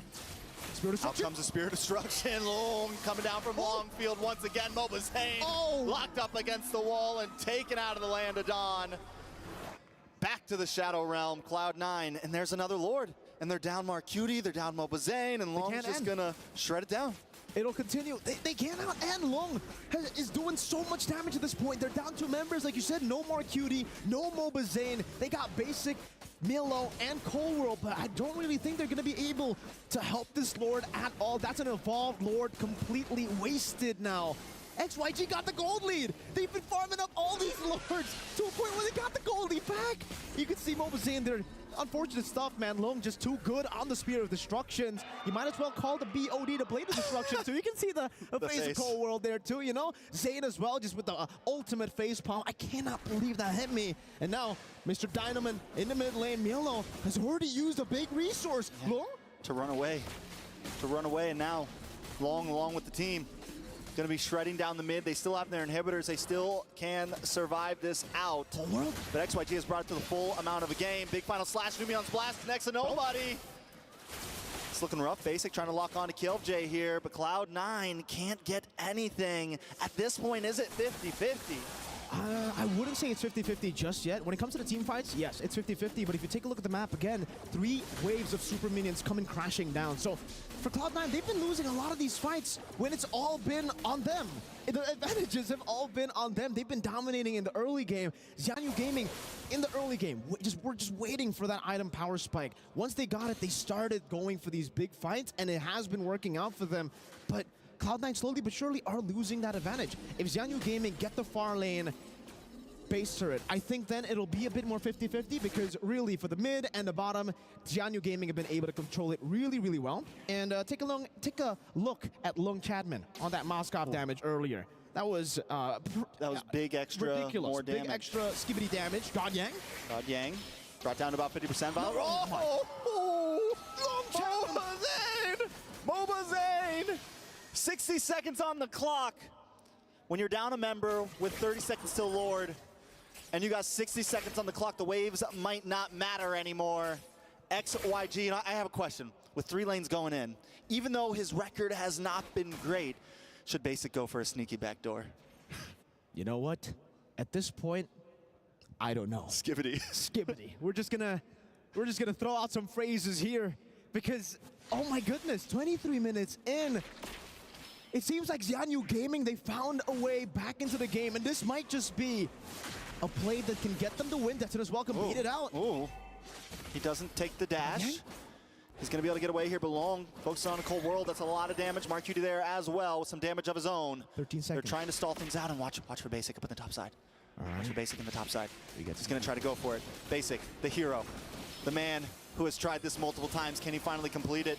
Yon, they're going to send him back along with 2 members. Long, not taking long to shred down this this Lord.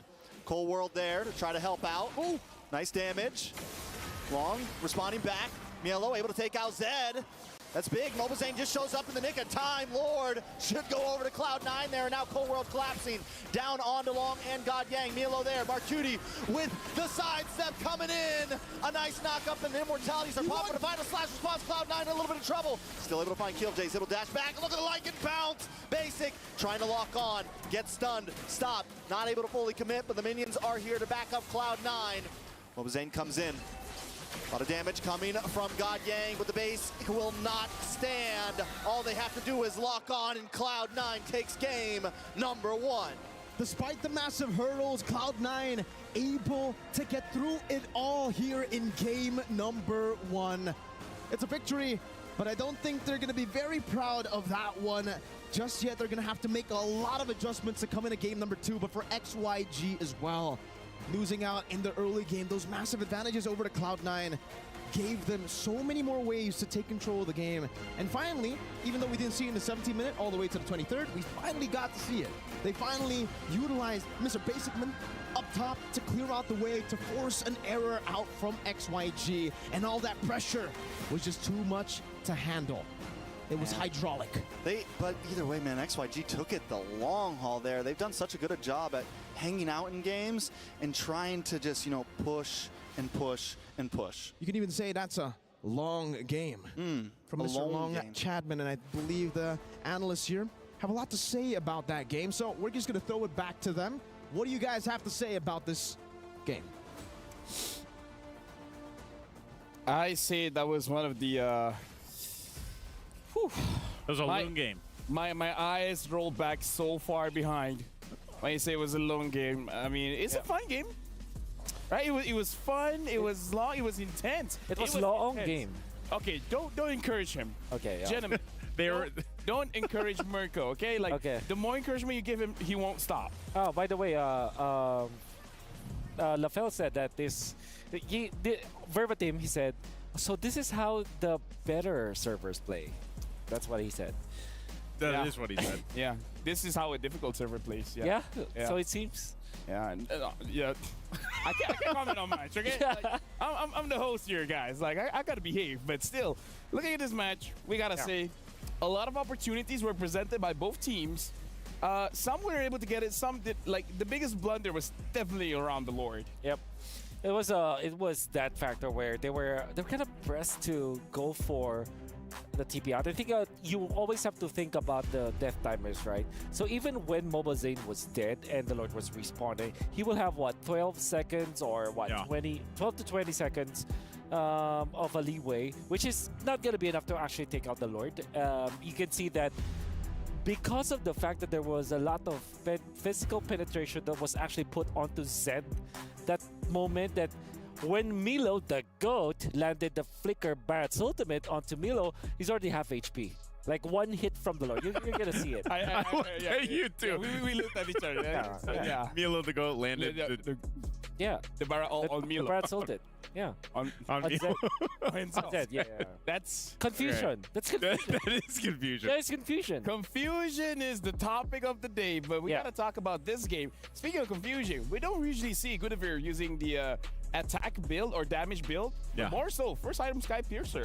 What you guys? I think too high risk, too high reward. I mean, we got a Malefic gun as well. I think That's true. I think the Sky Piercer was second item. No, it was first. No, I think he completed the Calamity, the Stardom set first. Nope, first. Are you first sure? I'm quite sure. Okay, well, I don't have an explanation for that. No, If it was the second item... No, okay, so I watched it the moment the items popped up. The Sky Piercer was there, and the Calamity... the Starlim Scythe. Starlim Scythe was not completed. Yeah. I mean, sometimes you can just have the first item of the... Go big, go home. Yeah, whatever. I still don't have an explanation. I think that's what it was. I still don't have an explanation because they needed a front line. I would have accepted the Starlim Scythe, but I feel like you need some sort of like Athena Shield perhaps, or maybe a Radiant Armor, or even a Blade Armor at a certain... A little bit of defense, basically. Exactly. And at the same time, you already mentioned it, I love to see the Malefic gun get brought into the game. It was Malefic Roar and then the gun, I think, for long. That's right. So interesting that we finally get to see this a little bit of extra range. I'm not sure on the... Yeah, that was 50% extra range. It's extra range when you use a skill-based attack. Enhanced basic attack or something like that. If you land a spell, basically. Yeah, exactly, yeah. Which... Yeah. The stats aren't that great, which is why we don't usually see the Malefic gun. Like the effect itself is good. It's just the stats surrounding it. Yeah. There's a movement speed every time you attack. And there's attack speed, I believe, or was it attack speed or movement speed? There was attack speed. There was attack speed every time you attack. And some physical for 1 second. So kind of fits the bill for the Moskov, obviously. But I guess at that point you don't have any more items to pick up afterwards. Honestly, C9 they're laughing a lot for this game. Like they enjoy themselves. Okay, that looks like some relief, by the way. Yeah, that's relief, not enjoyment, I would say. Yeah. Is it relief enjoyment though? It's both. It's both. Yep. When I'm relieved, I'm enjoying what? What? I'm happy. I don't know where I was going with that one. A sigh of relief. Sigh, yeah. You already said the words. You cannot take it back. No, here's the thing. Like, you do with what you will with the information that you have. Speaking of information that we have, game number 2. How is that going to look like? I believe that what I noticed after the games of XYG, God Yang was phenomenal with a I would say setup. Minotaur. Yeah. Yep. Minotaur. Set up tanks. I would say Minotaur, for example. He was a goal laner, by the way. Yep. Before this. And God Yang landed many good ultimates and also baited the Numinum Blast with the Winter's Crown. I think he played well. I think at this Minotaur pick, although it was last pick, I think this is something that Cloud9 should also look into because God Yang was comfortable with these setup tanks. I think at this point too, we already mentioned this, like both teams should get a win here. So XYG, they got close. They nearly turned this game around again that we've seen them do before. But this time around, if XYG gets the win, hey, at least they end their day in group stages both with a win. And now we got to check out our MVP, our Sony MVP of the game, which I believe is going to be Mark Cutie, and he definitely deserves it. Like if I remember correctly, even Trex was like, Mark Cutie is performing better than the rest of his own team. Which, you know, since you're the MVP, yes. Yep. I think particularly in this game, there was a very clutch moment where in the bottom lane, he was able to use skill 1 onto Valentina, landing on both Zed as well as Long, who tried to go to TP out, literally one-shotting them. And of course, this was that team fight. Look at that burst coming out from Mark Cutie. And this is so instrumental because now XYG just forfeits the Lord once again. It's always the fights around the Lord that XYG loses. That's mostly why they eventually lost the entirety of this game. And also, he was the one who also took out Zed during the last Lord fight. So, pretty much deserving of the MVP award. 12 KDA. That's a lot for about almost 25 in the game. And it's funny because when you look at this, I think most of the time he was taking the final slash. Yeah. Like most of the time he was just grabbing that and then following up with it.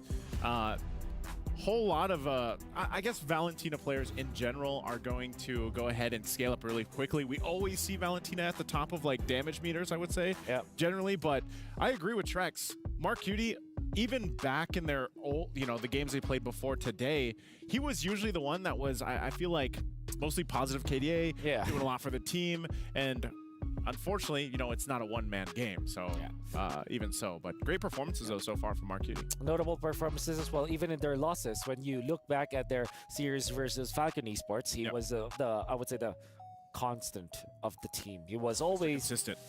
Mr. Consistent, that's very true. And he is making the right decisions as well. Rarely being frozen in the mid, but when he does get out of the laning stage and out of the early game, he does perform well during the Lord team fights. We gotta say though, that was pretty close. Close enough that I would think if XYG won that one, maybe Trex would get traumatized. He's been seeing that for quite a bit. They're already at the base. But then, I don't think it's just Trex at that point. And I think it's like the whole region rooting for C9. Hey, there was last match it was 22%, I think it was on the predictions. So it's Trex and 22%. All right, so I feel like for all of us here, we're pretty hyped up. But for now, let's actually throw it over to Eterna and Steph Weezy. What you guys got? Welcome to MSC 2024. My name's Steph Weezy, and I'm with Eterna. And today, we're at the EWC Merchandise Megastore to check out some of the hottest merch and jerseys from all your favorite teams. Yeah, instantly one caught my eye here. Weezy, I gotta admit that this looks pretty slick. Ooh. And I think it looks good on you. It looks good on me as well. I think it's a good size, good fit for you. What do you guys think? Definitely agree. Liquid Echo, support your teams. Definitely let us know which way you think it'll go for them in the group stages. But there's some other teams we got to check out. Speaking of teams, there's one that caught my eye right there for you all the way out from Indonesia, Fnatic. Oh, you're right. Wait, let's take a look at it, actually. Ooh. Oh, it's fancy. See, this one's a little bit more lightweight. It's a jersey, so it is hot out here in Saudi Arabia. It's perfect time to get a jersey. Okay, I'll take it. All right. What are you going to take? I'll tell you what, you found something for Indonesia, so I need to find something for my region, which is North America. So let's see what's over here. A couple more jerseys on the way. Wait a second. Here we go. Cloud9. I think I'm going to get this one. It looks pretty good. Yeah, maybe even better than yours. I like that size. I do too. I think it fits. I think I'm going to pick that up real quick. Wait a minute. Thanks, What's this? Weezy. Bye, guys.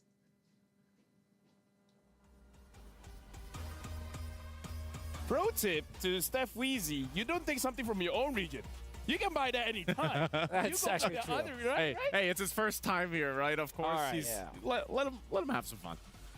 I also love the fact that Steph is wearing the C9 colors too. Yeah, he is. Oh, yeah, he is. Yeah, so I know that he, alongside Trex, he's the one feeling all of those emotions. He's feeling under the weather. I'm sure. Well, he's casting. he gets to cast this game at least. True. I don't know if that's going to help him feel less under the weather, but... You know what I feel bad about is? What do you feel bad? Prax is casting with Mirko, and Mirko is not really there to make him feel better. Yeah. Yeah.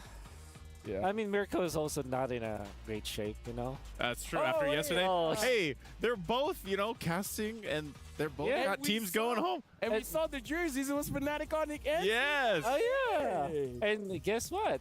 Malaysia and Philippines here at the panel. 2 teams in the knockouts. 2 teams in the knockouts. Hey, listen, sir. I don't get to celebrate always, so, you know, every once in a while. Every once in a while, yeah. But now we're going to talk about this game. So XYG has to win this one. Like, make it canon, make it 1-1. How do you make? I was gonna say, how do you make this canon? Get the Freya, get the Moskov. There you go. There you go. And the Minotaur. Freya, like, take right side. Freya, Moskov. At this point, just no ban. I hope so. Or maybe just Chip and Louis, then no ban. Okay, yeah. Okay, you ban Chip, I ban Louis, and then no ban. Everything else is open. Yep. That's how you do it. But I do agree. I want to see that Freya. Like KLVJ, this is where you don't set up for your team. So this is where you just go Valkyrie mode and jump in. You know, exactly. The previous game was the first time that I actually looked at the chat. Shout out to the chat, by the way. Shout out chat. There were lots of questions about that Freya, and I understand why. And for all of the viewers out there, for the uninitiated, I know that the Freya is not meta. I know that the Freya is not played in the XP at all, but this is canon. XYG likes to play the Freya on KLVJ. That's just it. There's no other explanation. So don't be surprised if Freya has been banned 3 times already today when going up against XYG. He needs to pick it up. He needs to show the chat. Why? Yeah. He's got to show the chat. He got to show the chat. All right. Well, they've been asking, so Wolf answer, you know? For good time's sake, please, Midnight. Don't ban Freya. Wait, are they actually going no bans? Like, I don't see anything yet. Yeah. They're not that crazy, right? Hey, it's your last match for MSC, man. You know what? When you say Why like not? that, like if I were to own a team, I would be like, you know, it's our last match. It's our last match. 5 assassins. Why not? You guys do you know?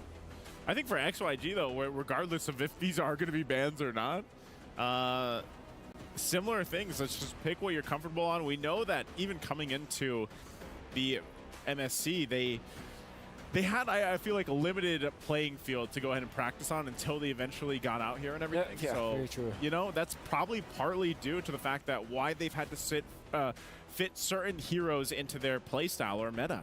Oh, that's literally the explanation why they are picking up the Freya in the XP lane. Maybe that was part of the Bruno, right? That's also true. Like maybe the only choices were Bruno, Moskov, you know. So I think we're gonna see some of the picks. We don't know the bans, so Harith. Was that actually no bans? There should be bans. I think we are just not seeing it. But it's okay. Either ways, Harith is the first pick for Cloud9 XYG. Like, they're gonna go Moskov Edith if Edith is available. If not, they're gonna go Moskov Edith Minotaur, man. Moskov Arlot, I would say. Moskov Arlot. Yeah, that is going to be the case. If not Moskov Edith, Moskov Arlot is the case. Unless of course they're both bad, which we don't know yet. The only thing that I can really like confirm that would be in my head like worth everything else is like on the table. Yeah. Everything else is debatable. Yeah. Yeah.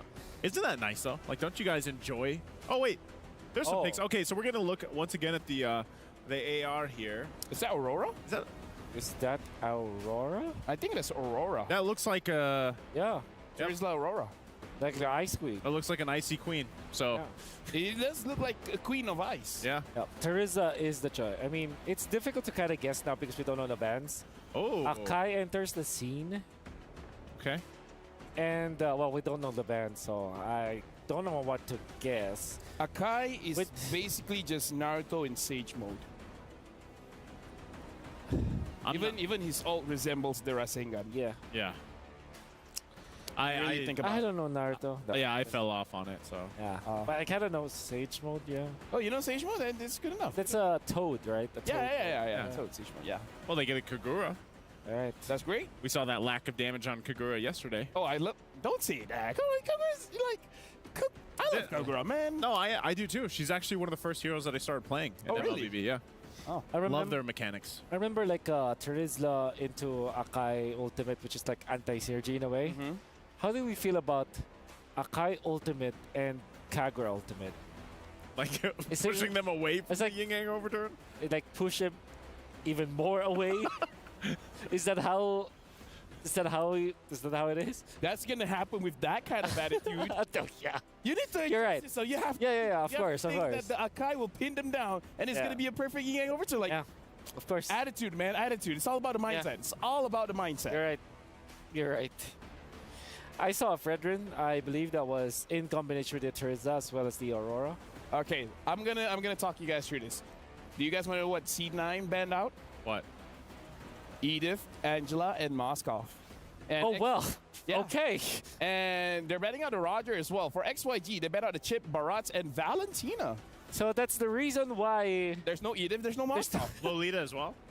The XYG banned out Lolita. Okay, so it seems. So there's a Roger ban and probably a Louis ban. Wait, the Roger went through the first 3 picks without getting picked? I guess so. So that was so we are going to see a different hero for long. Hopefully not the Bruno. Hopefully not the Bruno. Well, maybe if he decides to. I don't know about that. Hey, Innocent brought it. Yeah, that's true. Actually, he mentioned it in the roundtable too. Yeah, he did. He was like, I'm not scared of a Ling. Maybe that's a knockout special. Special. I think they're saving it for the knockouts. Yeah, grand finals. I don't know. I don't want to go that far ahead, LaFell. I know. This is, by the way, oozing with confidence. Yeah, we were talking about oozing with confidence earlier, Wolf. This now LaFell and Gideon are. Yeah. Oozing with confidence. Hey, by the way, our good friend Jays too, as well, doing a great job speaking about MLBB on the panel. For EWC. Oh, that's. Oh man, it's. It is the Bruno. All right. Okay.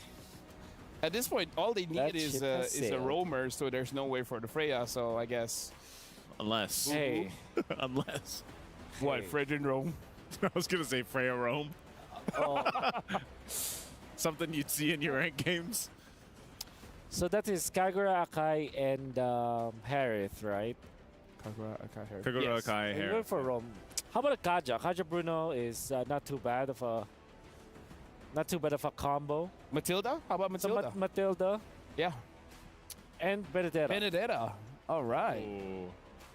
I am hoping for a Kaja from XYG, but then we're looking for like a big AoE, like Tigreal perhaps, actually. Tigreal looks good, doesn't it? Yeah, Tigreal for... Anything that you say honestly looks good. Yeah. At this point, yeah. Yeah, anything that we can look at might look good. Khalid Rome, sure, you know, like... Yeah. But honestly, Lubukan Baloy, bro. Lubukan Baloy. Yeah. Oh, speaking of which, if it was a Helka Rome, that would be intense. Oh. That would be... But yeah, there's... Rafaela. Rafaela. Bruno, all right. What a classic. Hey, this is a classic. Yeah, we haven't seen this in a while. Rafa Bruno. Yep. Brunoella. Anyways. Thank you very much, gentlemen, for your services during the drafting phase. Yep. I'm very sorry, Trek, but I'm going to have to pass it over to you that's working with Mirko. Sorry, man, but, you know, it's your turn. Well, sadly, we had to get rid of Mirko. I had to dispose of him. So here we are, casting. I thought you disposed of me, I'm man. sorry. What are you calling me now? Okay, welcome, ladies and gentlemen, to the caster desk. It's me, Mirko, and Trex. You know, Trex, you can deal with me, right? If Wolf and Nice can deal with that nerd on the panel, you know, you can deal with me, right? Let's get into the game, ladies and gentlemen, though, because this match here, it could be a 2-0 sweep for Cloud9, or XYG could finally get their first game in MSC 2024. We're going to jump into the portal that opened up in front of us to the Land of Dawn for the final game for Cloud9 and Xianyu Gaming. All right, so this means a lot for both of these teams, right? It's your final statement in MSC. It's your final moment to show the world something here. We've seen a lot of almost from XYG so far, and I would actually love to see them push the envelope. They came in once again with a slightly different comp. Is this our first time seeing Rafaela, I'm pretty sure? First show at MSC so far. a little bit more of a, you know, classic support, but some possibilities around it, especially with the utility jungle. Cold World, Marcuti, this is, I mean, they spoke a little bit about it, right? The anti-synergy that you kind of get with the Kagura and the Akai, but it's all subjective, bro. You know, it's all in your mind. It's all the mental state that you need. If you're a Chad, you can make it work. Marcuti seems like he wants to go for the aggressive route, getting the minions and recalling, just like that. That's the flair. Just for the minions. Just for the minions. You got to, man. You got every time you get a small win. In the great words of LaFell, you know, it's all mental, man. If you think you can win, even if you've already lost groups. Winning is relative, he would say, you know? Everything could be. But here, this time, it's already a bit different, right? For Basic, he went for the Bargain Hunter. Long is actually doing a good job in lane this time around on the Bruno with the Master Assassin and Fatal. So Long should be able to actually bully Basic out, especially considering, you know, Basic's already very, very low. Up top, Milo taking a little bit of damage, but Yoan is there as well. Gets the first blood. E1 showing up there. XYG with first blood on the board. They want to continue, it seems. Cold World. Ooh. It's a lot of damage on a Cold World. Ain't nothing funny here. Mobazane now trying to make his way up top, but XYT doing a great job of blocking them off, and that's going to give them some gold plating. It's going to give them everything they need. They're going to move down to this turtle, though. Mobazane with Marcuti and Cold World, but it's 4 members of XYG ready to stop them, ready to not even let them enter here, and it's a tough start for Cloud9. XYG holding out on this. Milo trying to go in. He doesn't have level 4 just yet, and you can see how much damage he is taking on that Benedetta. Zed's still on it. Marcuti looking for an angle. It does seem like for Cloud9, they can't go for it, and XYG will just be able to secure it without any contest whatsoever. And it's going to be tough for them. And not only that, but Cloud9 wastes a lot of time even like trying to contest it. You know, sitting around the boundaries, they could have gone elsewhere, cleared some jungle, you know, cleared some lanes, maybe try to make a push onto the gold, but they just kind of sit on that distance as XYG does an amazing job at zoning them out of that box. They really did. Xianyu Gaming utilizing these picks in the mid lane, getting the prio up against the Kagura, and also getting more mobility with the Rafaela, the holy healing that gets you more movement speed. Melo very aggressively maneuvering forward here, but if we take a look at the XP, even though, you know, the Akai, we kind of thought that it would be very hard for him to go and farm up. Akai, Mobazane is still on top of the XP board. Long finally taking some damage, but this is the combo that they were talking about as well. Right as it was picked up, it's a flashback, a throwback to back in the day with Rafaela and Bruno being a very, very good combination. And this is why you get to dish out so much damage, you get that additional healing, and most importantly, later on, mobility in the team fights, back and forth. You can make these fights a bit longer. And you can dribble the ball, right? You can do the back and forth using the Rafaela. You can kind of do the dance step and get a couple shots off back. Oh, but Basic taking a lot of damage. He won with another one. That's 2-0 right there. Cold World in a bad spot as well. Mobazane trying to come in, does have a heavy spin ready to go, decides not to use it just yet. Zed unloading. Marcuti now also in the fray of things. Frigid Glacier does come down. Cold World takes an abrasive rat to the face. Zed and XYG still dancing around the distance of this tower. They're going to try to make the push in. Mobazane down to about 30% health here. Up against Zed, Basic finally showing back up to things. Melo just locked in the Hunter Strike up top, and XYG, they put so much pressure on the mid and to the bottom, he's able to get all the gold plating off that top tier 3. He does, right? But again, I feel like for Long, he did the same thing, and it's going to be way more worth it for him on a snowballing pick like the Bruno. And they're already setting up for the next neutral objective this time round. It's Zed first on there. E1 has been phenomenal. And a lot of these skirmishes circling Eagle. Cold World, oh, gets a knock-up on the runaway there, the fadeaway, I would say. Marcuti hiding out in the bush. Mobazane going to be showing up soon. Can they contest this one? It's a 4v4, or a 5v5 at this point. Everybody in the turtle pit. Marcuti still playing the distance. Maybe looking for a nice yin-yang overturn. Unable to throw anything out just yet. Mielo finally with the Electro final blow into the midst of the fight. Nice purify onto Zed. Mielo able to find the turtle. KLJ taking a lot of damage. Marcuti able to find the yin-yang overturn onto Zed there. KLJ does get away. Cloud9 walking away with a member and a turtle. Good response. Great from Cloud9. Able to just play it out force Xianyu Gaming to a spot that they're not comfortable with. Again, for Xianyu Gaming, it's very front-to-back composition. They need to have a very, very coordinated fight to actually make it work. Meanwhile, for Cloud9, it's kind of the same story that we had in game number 1, where they could actually attack from different angles, and that's exactly what they did. Mielo, final blow to start things off. Even though it looked kind of awkward, you know, he was able to get the Petrify without the final blow. It still worked out for them. They made it chaotic enough to a point where Xianyu couldn't go for the proper front to back. They couldn't attack any of the frontliners. They had to be zoned away by Mobazane, and this is why the heavy spin works out. That was what Lefel was talking about. Just look at it in this kind of way, man.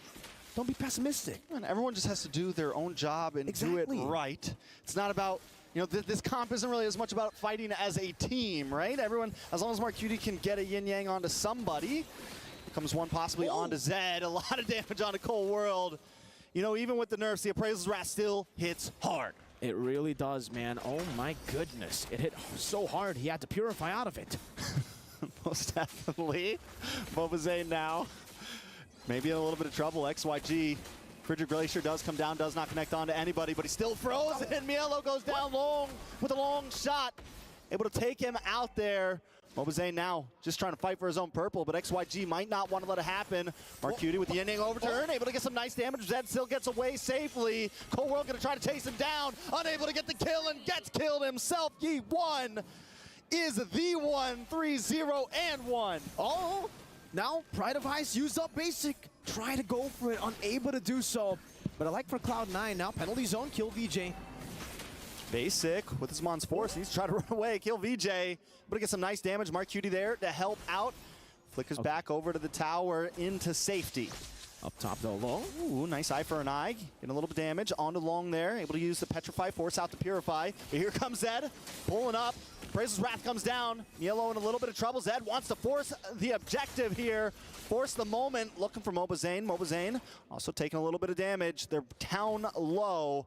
They need to get back to the jungle. XYG not letting up on the gas right now. They're going to try to drop down onto Yi1. Pride of Ice comes out, but it's not enough to save the day. Basic able to get the kill. Cold World goes down as well. It's a 1-for-1, and Basic escaped with his life. Crazy fights all around the board. So many fights in Cloud9 utilize the chaos to go for the turtle. Mobazane does have the heavy spin, but take a look at the rest of XYG. Gonna go for the contest. Will Mobazane do it? Zane taking a lot of damage. Penalty zone does come down. Heavy spin just to escape with his life. Turtle goes over to XYG. Final turtle of the game going to XYG. Basic in the bottom lane, still just trying to look for the farm here, trying to look for a trade. A mirror play as he looks for the cross map there. But yeah, again, so many chaotic skirmishes going back and forth. Trex, and it does seem like for XYG, they have been able to pick up the advantage with that, right? They got a turret up top earlier. They got the turtle as well. They are able to stay consistent here in this game. But if you take a look at the farm department, it's Zed. 1,000 gold behind now of Mobazane. Mobazane on the Akai has been farming a lot better. And you can even see here for Zed, his priority isn't really on, you know, more defense or more damage. Usually, sometimes you see the Thunderbelt. He went for the Oracle. So he's trying to enable that Rafaela healing to be more prevalent as we get into the mid-game, together with Long, together with the rest of the team. And really, it's all about staying in the front line for Yi1, for Long, to deal some damage. I like what you said in the team fight earlier, right? The long shot, because technically that's exactly what he needs to do. Stay in the back as far as you can and dish out damage. Zed, he's losing a bit of HP, but he can always just sustain back up with the holy healing. It's all about the prolonged team fights for Xianyu Gaming as they wait for the next neutral objective. Cloud9 unable to look for anything on the map, but same goes for Xianyu. They have to just really hold out for now, wait for these objectives to go out, and I guess for Mielo, he can go for the wave clear, he can go for the split push, and that will force XYG to rotate, and they do rotate really quick. So again, it's kind of like a stalemate at this point. Yeah, it's definitely a good spot. Kill Jay, taking a little bit of damage, force the penalty zone defensively. Cold World also getting taken down. Also getting taken down to about half health. Yi1 though, man. This guy is 4-1-1, and you mentioned gold earlier. The crazy thing is, even though Zane is far ahead of Zed right now, ZU Gaming is leading right now by about 1,000 gold overall. And it just goes to show that a lot of members of ZNU Gaming are kind of stepping up. You mentioned Long earlier, and I think as long as they can play around that, if they can put all the eggs into that baskets, they have all the utilities they need to prolong the fights. Like you said, they have the heal, they have the freezes and the CC coming from Yi1. There's a lot of possibilities in their composition. Cloud9 needs to find a way to work around it if they want to take this game back into their hands. Zed gets a taunt onto Mobazane there. Oh, nice yin-yang overturn onto Long, but not able to do enough. Now Marcuti's forced to run away here. Marcuti still needs a little bit more damage, one more item. That was great. They bait out the Purify and the Retribution. That stops ZNU Gaming for really holding out on the Lord, and now Cloud9 get a massive advantage out of it. It's a massive advantage because we really haven't been seeing a lot of these proactive plays, right? For Cloud9 now, the fact that they got a turret up top, that tier 1, enables them to step in the jungle a bit more aggressively, to look for these flanks as well. And for Milo, he's going to be able to do that now. Look at that, clearing up top wave, shoving it in, and then looking for an angle to rotate over to the turtle to find a flanking position. And just like that, Cold World goes in. Cold World with the Kaka trying to come in. Out comes the penalty zone from Keel VJ. Not going to be enough. ZNU and hold up on the top side. Long in a little bit of trouble. Milo able to get the kill along with Marcuti. XYG trying to vert up, and XYG are kind of really stuck in this grouped up composition. And Cloud9, you know, they're able to 3v5 them, they're able to 4v5 them, get these little skirmishes. Maybe no one goes down, but as you mentioned, they're able to get something to the top side, other towers. But XYG finds one of their own. Cold World goes down. Mobazane with a heavy spin, able to bring Zed all the way back to the tower. Praise's Wrath comes down, and Mobazane forced to run back. Milo able to find Zed, though. It's a 2-for-1. Cloud9 does get the Lord, though, so it's a big win for them. 2-for-1. And the Lord, that's incredible value for Cloud9, and that's exactly the problem for XYG. They have a front-to-back composition that does really well in these team fights, but when are they ever going to go for these big team fights? Even here, penalty zone. Penalty zone onto Mar and Mobazane. Keel VJ able to pick up the kill. Milo now on the run, basic as well. XYG always finding a response, and look at Long going for the long shot once again. Basic back onto the towers. Milo able to lock down with the eye for eye. Mobazane there gets hit by a freeze. Milo dashes back and catches a high tail out with Cold World. That's a little hit and run there. Well played again to Milo there. We were just saying, you know, for XYG, they needed to look for a fight in Cloud9. They utilized Lord in the bottom lane, looked for a fight in the mid lane, did get picked up, but they were able to win out in the prolonged battle. That was something that we said XYG should have an advantage for. Another engagement onto E1. Oh, Mobazane just hanging out under the towers. Fearless. I mean, when you're at this point, you gotta be fearless, right? Lord still coming. XYG just unable to keep up with the macro right now, unable to get all their lanes down. They're playing a little too tight. Basic with his Mon's Force, getting a couple shots on to kill VJ. Marcuti there, tossing out the umbrella, waiting for the moment to strike, waiting for that big yin-yang overturn. Milo up on the top side as well, trying to find an angle, and XYG just forced back. That was just so good for Cloud9. The fact that they were able to make it so confusing for ZNU Gaming. They keep on going in, making ZNU Gaming think, all right, yo, we've been going for these fights alone, and it hasn't been working out. We need to be clumped up together. So whenever Cold World goes in, they're all grouped up. They completely forget that there are big waves crashing down on their base turrets. And yeah, you do have the holy defense, but brother, those are a few big waves coming down in your base. They got a base turret with that. That's incredible value. Sky Piercer now done for the GOAT himself, Milo. And in the mid lane too, we got Genius Wand, Divine Glaive, and the Glowing Wand. And even Mr. Zane's having a little bit of fun there. That's why he was able to farm up so fast. It's the cursed helmet here with the Molten Essence. I believe he just picked it up early to outfarm Zed. And you can see the effects of that. 2 levels ahead of Zed. Yi1. If you thought, you know, for the Aurora, she's icy enough, no. She's got the winner to crown, fool. On top of the Pride of Ice, on top of the Frigid Glacier. I know it's hot in Riyadh, but is it that hot? She's cold. Cold-hearted, cold-blooded. Winter crown, fool. I can't get over that. I can't get over that. Now, all right. Kill VJ.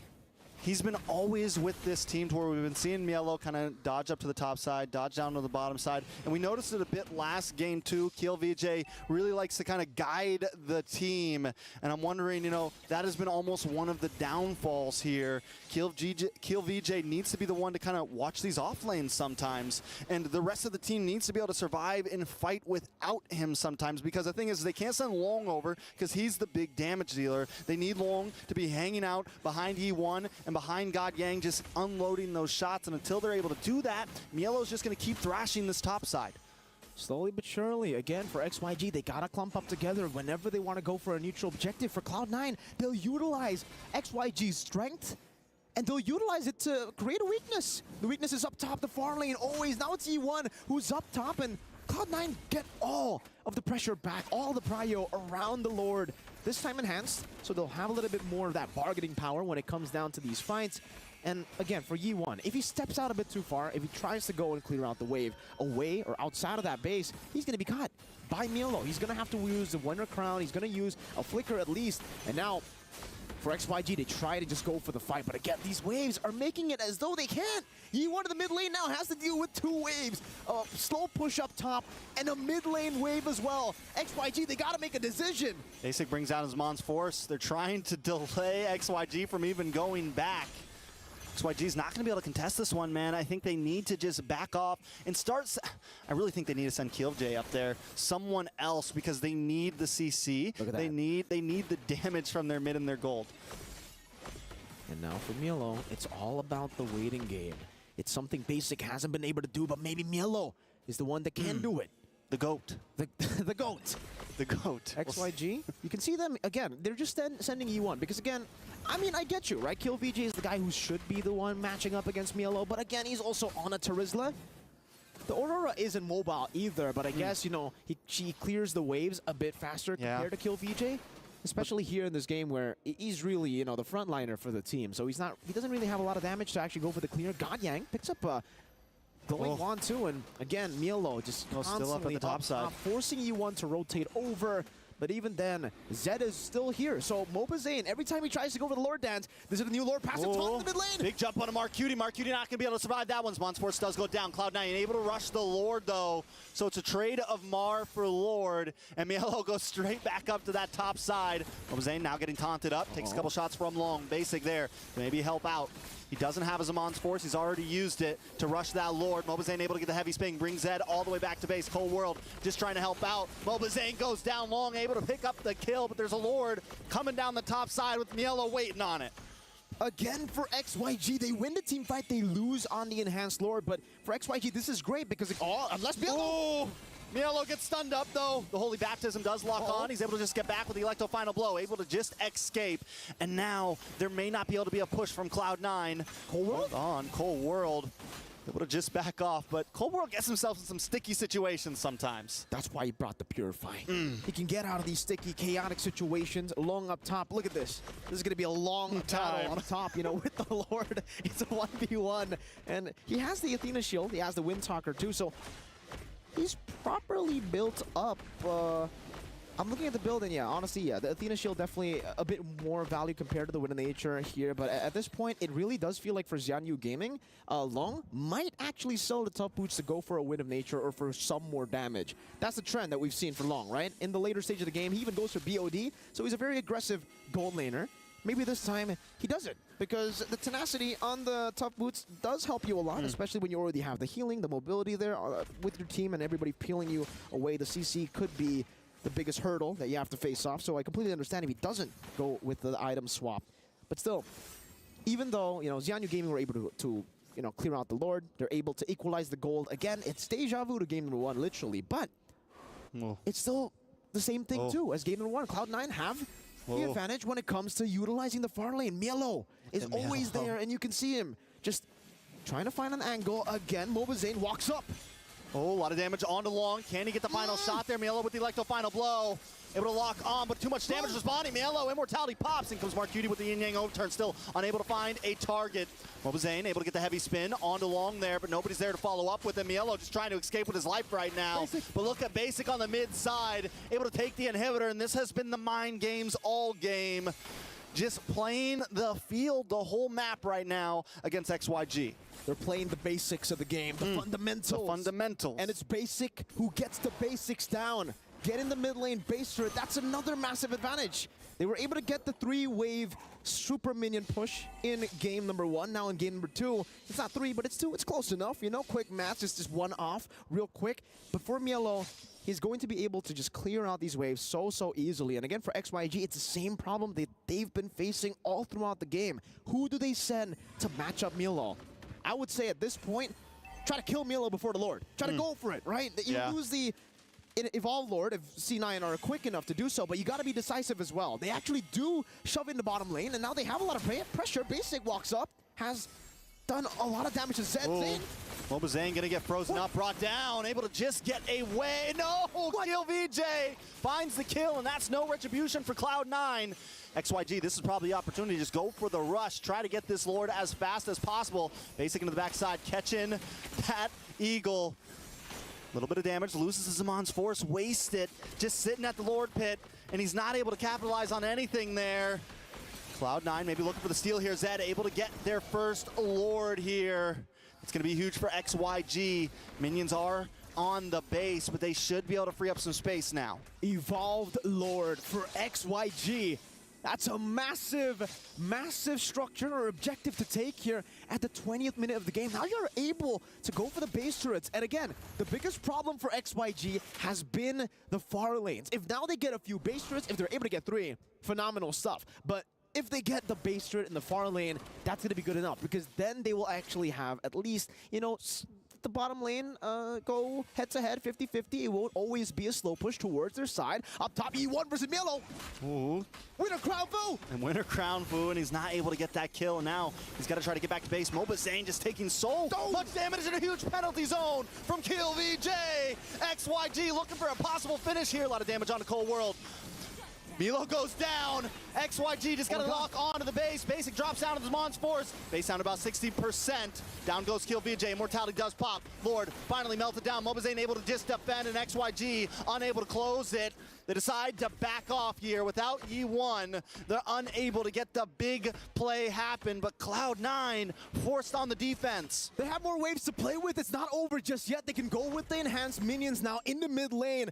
And remember, it's only Mar and Basic, one frontliner to play with. Yeah, and it's 30 seconds on the clock for Mielo, 33 for Cold World. Zed able to get the taunt. The Frigid comes down. Basic does not get thrown, but in comes Kill VJ once again with a big penalty zone. Out comes the Winner Crown from Arcuti. One cannon minion left. XYG still unable to close it out just yet. Cloud9 hanging on for dear life, though. 10 seconds. They got another wave in the mid lane. Mielo is up in 6 seconds. They can go for the base turret first here, and Zed, they're making a decision. They're going to go for it. MLBB dashes up. Zed gets a lock, the taunt. Down comes Zaman's Force. Basic now trying to respond. MLBB low. Use the heavy spin just to get away. Another wave coming down the boss side. Cloud9 still trying to defend. Finally, minions come out of their base to relieve some space. Give them a breath. But XYG have taken the game back into their hands. Ooh. Whole world getting frozen. This is dangerous for Cloud9. Look at Mielo once again trying to play the angle, trying to get to the backside here. Okay. Now finally, for both these teams, they're able to reset completely. Mielo unable to really force the issue on XYG. Bottom lane base turret, that's the far lane. That is exactly what XYG need to go for these neutral objective contests. You can see the bit. Oh, massive shield, by the way, from Basic there. Zed still wants to fight here. By the way, again, for them, this is it, right? It already kind of denies the threat of the split push, of the segue play from happening from Cloud9. Mielo is going to struggle a whole lot to actually clear those waves. Even if he does build a wave, it's always going to be good for XYG. They're always going to be able to defend that wave. So all they need to do now is take care of the close lane within their reach in the top lane. Yuan's been able to deal with the far lane. He should be able to deal with the top lane push all the time, unless Mielo, of course, goes in final blow. Mielo once again going in for it. The Winner Crown does come out. And there's still a Pride of Ice there. Can he get the kill? No! Mielo with the immortality, it pops. Cold World trying to come in and save the day, but KLJ already got the kill. Zed now gonna be able to possibly hold down this pit. Mark Cutie clearing down the bot side along with Basic. What is Cloud9's plan here? They're completely split up, and ZNU Gaming are ready for any cheeky plays they want to pull. XYG just need to stay decisive at this point of the game. They have a big advantage with Mielo down. Bottom lane, it's Cold World with Basic. It's an immortality. They're locking on to E1. A lot of damage. E1 still finally does go down. The Pride of Ice does pop. Has the immortality. Can they get the finish here? The frozen, the outplay! E1 is the one once again, and Basic is gonna go down. Kill VJ showing up. That's a 2 for 0, and a Lord falls down to ZNU Gaming. Cloud9 in shambles right now. Mobazane up against 3. 10 seconds on the clock for Mielo. Mobazane just trying to get away safely using the heavy spin, but there's a wave of minions coming soon, and it's nothing but a tank and a support to defend. ZNU Gaming have long. They've taken it the long haul. Mielo back up right now. Minions locked on. KLJ trying to lock on as well. Just get onto the base, but there's 2 minions still standing. Saman's force does drop. Too much damage onto Mielo. It's looking like they're out of trouble here, possibly. Minions coming out, but there's still a Lord coming soon. ZNU gonna try to close things out. Calm down, XYG. You have an Evolved Lord to play with. You can still play around with it. 22 seconds on basic, 26 seconds on Mar. You can wait for the Evolved Lord, but they want to go for Penalty zone. Cold World sent back to the base to try to heal up. Lord about to close the distance. ZNU Gaming seconds away from a victory. Put one on the board. Cloud9 back off, and ZNU tie the score. 1-1. China has showed up.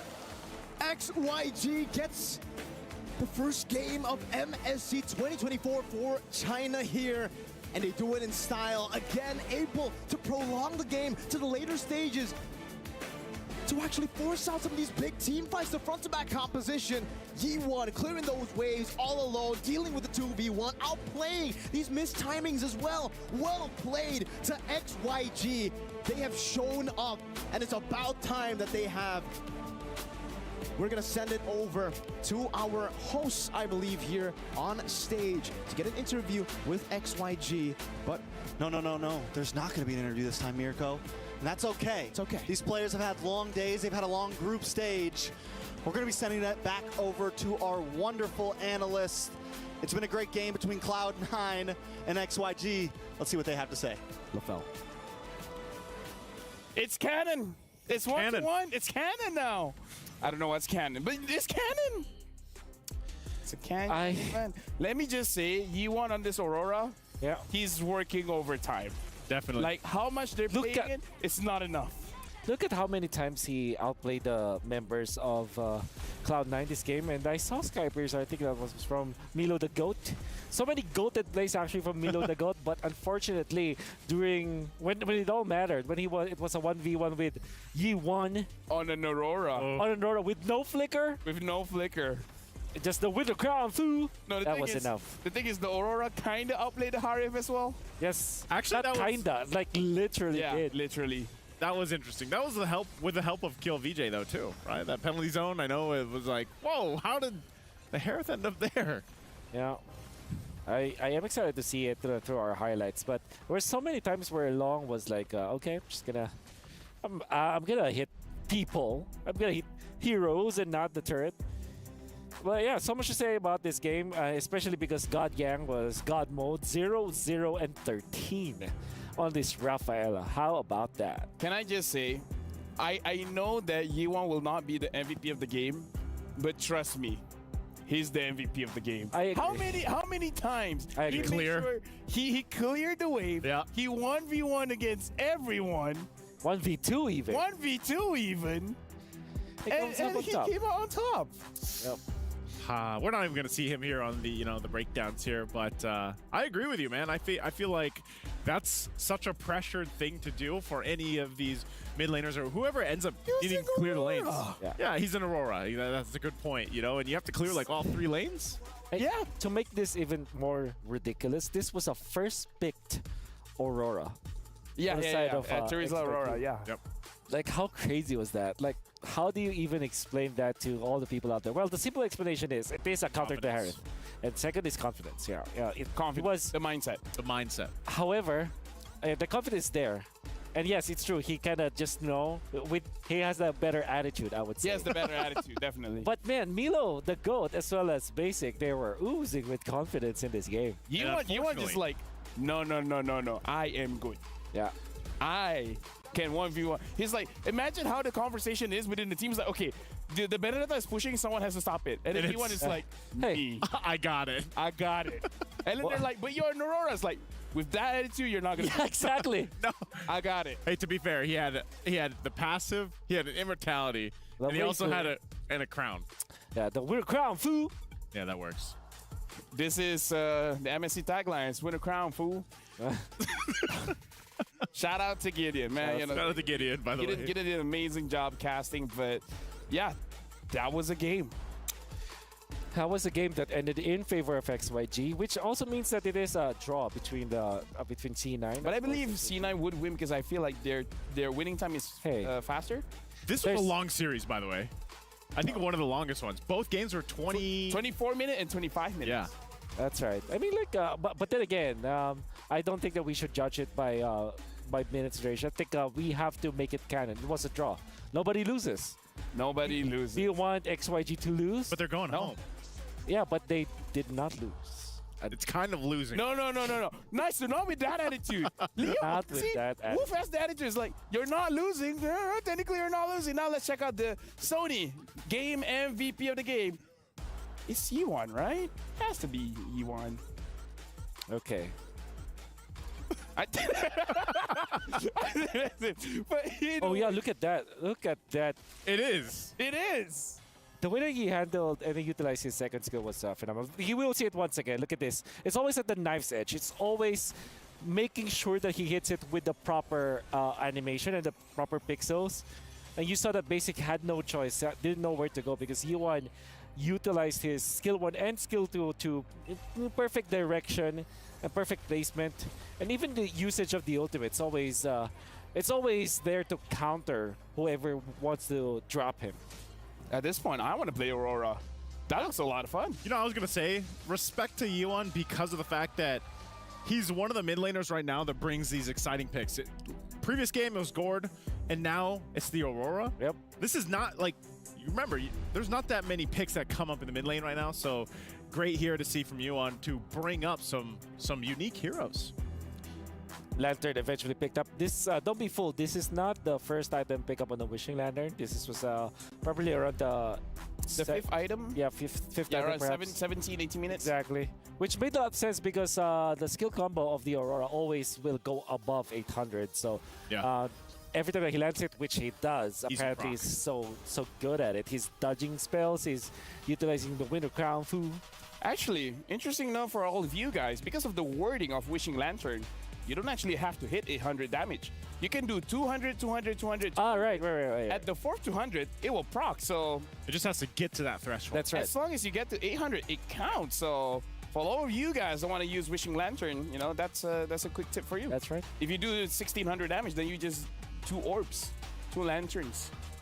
Oh, you mean 6. Right now, we got to look at the result of the STC play prediction. Whoa. You're both right. Majority is for Cloud9, 58% and 42% for XYG. So it's pretty close. It was pretty close.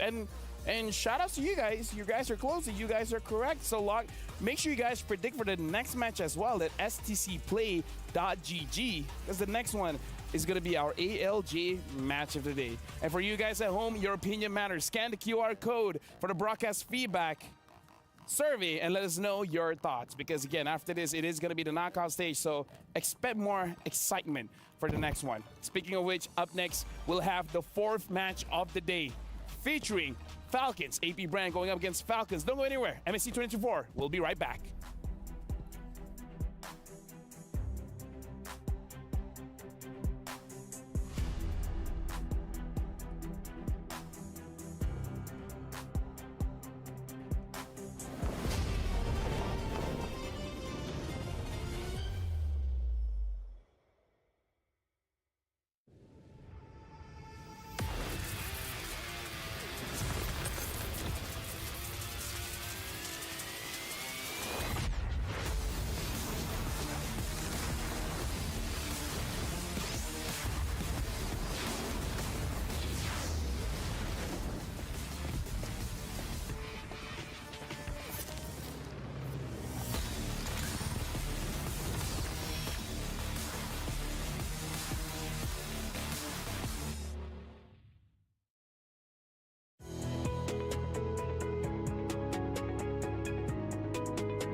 New adventures bring new challenges. Even as the heat rises, dandruff and grease won't stand a chance. With new Clear Men, powered by triple formula technology. To eliminate dandruff, itch, and grease, gives you 8 hours of freshness and 100% dandruff-free hair. New Clear Men, 0% dandruff, 100% confidence.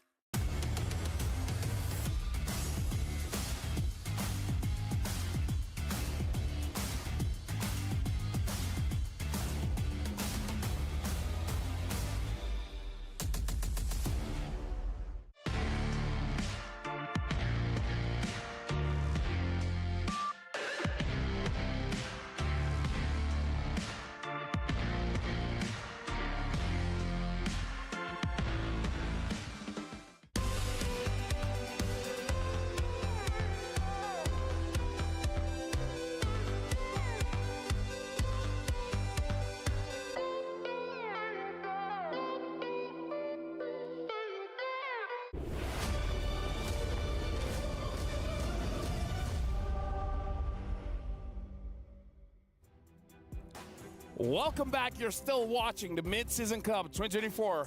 LaFell here, still joined by Niso as well as Wolf to bring you the ALJ match of the day featuring Falcons AP brand going up against Falcon Esports. This is the final match of the group stage where Falcons versus Falcon. Who will soar higher? The battle of the two flocks of Falcons. Well, I would say, you know, since it's plural for Falcons, they have a higher chance of flying higher, right? Because if you only have one Falcon, I mean, you know, physics. I gotta agree. I don't think it's physics.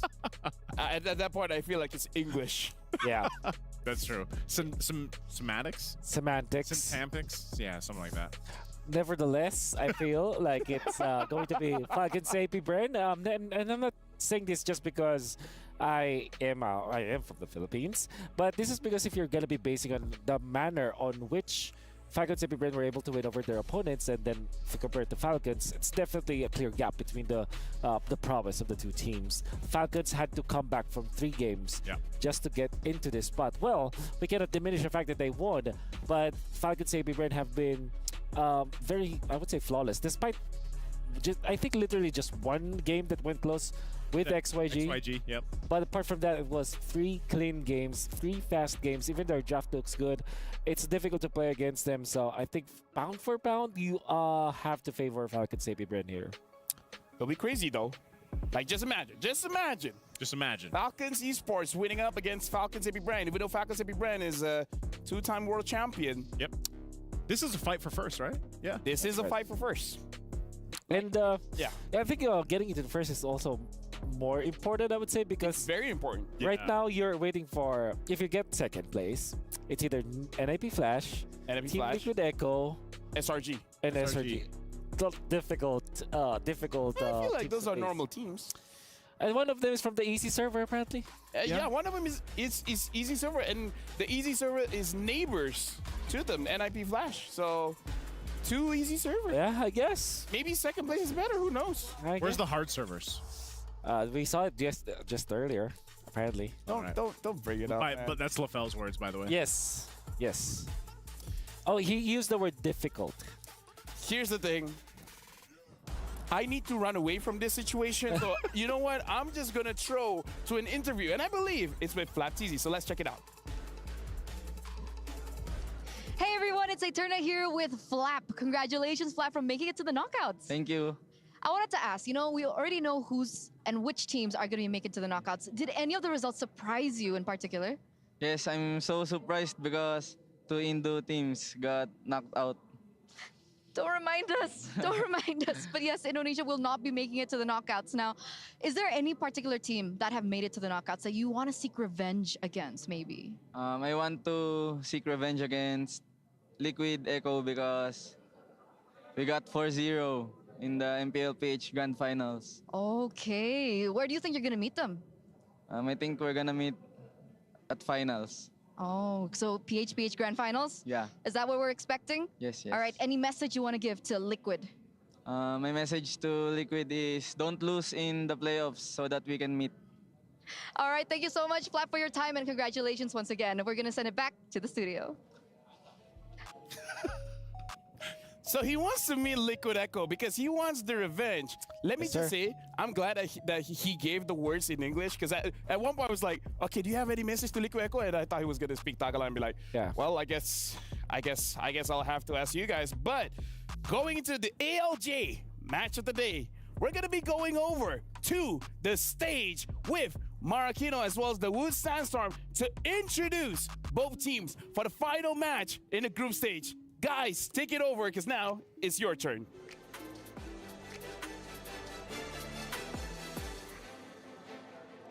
Group D's battle for the top seed is about to commence here at the Amazon Arena. Two high-flying teams are about to take it to the stage to see who will reign over the skies. And first up, the representatives from Myanmar. Welcome to the Amazon Arena one more time. It is Falcon Esports.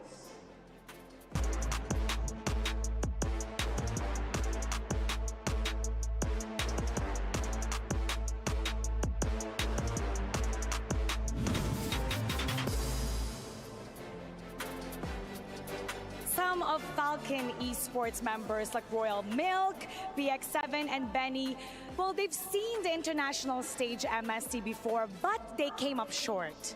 And this time, however, with their knockout stage slot confirmed, the only thing that we have to determine is who will be the first seed and who will be the second seed in this series. Now facing them is a behemoth of a team who twice dominated the world. Introducing Falcons AP Brand.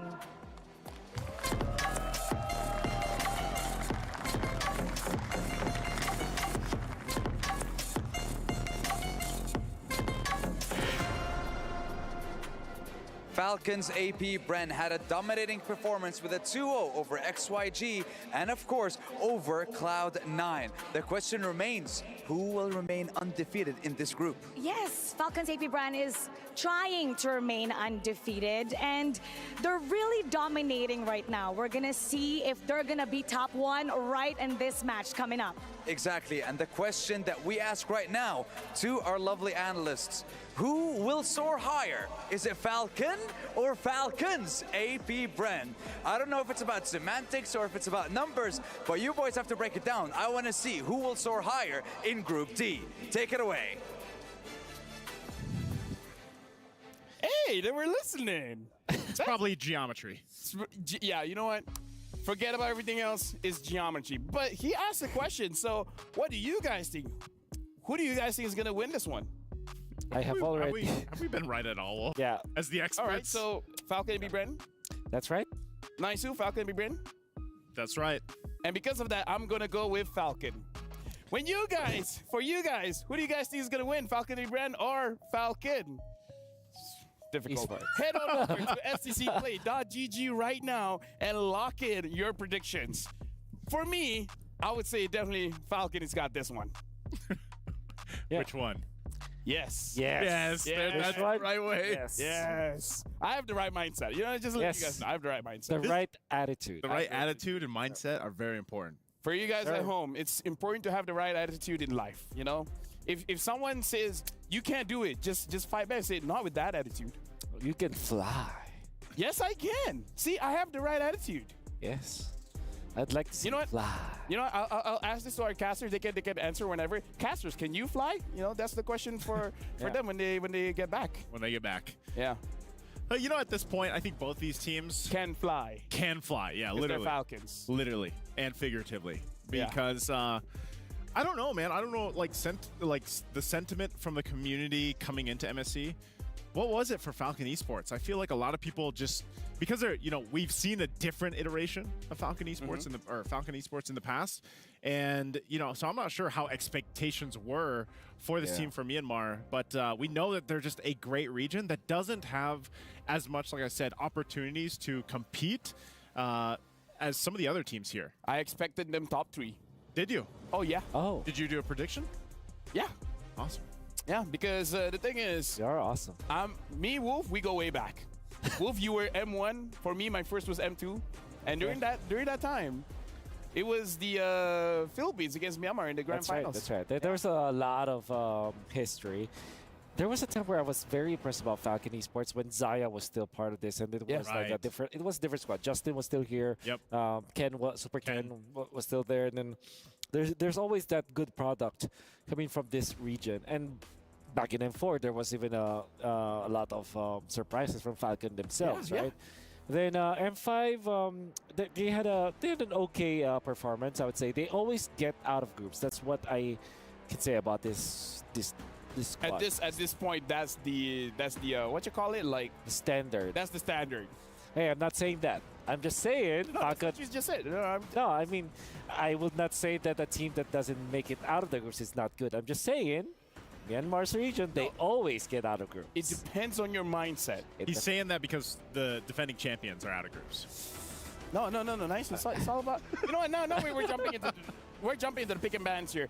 Falcons AB brand, the Terizla and the Ling. Wolf, you said you really like this combo. Yeah, super duper good. You start with the Terizla, and then all of a sudden you have a Ling flying over your head. The chain stuns will be there. The damage output might not be enough. And of course, even if you try to survive, penalty strike is going to be a problem for you because it can catch up on you. So I like the answer here coming out from Falcon.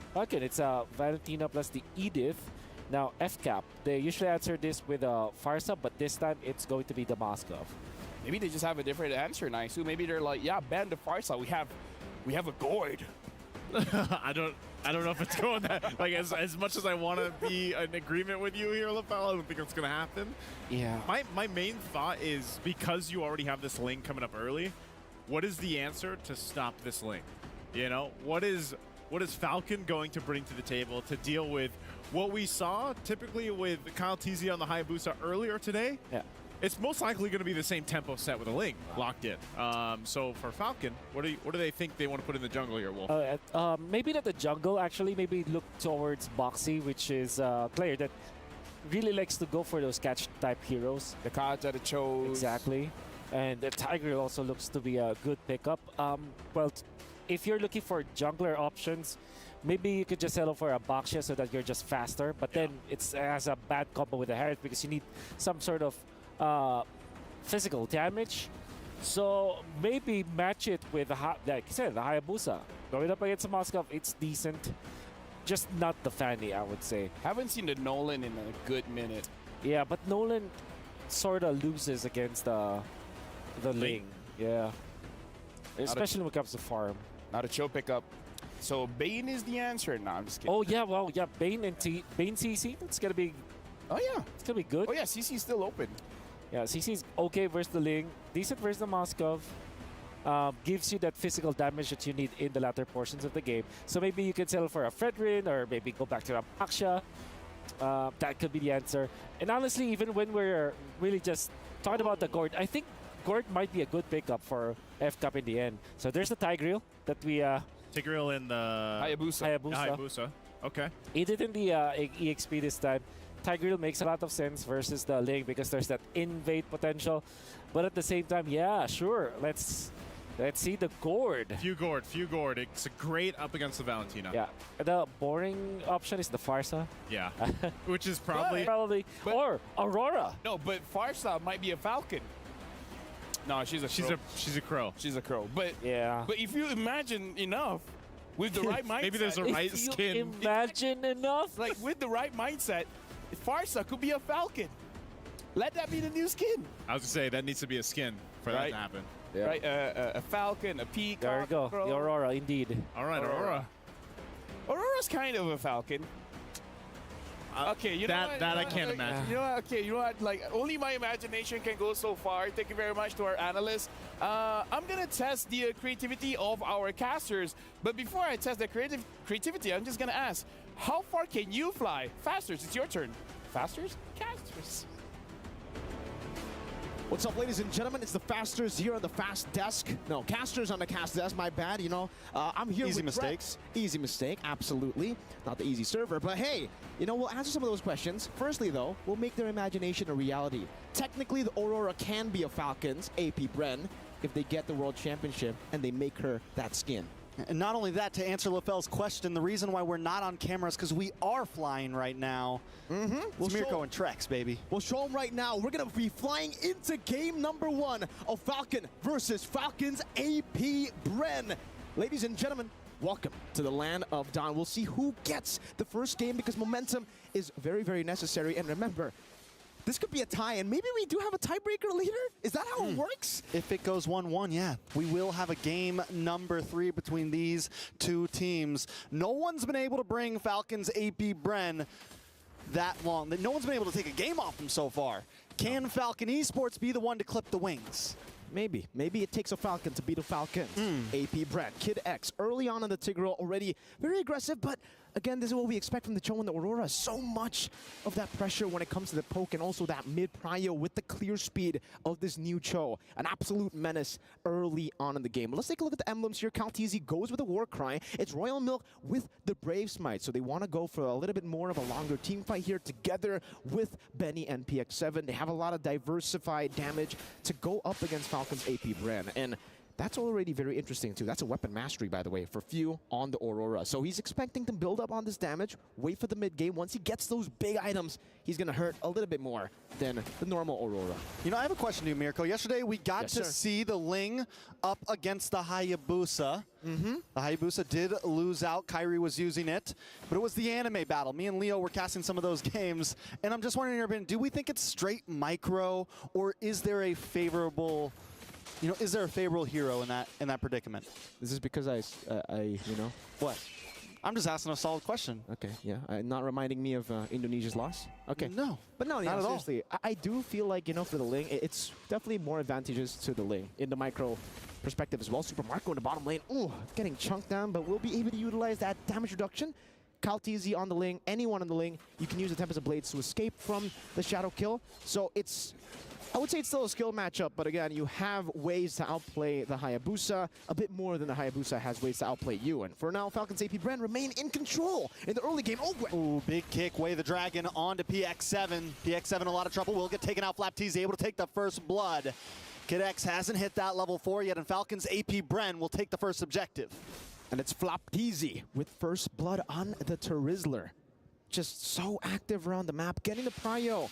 And that's the advantage you have early on when you have a Terizzler. It's almost like you just can't lose the lane. Even if you're 0-1, you find a way to be useful. Sometimes you can be 0-4, but you're still tanky, you still have that instant initiation, and you're just so good, especially on a proactive man like Mr. Flapteezy. And we get to take a look at the items here. Flapteezy already going straight for that War Axe, it seems. Wanted to dish out a little bit more damage, because obviously he just got a kill. You know, you want to utilize that snowball potential, but for the two junglers, it does seem like despite that another big Way the Dragon connects onto PX7. PX7 gonna go down. Super Marco getting the kill this time, and Falcons AP Bren already taking a clean lead of over 1,000 gold. And you know, Falcon, man, they need to try to find something. Dax needs to try to hit a spike, and if everyone else is falling around him, Falcon isn't gonna be able to look for these big team fights that they can capitalize on. Luckily for them, they haven't been falling all around them, right? It's just been in the mid lane. It's been just PX. Onto PX7. It's not the best as well. You know, you don't want your mid lane to be dying a lot in the early game, but for Dax, I would say early on when we took a look at the gold, Dax was still able to keep it quite level up against Calteezy, despite the turtle. That was what I was about to say before they went in for PX7 again. But now for Dax, I think it's still okay. You know, just go for the farm, especially considering, you know, you have a strong side in Benny.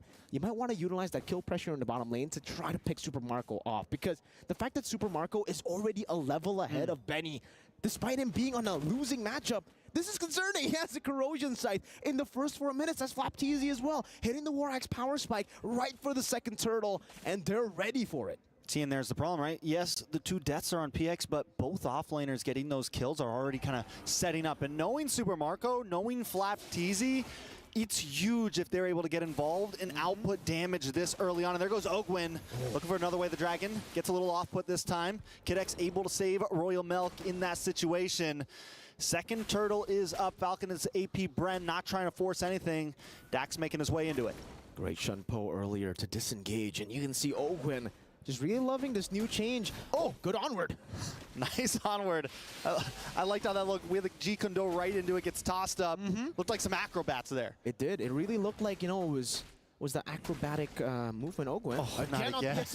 PX7 having a rough game here. Going to get frozen, tossed up, knocked down, and sent to the Nether Realm. Kyle Teasy now getting involved with the Tempest of Blades. That's 2 members down for the side of Falcon Esports. Oh. Make it 3 as Royal Milk is taken off the map. And 4. Will it be a full man wipe? The shadow kill does come out, able to pick up Kyle Teasy. Can Dax get the outplay here? No, but he finds 1 member in the midst of a full wipe. Falcons AP Bren are just too clean with it. I don't know if we will get a replay there. Flapteasy just tanking a few of these turret shots in the mid lane, but even in that kick, the way that they played towards that kick, for the kick, was amazing. Ogwen got the way of the dragon, right? But I don't know if you guys realize, all right, beautiful, STC replay. Take a look at this. We don't get to see it fully, but right as Ogwen gets the way of the dragon, you can see Few, he held down on his Frigid Glacier on the stun. He waited for the full duration of the stun of the way of the dragon before he utilized his ult, and that was just amazing to see because you get the lockdown, you get the damage. It was so perfectly chained together. And this is why I say for the Filipino teams, they are the killers of imagination. Because every team that go up against them, they're like, imagine if we get a game off them. Imagine if we can even go up against them in the game. No, they shut them down very early. The Dreams early, very, very. Dream Crushers. 6 minutes, 2 turtles, and 7 kills. Falcons AP Bren, the killer of dreams. Dreams and imagination. Shutting them down. Just stopping you in your place. They got the stiff arm always out, man. You know, people are running at them, and they just stiff arm you to the ground every time. Doesn't matter the meta. Doesn't matter anything. Falcons AP Brent is holding strong. Falcons Esports, though, need to look for something in this moment of bleakness. We're only 6.5 minutes in. Gold lead is about 4,000 into the favors of AP Brent. Dax looking for the shadow kill, able to lock onto Flapteasy there, but Royal Milk gonna get frozen up, stunned, tossed against the wall, and taking out Flapteasy, putting another kill into his pocket. It's 3-0-1 in a tower as well. You rotate a bit faster, you look for the advantage that you have with mobility, and then you see the Falcons AP Brand just fly without flying heroes. That wasn't even Super Marco with the Spear of Destruction. He just walked there. But it felt so quick because they're just so in sync, and we get to see it again this time. You can see that, right? It was a good flicker, good. And then the spear, too. But yeah, the combo together with the spear from the penalty zone to lock on for the Frigid Glacier into the Spear of Misery. Again, perfectly chained together so that Mr. Royal Milk can't really flow, can't really move. And now the 3rd and final turtle of the game is up. Flapteasy. Flapteasy gonna be able to get away. They're so good at just comboing everything up. Frigid Glacier comes down just in time now. Ogwen able to get the way of Dragon on to Kid X. Kalteezy comes in with a Tempest of Blades, able to take out Royal Milk. Benny forced to run away. That's a 2-for-0. Falcons AP Bren on the rise. This is a slaughter. In the first 7 minutes of the game, it's all Falcons AP Bren. It has to be the man advantage that they have, right? Falcons over Falcon. We've you know, kind of assumed how many times they're in the analyst panel, even on stage. What is the Falcons? What is that? Is that like plural? Is just a plural form? Or is it that's what happens when it's a Falcon up against Falcons. They're jumping them right now. They brought the whole crew. Oh man, it's just brutal here, and it's the first item Bloodwings with Genius 1-2 for a few. Despite him going for the weapon mastery and, you know, having so many early kills, he's still going the normal route. He's not really gonna go for anything too crazy. No Holy Crystal first item. That's what I expected personally from Few, but this is why he's been able to win 2 world championships. He just stays consistent. He doesn't get overconfident. He knows exactly how to utilize this kit, and it's more for utility. You already have the base damage for burst in the early game anyways, so why do you need to stack up on damage when you can just stack up on utility? It's hard enough for these members, for Falcon, especially now, to get him low, to get the Pride of Ice. Now add Bloodwings in, Benny up top. Benny in a little bit of trouble, drops his Mon's Force, just dodges Spear Destruction.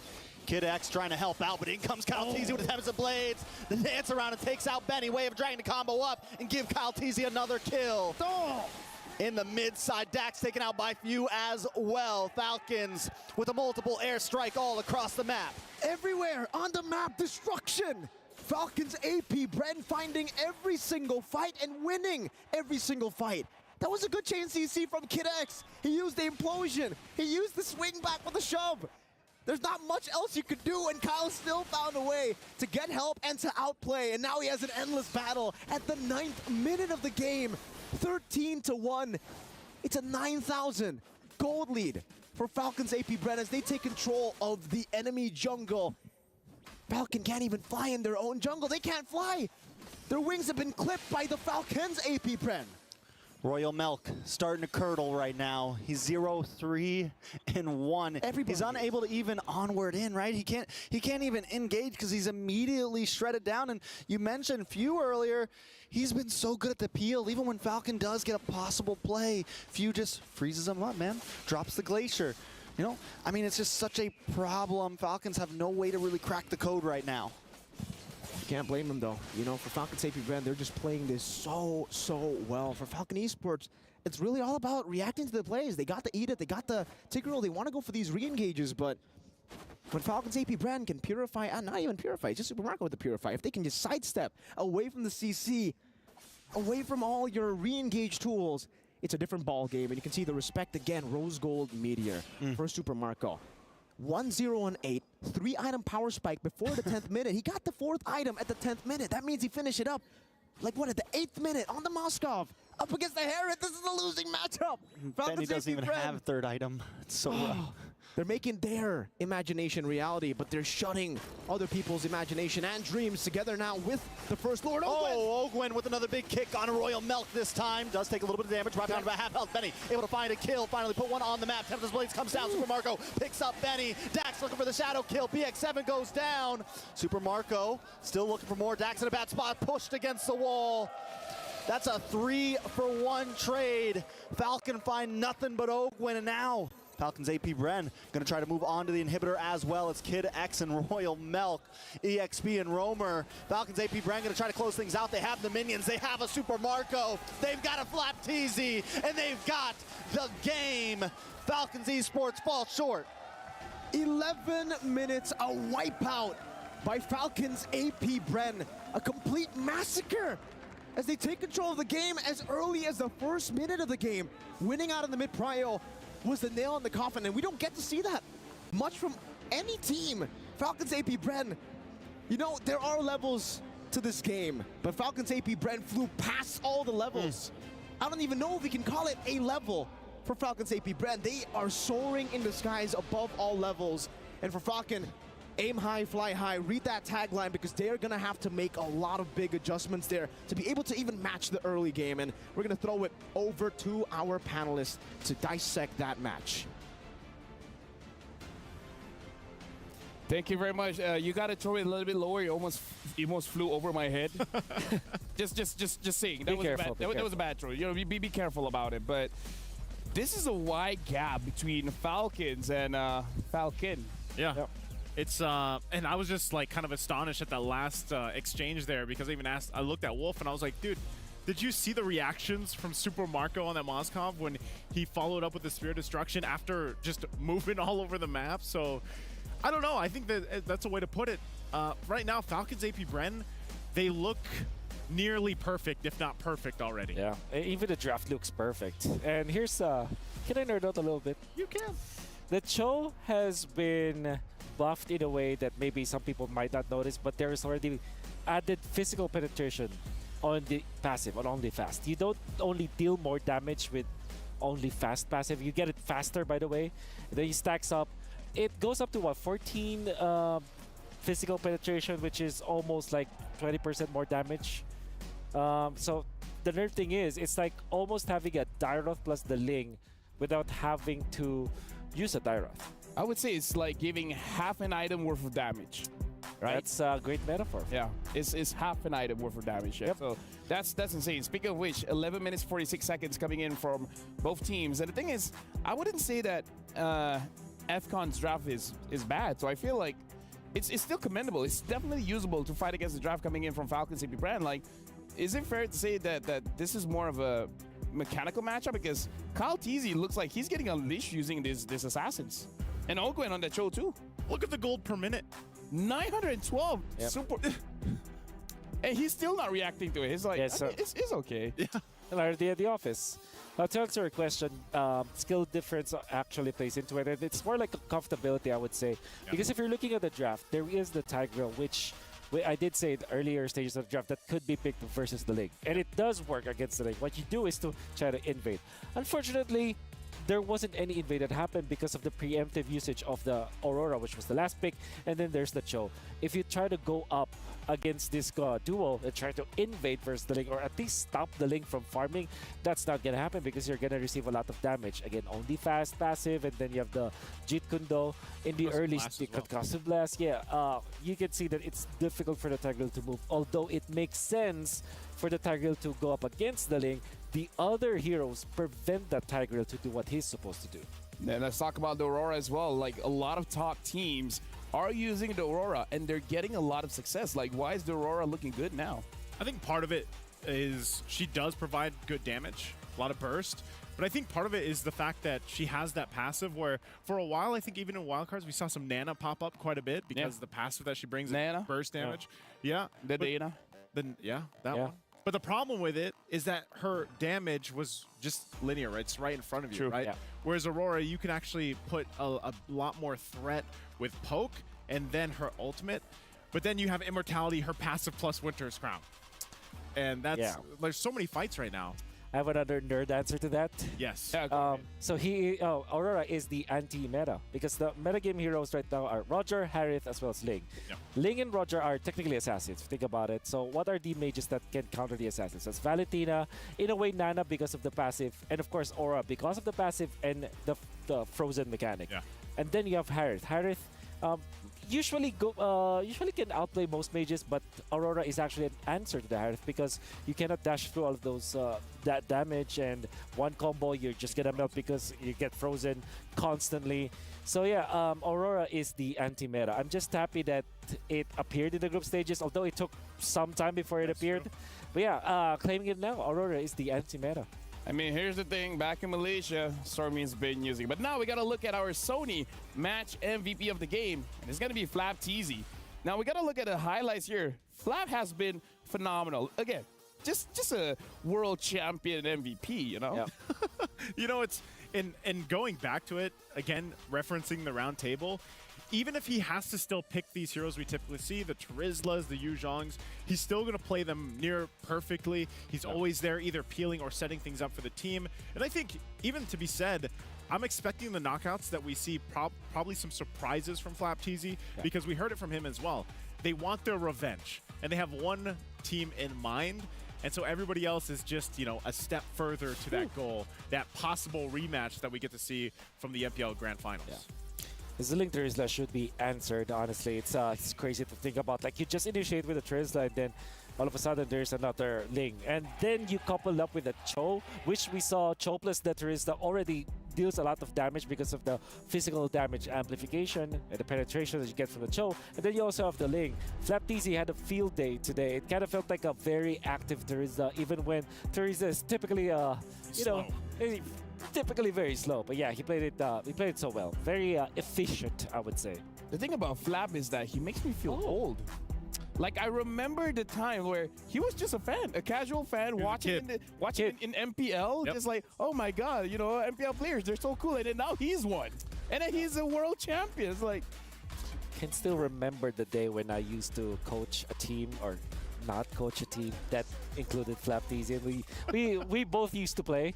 And I remember back then he was a top student, actually. Yeah. It was still, he's technically not a rookie because it's not like pro, but it's like already a team. And then he was still studying. It was he was taking school seriously while grinding it out in the Land of Dawn. Now look where he is. Now look where he is. Yeah. Now look where I am. Now look where you are. Here. He's there, soaring high. Hey, you're soaring too, Wolf.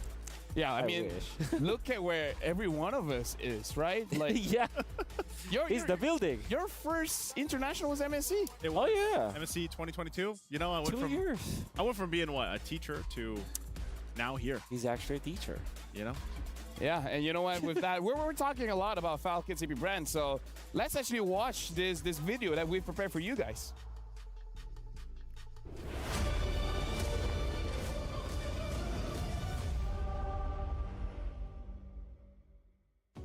Falcons AP brand, formerly known as AP brand, formerly known as Bren Esports, one of the household names of MLBB Esports and one of the most decorated teams out there for the entire game.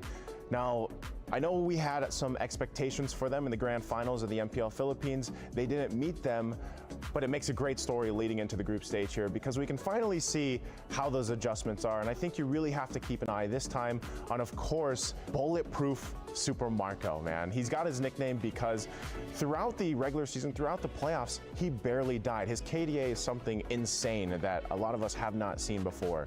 And with the way the gold lane's going right now, keep an eye on Super Marco. The rest of the team obviously also just doing an amazing job, and I can't wait to see how they've adjusted to the current patch.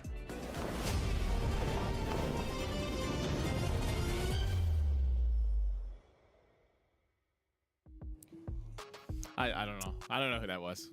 Fine gentleman. Very fine gentleman. Talking about Falcons AP brand, talking about Super Marco, like, you would think that he's a fan, you know? Yeah, I was captivated. I didn't even understand what he said. Why were you captivated? By the facts that guy was spitting. What was the facts that guy was spitting again? Super Marco, man. Yeah. Keep an eye on him. Bulletproof. Bulletproof Marco. Yeah. I don't know. The guy was like Nesu or something, but yeah. Joseph. Shout outs to KB, by the way. Shout outs, but yeah, shout outs to Super Marco. Yeah. Super Marco. We definitely have to look out for that guy. Where again, it's like nowadays he's making highlight plays, and for him it's no longer a big deal. Like even if he gets a savage, it's like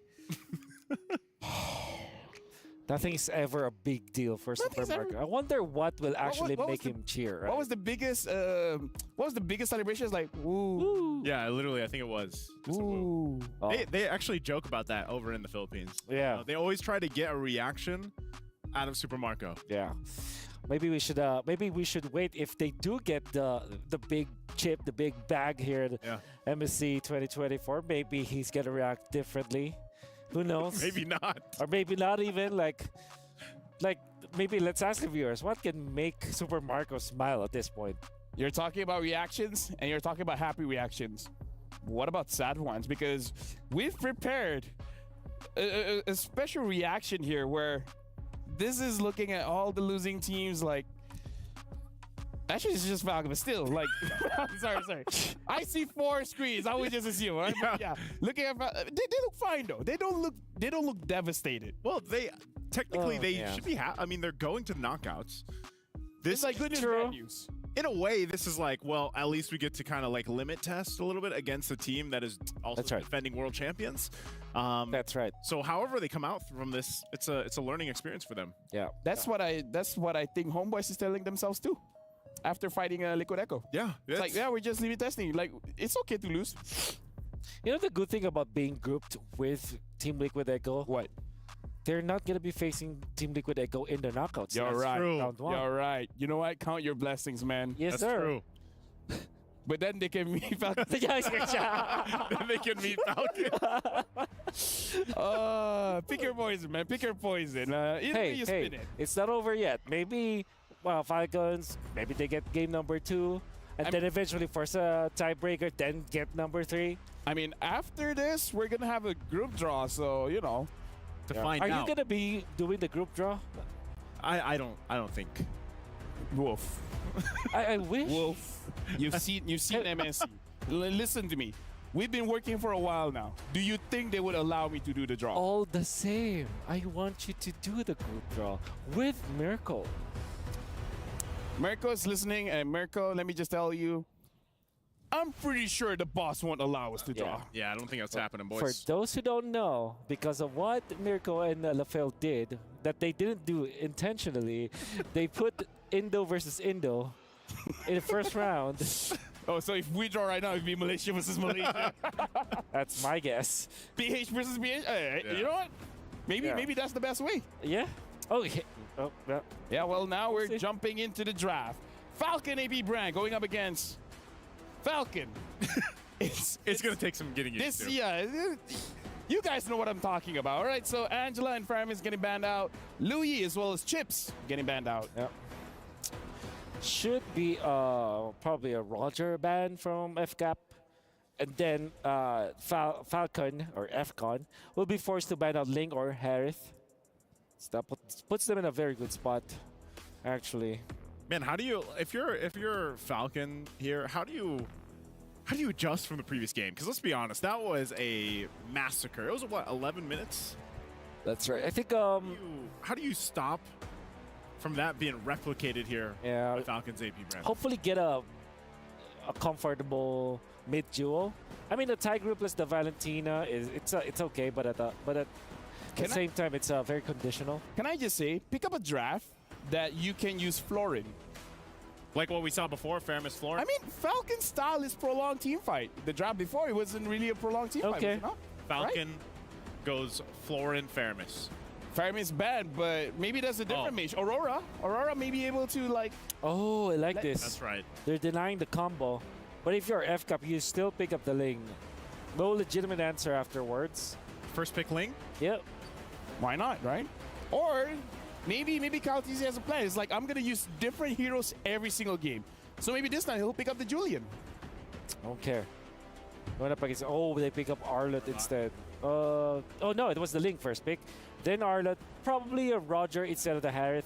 I would be more comfortable playing the Roger going up against the Ling instead of the Harith because you're easily manageable. At this point, I just like Roger in general. Yeah. I think most teams do. Yeah. Go for the Roger. What'd you say the answer for the Ling was again earlier? A Tigreal. Yeah. Tigreal. Edith. Edith Arlott? Superflex. They are... Yeah. Both can go EXP, both can go roll. Yeah. They're forcing F-Cap to choose between Roger and Harith. In this case, I would rather just pick up Roger if I'm F-Cap. You're going to be A-okay with that. And then pick up Valentina, which is perfect against these two heroes. Yeah. Actually, we've seen Valentinas before even just take and either a Primal Wrath or mostly the Final Slash. But there's the Roger. There's the Valentina. Yep. On the dot. We got him. Got him. Now the answer from FCon here, mid lane. I don't know about the Hive. Maybe they pick up the Aurora. Yeah, I feel like the Aurora is good. They pick up Moskov. Understandably so. Good combos with the Arlott and the Edith. I always forgot about the Moskov. Yeah. Which is weird because he's picked up probably like 80% of the time. So this probably is the first time where Harith will not be picked or banned by any of these teams, right? Yeah. I love it. We are transforming. Last day and last series of the group stages, we have seen a different approach to the metagame. F-Cup, though, worth it to ban the Aurora. Yep. We did say that it could be picked up. Now it's banned. So FCon, going to be looking towards banning out maybe Lolita, actually. That's so that they can still pick up the Novaria afterwards. Oh, they banned Ruby instead. Okay. Understandable. Ruby's been a menace, too, so far, you know, in the current meta. I feel like a big part of that, again, is just playing into the fact that so many assassins are being picked up once again, and the Roger especially. But, you know, this time around, FCon doesn't want to pick up the Ruby themselves. Two mages comes to mind for FCon. That's Nana and Farsa. Farsa is decent versus the Valentina. And they pick up the Kagura instead. Teams are really trying to push this Kagura. Yeah. I was almost even gonna say Xavier. Even though Xavier is not exactly that great going up against Ling, but you know, go big or go home. Well, they're not going home, but you know what I mean. Yeah, they're not just yet. No. Yeah. I like the odds of Lolita here for FCAP. And the Cho is still open. That's actually a much better hero. And then you look for another setup hero for Mr. Flap. Maybe a Barrett's actually, which will be a formidable frontline here for FCAP. Matilda Barrett's actually looks really good for FCAP here. Actually, yeah, Matilda Barrett's still left open, but the Cho is actually going to be the answer. Yeah, there's a Cho, as expected. What's the last pick? What was that last pick? Yeah, it should be the Barrett's, right? Oh, that looks like Barrett, yep. I was going to say, it looks like Barrett's leg. All right. Very small Barrett's. Okay, so... That's true. He doesn't have the stacks yet. This is immediately goes for the Fanny. Okay. You know what? Go, if you want to fly. If you want to fly. All right. If you want to fly, then you got to bring out the Fanny. So, you know what? We're going to fly it over to our casters. It's not the greatest throw, but, you know, just take it. Just take it. Yeah, that was a pretty bad throw, LaFell, but it's Very okay. bad. We're good at catching. Me and Trex, especially actually, no, T-Rexes have very short arms. You're great at catching. We are. You know, we caught a stray as well. Mr. Wolf was saying, you know, the good thing about being grouped, and then he continued that with something else, but I don't think there's anything good about getting grouped. Nothing at all.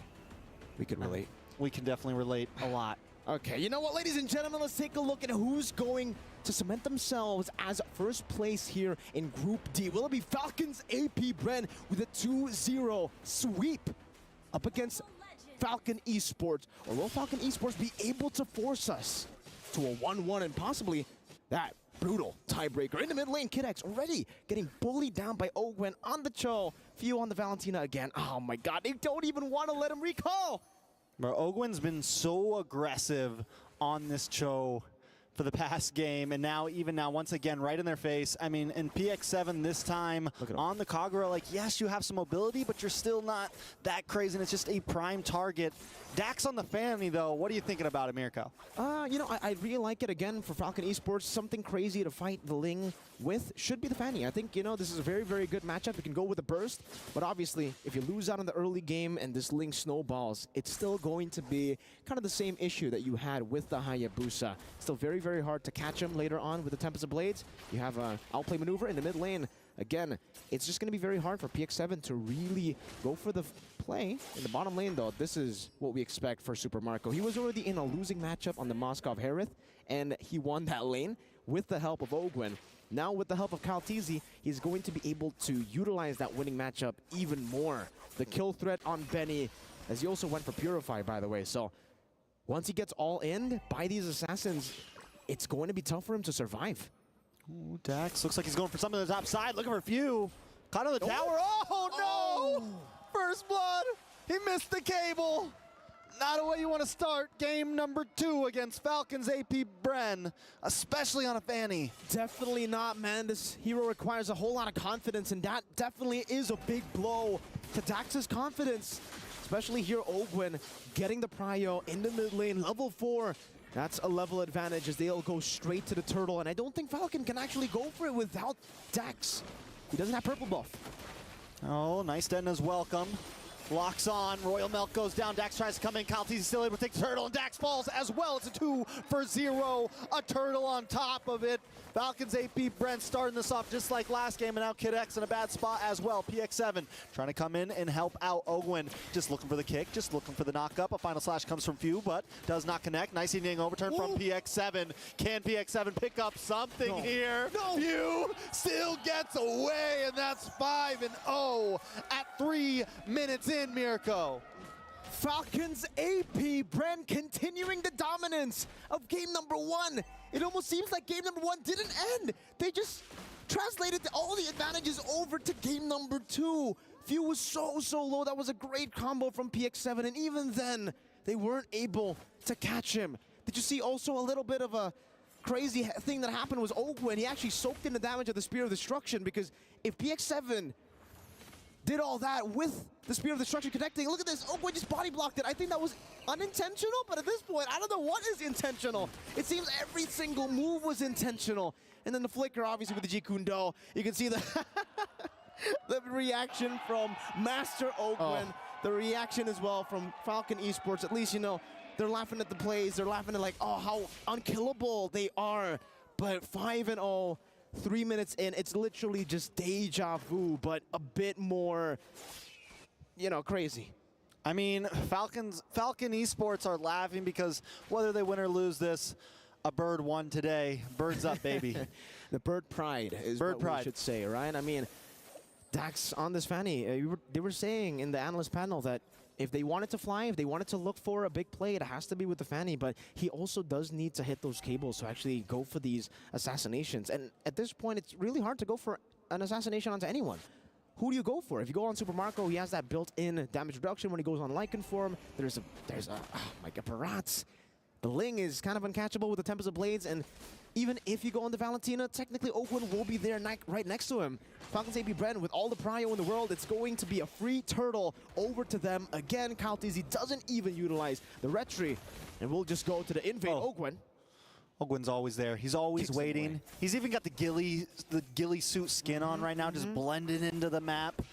He's tactical with it. He's tactical with it, as the great Arashi might say. Ooh. now in the bot side.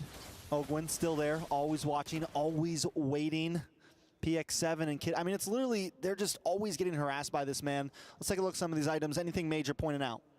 No, I mean, the Berserker's Fury being built very early, I guess, and the Dominance Ice as well for the Barats, understanding that there's going to be a lot of sustain still for the side of Falcon Esports, especially in these fights with the Primal Wrath. And you can see even here. Oh, no, that is bad for Dax. Dax going to go down. The Tempest of Blades right after a big kick to the face. Now in the mid side, PX7's going to fall as well. Ogwin able to get the kill. Falcon Esports still unable to put one on the map. Royal Milk just rotating in the mid to try to defend so they don't lose any big objectives there too. Bottom lane conceal. They're going to go for it. Ogwin blocking on. Kid X able to dash back, still trying to escape. Going to get terrified though. Gobbled up. Nom, nom, nom. Bashed against the wall and taken out. Super Marco gets the kill this time. Bashed against the wall. Stomped. There, as you can see, his corpse. And now in the bottom lane, Benny! Benny! Benny's not okay. Super Marco gonna find one there. They're all over the map once again. Just airdrops, bombs, left, right. Nowhere is safe against the Falcons. They're all flying, man. They're basically making all these heroes fly. They're all Falcons. They were talking about it in the panel. How are they going to make these heroes Falcons? How are they going to make them fly? Well, they're doing a good job at doing that right now. The mobility is there. Dax is forced to use the Cutthroat on the purple buff to clear it faster, and even that is not enough. Another big kick. Well, wait, a nice final slash comes in. A little bit of damage. Super Marco trying to get involved. Few able to take out PX7. The Terrify locks down Kid and secures the kill for Kyle Teasy. Royal Milk now just trying to block this tower and save something. They find Ogwin, and that's the first kill for Falcon Esports. All right, let's read this fan's message. It's just Falcons AP Brennan. He's here just to support Falcons AP Brennan. You know, all that effort from Falcon Esports, the way that they were able to handle the engage from Falcons AP Brennan, they were able to stop that pick from happening. It was all just to get one kill on the roamer, Ogwin. And they lost so much just for that one kill. I mean, maybe it could have been more. You could look at it that way. Maybe it could have been a full wipe at this point. Who knows? Falcons AP Bren is just dominating. We are about, what is that, 8,000 gold ahead? 7,000 gold ahead for Falcons AP Bren. Another turtle. Bloodwings, as you said. Falcons AP Bren just taking off. Yeah, I mean, I was just saying, you know, for the Fanny, if the other 4 members can't be picked off, I guess the Valentina could be the one you go for, but now he has a Bloodwing. So extra defense again with the extra shielding. You get the movement speed once he gets deleted as well. So many ways for Falcons AP Bren to actually go for the counter engage or just to maneuver out of Falcon Esports' engage. And Benny, he's really looking for that item power spike, but considering how hard he's been bullied in lane by Super Marco, he's 2 levels down. As a gold laner, I would know. You know, I don't go up against Super Marco every day, but sometimes I do go up against some really good gold laners. And if you're down 2 levels as a gold laner, that means you're down by a heck of a lot when it comes down to gold. Now another invade Dax. There's no purple buff for you, not here. Kid X able to get a nice final slash, but gets hit by the Titan as well. Come with the flicker to the side to bash him against the wall again. A lot of damage on the Royal Milk. Dax is trying to do something. Super Marco able to find PX7. Kid X under the tower along with Royal Milk. Might still go down, but Bulletproof Marco shows up with a shot to the chest. Benny trying to respond. Gets a couple shots onto Few, but takes one to himself. Kyle Teasy on the run. Kid X able to find the kill. It's a 2-for-2 trade. Falcon Esports finally finding one that's even. Finally, that's great for Falcon Esports. They get some big bounties too with the shutdown, but the big problem is the fact that Dax is still down and the kills went towards Kid X. That's a roamer, right? Yes, he'll be a bit more tanky. He'll be able to soak in some more damage, but with Dax falling so far behind, Super Marco might just be going for it. Lycan pounce! Take him all the way back, baby! That could have been it. Oh my God. Super Marco with the vest on, ready to go. That's why you call him Super Marco. He's got superpowers. Look at the sky. What is it? Is it a bird? Is it a plane? No, it's Super Marco flying in the sky as a Roger. That's why, man. I can't believe it. I saw Roger fly away the dragon.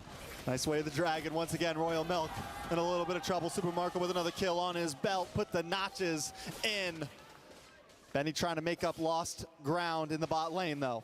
The little mechanical plays, man, made by Falcons AP Brando. That's a good macro play from Benny. He at least gets something on the board for that enhanced lord. No, just the first lord. You know, the game's been going on so crazily. 14 kills in the first 9 minutes that it feels like we're already in the enhanced lord part of the game.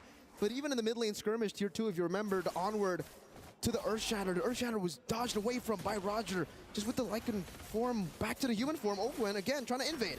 Ogwen, okay, Yin Yang Overturn comes in, but not able to connect on to anybody major. Royal Milk still defending the mid side. Dax up against Super Marco, but a big kick onto Royal Milk there. The Terrify connects as well. Flap Teasy tries to get the knockback, unable to connect, but the Earthshatter does connect onto Flap. Still nothing major from Falcon Esports. Super Marco just farming away right now. He is everywhere, doing everything all at once. Bulletproof, Super. What else do we call him, man? Mr. Marco. Mr. Marco. This guy has been an absolute miracle of a player. GDS in the 10th minute of the game. The damage dealt also in favor of Mr. Super Marco, man. 29,512, followed then by the Valentina, the Ling, and then we see a Falcon Esports player, and it's the Kagura, who's actually been able to dish out so much damage. Royal Milk dashing back. They still have the Holy Defense, and they'll be able to utilize it to clear out this wave. But it feels like for Falcon Esports, they're stuck in their own base. They can't really even leave it. All right, so Falcon Esports, what do they do at this point? 8K behind. Tunnel in, man. Just tunnel in, boys. Try to get a big play from Royal Milk or a big slash from Kid X. Some sort of answer. Keep letting Dax kind of push these off lanes, go a little bit out. As long as he doesn't get caught by a flying Super Marco, he should be okay. You know, usually you would say for the Sky Piercer, it's a good item for Snowball, right? But in this case, they are snowballing so hard that they don't even need the Sky Piercer. They don't even need the extra execute. They deal enough damage. That's why you don't see any Sky Piercers when teams are this far ahead. The Sky Piercer becomes useless. You're basically executing in every single attack that you do. And you can see for Dax at least, he's having a little bit of fun here, you know, just flying around in base. And like we said earlier, there's not really much they can do if they step out. So this is all they can do, try to soak in as much of the minions coming in, and even then it's hard. I think for Falcon Esports, again, this is gonna sound really strange, but it would have been better for them if they lost the base turret, because at least some of the super minions will be shoving back towards them and they'll be able to get farmed. Because the way that they're playing now, Falcon's AP Bren, they're freezing all waves. They're really denying Falcon Esports to play MLBB. They ban MLBB away from Falcon. They ban it. Great way to put it. I like that Dax, you know, he's got to fly somewhere, sitting in the base right now. Super Marco still just getting the farm up.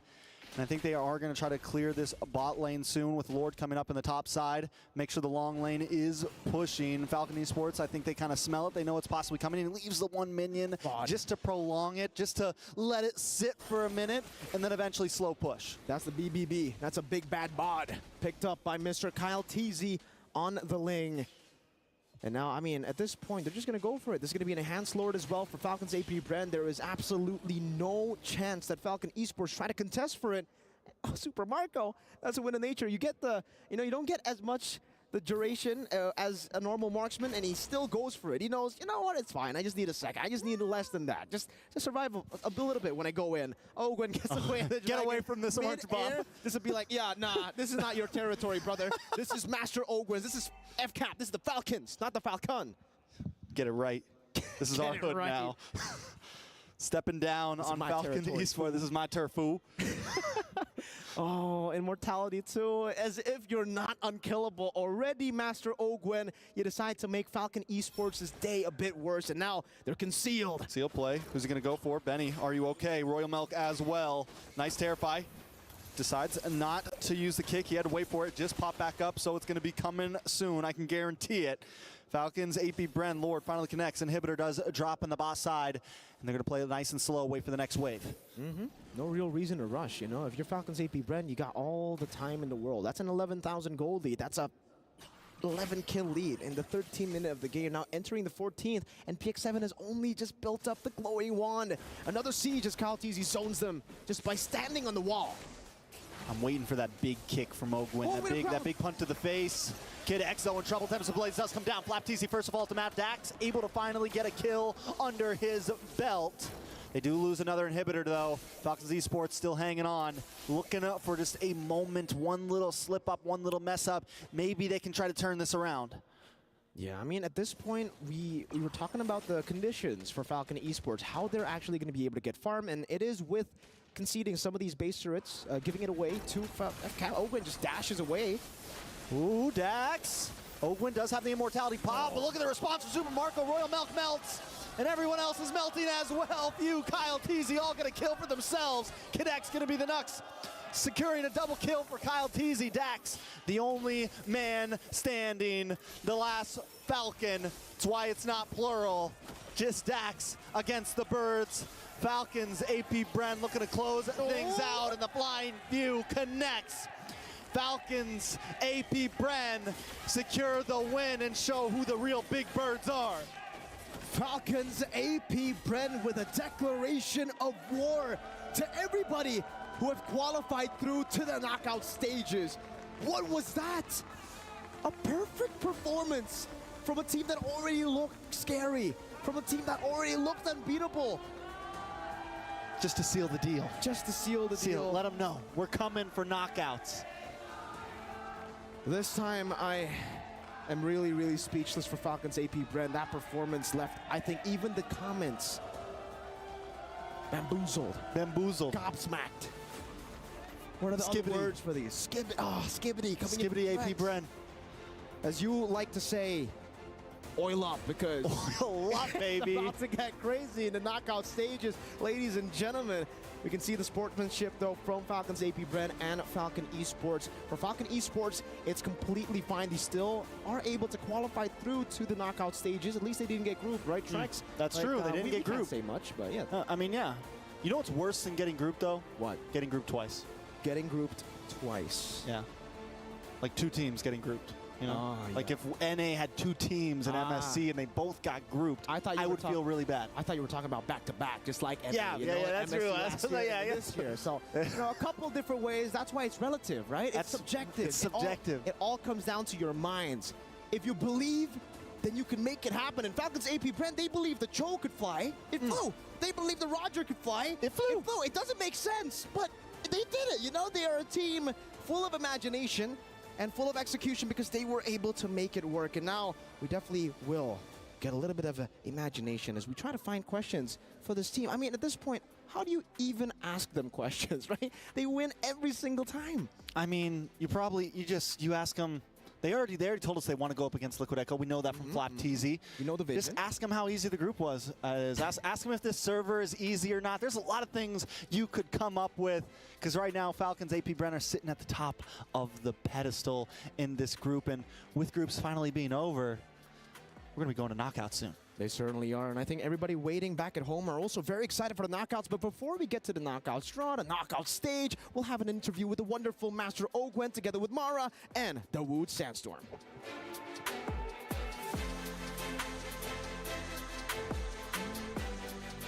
And that is a wrap on the group stage as we finalized Group D. And we are here with our first seed, Ogwen of Falcons AP Bren. First of all, congratulations on claiming first place of Group D. And now that we know your first seed, you are probably going up against either Fireflux or See You Soon or Homeboys. So tell us, who do you prefer to go up against? I think I prefer Homeboys and Fireflux. Why? Why Homeboys or Fireflux? Because Homeboys, kasi, tropa namin yung Homeboys outside the game. Because they're friends with Homeboys outside the game. Gusto namin kalaban sila. That's why you want to face them. You want to defeat your friends. What? Yeah. That's so mean. I like it though. You know what? You get to play games against your friends, but now defeating them on an international stage like at the MSC, it's got to feel different, of course. Right before coming to MSC 2024, you're a new dad. And now you've had to travel. It's been about a couple of weeks now since you're here. How is it like being a new father, and how difficult is it to be so far away from home from your newborn? Sobrang hirap po kasi hindi ko po natutulungan yung asawa ko, tsaka maraming salamat rin sa magulang niya kasi big help siya sa amin, tsaka lalo na dun sa asawa ko kasi siya yung nag-aalaga dun sa bahay. Para to sa anak mo? Oo, para to kay Rosen Erickson. Rosen Erickson, he said it's been very difficult to be far away from his newborn because he's not able to help his wife, but he's doing everything for his newborn. making it to the knockout stage and hopefully even making it to the semis and quite possibly the finals of this tournament and finally getting that trophy that you guys have been missing from your cabinet, that would be just the cherry on top of it all. And I just want to give you this chance. Is there anything that you want to say to your fans, your family, anyone that's watching at home or even here in the standings in the Amazon Arena? Sa mga nanonood po ngayon, tsaka dito sa venue, maraming salamat po kasi di namin in-expect na sobrang daming Pinoy dito na manonood. Tsaka maraming salamat sa inyo. Tsaka sa mga nanonood rin sa Pilipinas, subaybayan nyo pa kami ng Team Liquid tsaka ng Falcons AP Bren. Yun lang, maraming salamat po. He's thanking all the crowd that came all the way here. He was saying that he didn't expect so much support from the Filipinos. Actually, you know what? Some of them traveled 6 hours just to see you guys back and forth. He's also inviting everyone back home to support their campaign along with Liquid Echo. Congratulations once again, Ogwen, and thank you to everybody that's cheering for Falcons AP brand. Now we're gonna head back to the studio for our panelists to break it down for us. It's all yours. Thank you very much, Louis Sandstorm as well as Mara. And yes, that's our final match of the group stage. And yes, in this game, they tried a Fanny, didn't work out, but you know what? It's okay. Yeah. I think it's okay. You know, they wanted to try something out. Great look from Ogwen, by the way. But, you know, they're going ahead anyway for the knockouts. So that's what I was saying. You know, test the limits, see what you can bring to the table, see how it works out. And I'm sure Falcon Esports will also take a lot from this matchup, from Falcon's AP Bren, and bring it to the knockouts.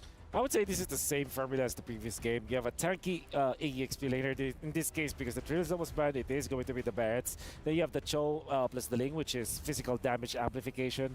And then the Valentina, which is also an anti-assassin. I was surprised that it didn't completely latch on to I mean, the damage was there. But the damage was there, yeah. I mean, like, with a good mindset, you could have made it. Even a doggy can fly. Yeah. Roger can fly, apparently. Roger can fly. Super Marco can fly, apparently. With the right mindset, anyone can fly. Yeah. So yeah, it's just the same formula for FCON. They tried to go for this Fanny. Unfortunately, it didn't work. When I was reviewing our draft predictions, I was about to say that it could be in Julian territory, but they decided to go for the Fanny. Maybe because they're more comfortable with the Fanny than it is the Julian. But I feel like Julian's great in this hero composition. You have a lot of damage versus the Ling. You can actually win over the Ling. You have enough for the reserve for the Barretts if you do lock down the Barretts. And then you also have, you don't give an ultimate for the Valentina to copy. So I thought that was great, but clearly FCON weren't prepared for this aggression coming up from FCAP, and FCAP were just really good at team fighting, and then View was just outplaying everyone.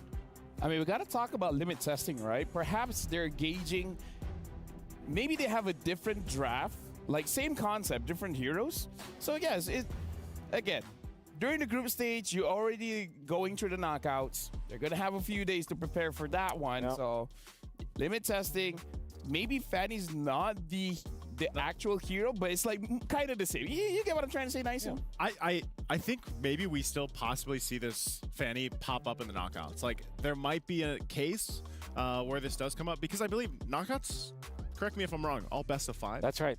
Right? Yeah, so except the finals, which is best of 7. So that leaves a lot of room to change the dynamic, because we actually talked about this when we had the wild card before, where it was like, oh man, best of 1s is crazy because you have to go through this. Now you have the best of 2s for the group stages. I'm still surprised that we're done with the group stages. It's been 5 days. Speaking of crazy, you guys can see the countdown to the knockouts draw. Like, even Mara was asking, like, hey, Ogwe, who do you want to go up against? And he was like, I want to go up against Homeboys because they're my boys. How do you feel about that? They're my homies. How do you feel about that? How do you feel about that? I'm alright. It's alright. Like, they're friends. It's good. Like, if you were to lose to anyone, lose to your friends. At least you guys can laugh about it later. Yeah. Unless your friend is Mirko, which he's gonna maul about it. Yeah, if you go to the player lounge, play some soccer, he'll He takes videos. He takes videos. He takes video of videos reactions. when you lose. So it's like you can lose to your friends, but losing to Mirko, he'll have his phone to your face like, how does it feel? Yeah. How does it feel? Exactly. I destroyed you, right? I destroyed you, right? But you know what? Mirko's our friend, but we also have two friends here that we want to invite. So let's invite Eterna as well as Steph Weezy, the reporters. Where's our friends? Where's our friends? Come on up, come on up. Oh, they're looking very good. Yep. Watch your step. Oh.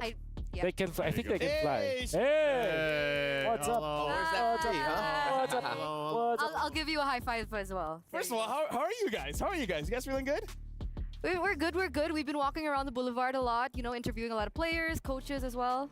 Do you get a lot of jerseys? I mean, am I allowed to spill yet? No. Did you pay for it? But yeah, honestly, like Steph Weezy, like looking at all the groups, group A, B, C, D, any surprises for you so far? Definitely, I would say the most surprising team is See You Soon. MP the King. I mean, going up against Onyx, that was a pretty interesting matchup. Wait. Definitely surprised the world. There's been a lot with the whole new patch and everything changing. Just seeing like the Rogers coming in more effect, the Fannies, the Lings. It's a great time for MLBB. Why did you react, Eterna? Like you know, what did he say that triggered you? Nothing. I'm a professional caster. I don't react to these things. Just mention Cloud9. Cloud9. Too soon. Too soon. I mean, Wow. the thing is, I've learned harshly that there's no such thing as too soon when it comes to our industry. Like the moment it happens, you just gotta accept it. For you, accept it. Eterna. Any surprises for you? I think he mentioned it already. It's the same right? surprise? It is the same surprise. And you know, one of my largest surprises was, I don't want to say it though. No, you can. It's fine. It's a fine. safe We space. have 14 minutes. We have 14 minutes. We've You got can say time. whatever. So it's a safe space. It's a. So you have to promise me that it's a safe space for It is. because Salama Red Giants being #1 in that seed, and Nip Flash as well, by the way. Yeah. These are certain regions that haven't necessarily had the best of spotlights up until this point, but now we're seeing a completely different shift in these regions, and I think that's refreshing. Yeah, honestly, it is very refreshing. And while we're talking about that, let's actually look at our Sony MVP while we're talking about all these surprises, because let's check out the Sony MVP here. We're going to look at the clips, and it's Ogwin. Super impressive, especially with this one where he was able to block the Spirit Destruction. I don't know if that was intended, but then he nailed the kill onto Kid X and then saved Few from the hands of PX7, which eventually led to a disastrous early game for the side of FCON. And then he did not stop. He was very impactful around the map just because it is a show, you know. And when you snowball off a show, if you're 2-0-6 at minute 6 on a show, massive. You're gonna be MVP for sure. I mean, like, I feel like I think you were the one that said, well, if you're a roamer, you have to know how to use the show at this point, because it's a very rare sight as a roamer that you're going to get all these crazy highlight plays, because, again, the show is very high mobility and definitely a game changer. Yeah, it is. I think any roam player is going to have that Cho pick in the hero pool for them. And like Wolf actually got to nerd out earlier, I think that's crucial, like with the changes, you know, a little bit of that penetration that comes through and the concussive blast. It's a lot of aggression that can come out from a roamer early on. That's right. And Ogwin was just masterful, I guess, with his hero. And I think that everybody from the side of FCAP knew how to play it. It's like you never waste that passive, that only fast passive, because there's always a follow-up, either Terizda or maybe someone near me. Hello. Yes. Wait, what? Hello. Now we gotta introduce. We have a special guest. It is the coach, Coach Ducky. How are you feeling? Hello, guys. I am Coach Ducky of AP Brand, of Falcons AP Brand Rep. He didn't answer how he was feeling. Oh, I'm doing great, by the way. Okay. I'm so sorry. I mean, like, when you're winning, like, everything feels great, right? Yeah, when you're winning, definitely. I'm just gonna ask simple questions here. More like the deep side. So with all the regions now looking very good, do you feel like it's still a high possibility there's going to be a PH Grand Finals? Yes, that's what I'm hoping for. Okay. So he's fishing. He's fishing, by the way. I mean, like, maybe he'll say, like, oh, maybe Malaysia can make it. Yeah. Maybe Cambodia can make it. I don't know. Do you want to change your answer? You can. No, I don't want to. Okay. All right. So, can I ask him how he feels about SRG? Do you think SRG is a strong team now? Because I think SRG is a very strong team. they have a very surprising performance in the group stages, really. I was actually impressed by how their mechanics just grew. Like in a short span of time, you know, I think it's pretty much thanks to their coaching staff and their management. Well, it was really amazing to watch them play. Yes, it is amazing to watch them play. Do you think Malaysia is an easy server? No, it's not. All right, thank you very much. While we're talking here, we just got to say the SCC play prediction is up. So let's see how you guys voted. And 83% went for Falcons AB Brand, 17% went for Falcons. Let's be real, we thought that was going to be the number. Yep. Yeah. Not Wheezy, though. Not Wheezy? Hold on. Nope. Backstage, he was like, I'm pretty sure the other Falcon can win it. You went with Falcon as well. You did. You went singular, not plural. Yeah. So I guess we're a unit. We're together.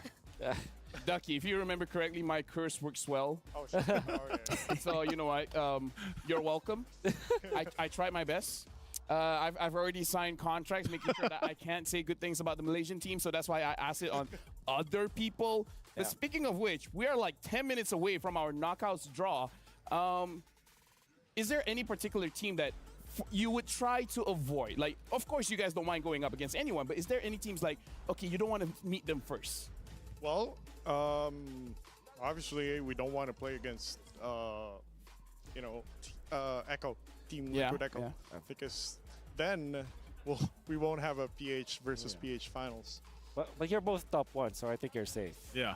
So I think we're pretty much safe. But you know what? There's not really a team that we don't want to play against, because everyone seems to have that really good idea of how to play the game, and we really want to test our mettle against them. I will tell you what, though, something I heard you say backstage, you only really prepare for the battle. You don't really prepare for the teams you're going against, but you more just kind of form a plan for the overall game. And I think that's what makes AP Bren stand out. Any other teams outside of the Philippines that maybe you think is a challenge, maybe See You Soon? Maybe See You Soon, definitely. SRG is one. It's up there. They're probably the top dogs here in this tournament. You also have Flash from Singapore. The Singaporeans, pretty good. Yeah. Everyone's getting better. By the way, Coach Ducky, have you seen the keys getting crushed? No, I haven't. I really want to see one. You want to see?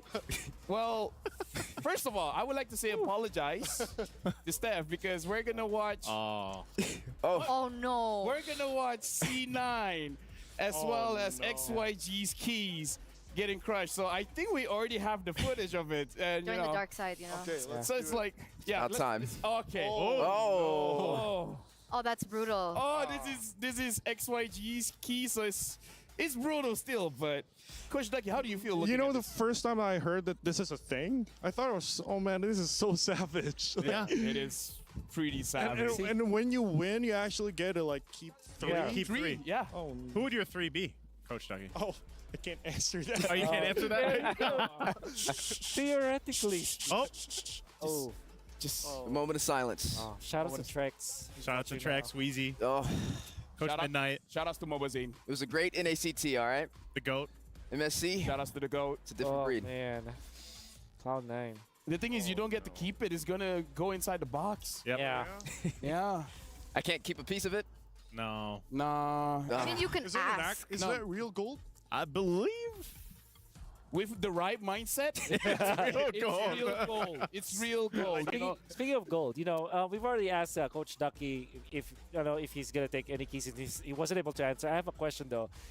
Let's just say theoretically you take home what, $1 million US. Coach will probably get what, 70K USD. That's around 4 million. We don't know the breakdown. We don't know the breakdown, but that's kind of the sweet spot. What are you gonna do with 70K US, 70 grand? What are you gonna do with 70 grand? I haven't really thought about it, but I really want to invest in some businesses in the back home. So he's a businessman now. No gold chains. Yeah, bro. You know what? GD Aika from Cloud9. I saw his this gold chain, and I was like, I'm gonna buy one of those. He's flashy. It is. The chains and the teeth. All right. Yeah, you know what? Coach, that doesn't mean. But I also want to ask, what would you do with 70,000? I give it to you, Lafel. You give it to me? I'd give it to you. Is it because there's no more Indo teams here? It's like he's confused. Like, why would you give it to me? We gotta help. That rich. Coach, help each other. Put the mic straight to your mouth. If you could give 70K, who would you give it to? To you. Oh, to her. Oh, to her. Yeah. Okay, you give it to her. She gives it to me. You're happy. You're good. And then that's it. He just keeps it. That's the end of the chain. Double give it to the next person. By the way, Coach Ducky, thank you very much for joining. Thank you Look at so the much. camera. Is there anything that you want to say to all the fans watching? Thank you so much for watching MSC and supporting my team, Falcons AP Brand. So please continue supporting the remaining teams in MSC, and I hope to see you guys again in the knockout stages. All right, and thank you very much. That's Coach Ducky, everyone. Again, spectacular run, but we're 6 minutes away from the knockout stage. So now let's actually look at the group standings to really see all of the teams that make it out of the group stage. So now, looking at Group A, NIP Flash, Fireflux, that's your Group A. For Group B, it's Selangor Red Giants, and see you soon. For Group C, Liquid Echo and Homeboys. Group D, it's Falcons AP Brand and Falcon Esports. So both Falcons made it out of groups. So, you know, there's a chance that Homeboys goes against Selangor Red Giants, huh? Yeah. No, I'm looking at it. It's Yeah, there is. Depends on the draw, LaFell. And you're not doing it. Steph, do you know how to draw? Actually, do I know how to draw? Yeah, do you know how to draw? I do know how to draw. Oh, you do know how to draw? I do. Yeah, actually. Oh, okay. Do you know how to draw? Absolutely not. Oh. The last time he drew. No. It didn't work out. Didn't work out. No. Why are you saying I don't work out? No. That's well, he works out. He does work out. So does Steph Weezy. Yeah. Early. Yeah, all of these people here. We all work out. I definitely work out. Yeah. You're the singular again. So that's why you're standing there. Ah, makes sense. Right. It's 4v1. You know, let's talk about the standings of the EWC Club Champion, because Fnatic's out. It's not just for this game. Quite a lot of games that Fnatic is quite out. So now we got to look at Team Falcons is number 1, Fnatic number 2, T1. Wait, Fnatic, T1, and Top Esports are number 2. Twisted Minds number 5. Team Liquid number 5. Oh. Twisted Minds, Team Liquid. Okay, you know what? Never mind. That's a whole lot. You guys can see it. You guys can see it. He doesn't lift or do math. Wow. Hey, you know what? You know, I'm just here to get bullied. It's Team fine. Falcons just got a championship yesterday. Yeah, they did. They did. They did. And they already selected 3 trophies to be put on their trophy. Yep. Oh. Ah, fancy. So That's what I really enjoy about this, though. what, the the fact competitiveness? Yeah, the fact that you No, can actually not choose competitiveness. who to put in your trophy. That's Yeah. like a big. What is It's a big statement. It's a big. I can't even say it on broadcast. No, I know Eterna for such a long time. She's not happy when she's happy. She's happy when other people are sad. Oh. I mean, That's look at not her. true. So taking the call. That's not true. She says that, but look at her face. Okay, here's the thing. Think about it this way. She's not happy when she wins a game. She's happy when Mirko loses a game. That's completely not true. This is defamation. Look at the way that she answers it. Yeah. Right? Untrue. Steph, do you prefer winning or do you prefer other people losing? I prefer winning. You? I've won enough times. I want to see other people lose. Wow. Oh my gosh. See, other people win is how the saying goes. Yes, no. Yeah. Yes. No, he got it right. He got it right. No. I want to see other people win. And I want to see you guys grabbing the two new skins, Soul Vessel Series skin, Amon, Vessel of the Seat, and Hanabi, Vessel of Rage, are slated for a stunning reveal today. Don't miss it out. Make sure you guys grab it quick. As well as Juicin, the new mage hero, has arrived before exclusive pack. Get the hero and her ethereal Serenity skin during the launch week, which has been quite a while. So make sure you guys grab it quick. It's only 51 diamonds if you guys already have the hero. So make sure you guys grab it as quickly as you can, which I'm guessing all of these guys have. And for you guys at home, make sure you guys scan the QR code, because we want to know what you guys think. Your opinion matters. Let us know how we can improve, especially going into the knockout stage. I'm excited to go to the knockout stage. I am too. I can't believe that's what I was saying earlier, man. I can't believe we're already through the groups. I feel like we've flown by. Yeah. On Falcon Wings, maybe, if you will, or the Cavalry, whichever you want to say from the Philippines. But I would rather fly on a cat. Okay. Yeah. Okay. On a cat? Wouldn't you guys want to ride a cat? No. Not like that, but you know what I mean. No. Never. No. It's a 4v1 situation here, Lafel. You have to understand that. Let's talk about in terms of the matchup. What would you guys like to see the most? Steph Weezy? In terms of matchups, I would say See You Soon and SRG. Nice one. What about the rest of you guys? Cherna? I think I'd agree. Only because I'd love to save SRG for last. I want to see how good they are and how much they've developed against a region that, you know, nobody can actually argue is the strongest at the moment, which is the Philippines. It's like the chicken skin. You usually leave You leave it for the last. Well, you leave the best for last. Yeah. And then someone takes it away from you. I know what you're talking about.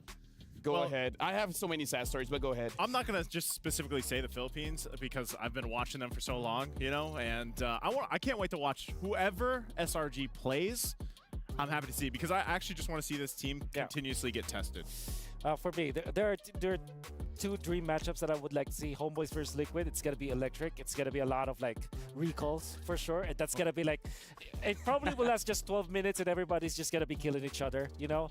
And then next best thing is like Fireflux going up against Falcons AP Brand. It's gonna be methodical. There's gonna be Assassin versus like Sustain kind of compositions, which I really like. The drafting battle is gonna be interesting. So yep, I like that a lot. I like those two matchups. Cool. Yes, sir. What about you, Lafel? I don't think anyone's We gotta asked know you your yet. answer for this. Do you guys want to know me? Of course. Well, for me, I'm really waiting to actually throw it over to the stage. As you guys can see, the countdown is, well, being counted down. We're only like 14, 13, almost 10 seconds away from throwing over to the stage to see which teams are going up against who in a knockout stage. With that, thank you very much, guys, but I'm throwing it over to the stage.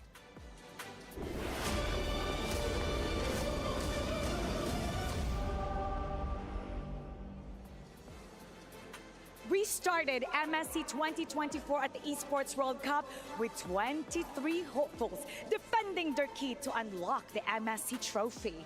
And after 3 days of wildcard and 5 days of groups, the number of hopefuls is now down to just 8 teams. And now it's time to pick the teams to see who will face each other in the knockout stage. Exactly. So how about I go to seed 1, all right? And then you go to seed 2.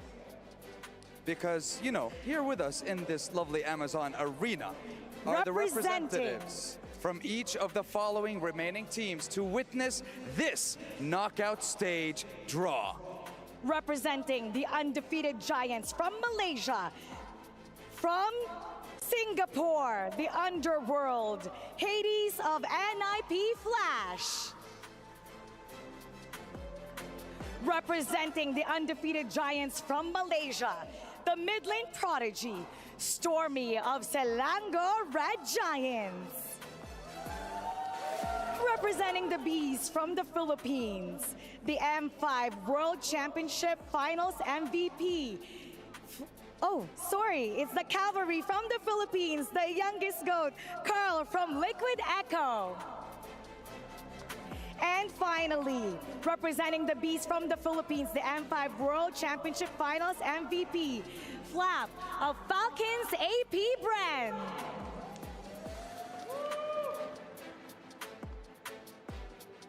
Those were your first seed teams, and now we move on to the second seed team, starting off with the Bastion of Turkey, the Thorn Queen, Rosa of Fireflux Esports. And moving on, the Sooners of Cambodia, represented by the heartthrob mid laner, Ra of See You Soon. Udil of Homeboys! And now, the redemption-seeking squad of Myanmar, the versatile gold laner, Benny of Falcon Esports. Those are your representatives of all the teams that have made it to the knockout stage. And now it's time to draw the first seed. Let's see who will get first. Let's pick this one right over here. And it will be Liquid Echo of the Philippines.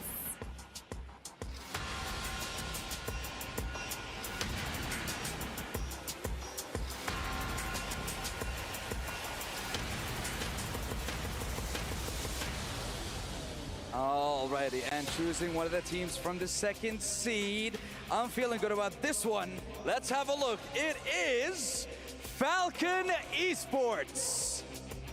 They will be the first team taking on Liquid Echo in our first match of the knockout stage. Boys, take to the center of the stage and face off because you will be taking each other on in the knockout stage.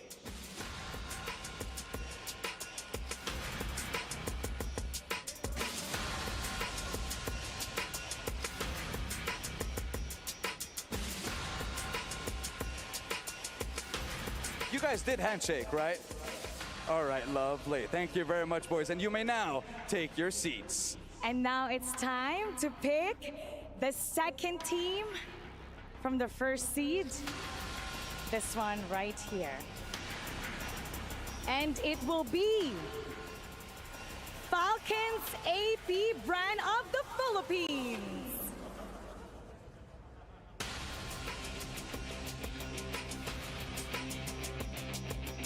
And taking on Falcons AP Bren.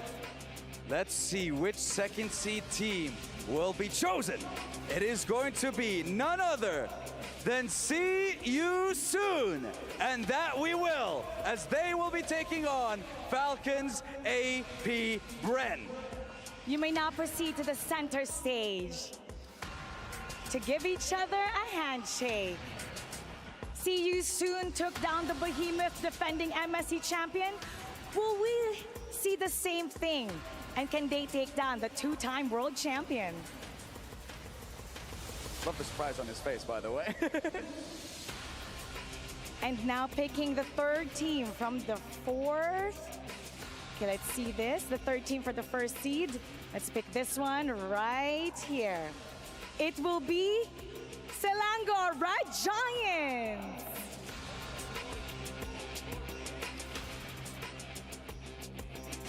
Selangor Red Giants from Malaysia. And now taking on Selangor Red Giants. Let's see which second seed team. No, I'm feeling this one. Let's have a look. It is Fire Flux Esports. And they will be taking on the Selangor Red Giants in our third match of the knockout stage for MSC 2024. Boys, take to the center of the stage and shake hands as you will be facing off in our third match of the knockout stage.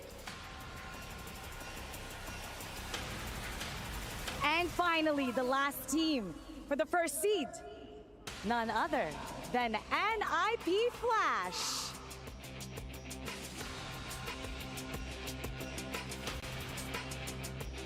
Well, I wonder how many options left I have. Let's have a look at the last team from the second seed. Of course, it will be Homeboys. You may proceed to the center stage to shake each other's hands.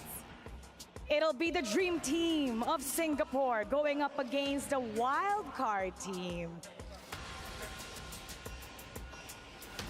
And there you have it. We have the 8 teams from the knockout stage. We finally got to determine who will face each other in the next phase. But who will be the ultimate team? Who will make it to the grand finals of this tournament and be crowned the champion of MSC 2024? It'll be a best of 5 single elimination until we reach the grand finals, which will be a best of 7.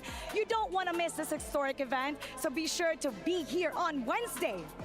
That's right, ladies and gentlemen. Wednesday next week is when the knockout stage of MSC 2024 will begin. So make sure to mark your calendars. My name is Dawood Sandstorm. And I'm Mara Aquino.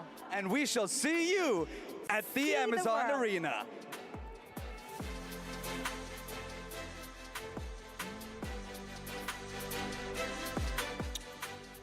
I like it. All right. But I like it. What you guys think? Oh, impressive. I think that's the perfect one. It was so close. No. It was so close for a Malaysian team. Not even close. It was super close. It was down to the last wire, and I could see LaFell dropping sweats on his face. He wasn't looking too pleased. I gotta say. Odile was reacting every time. He was. Like clapping every time, and then eventually he shook the hand of the wood. But no, because we trust. You know, Dawood, Mara, you guys are good. You guys are no LaFell, Mirko. You guys are the best. Like, best friend material. I can't wait to see the bracket again, because does that mean that eventually Philippines versus... Yes. Yes, that's Possible. Philippines. That could be PH versus PH, assuming, of course, they get out of the first round. Of course, that's it. Yeah, they could lose, but... And also, MY versus MY, assuming, of course, that they... Oh, get out actually, of the yeah. first round. You know, I'm excited to see you soon up against Falcons AP Bryn. That's going to be a good one. Yeah, assassin versus assassin. That's right. Will they still be coachless, by the way, for that matchup? Has it been two more matches? Two more matches. Okay. Actually, let's look at the graphics so that we can actually discuss it a little bit more. Where all the teams are going up against each other. So let's look at the brackets here. And yes, so it's Liquid Echo going up against Falcon Esports, Falcons AB Brand going up against CU Soon, Slangray Giants, Fireflux, NIP Flash, Homeboys. Very, very quick one from all of our panels. Favorites one. Falcons AP Brand and CU Soon. Falcons AP Brand, CU Soon. Eterna. Honestly, I want to see NIP Flash and Homeboys. Oh, cool.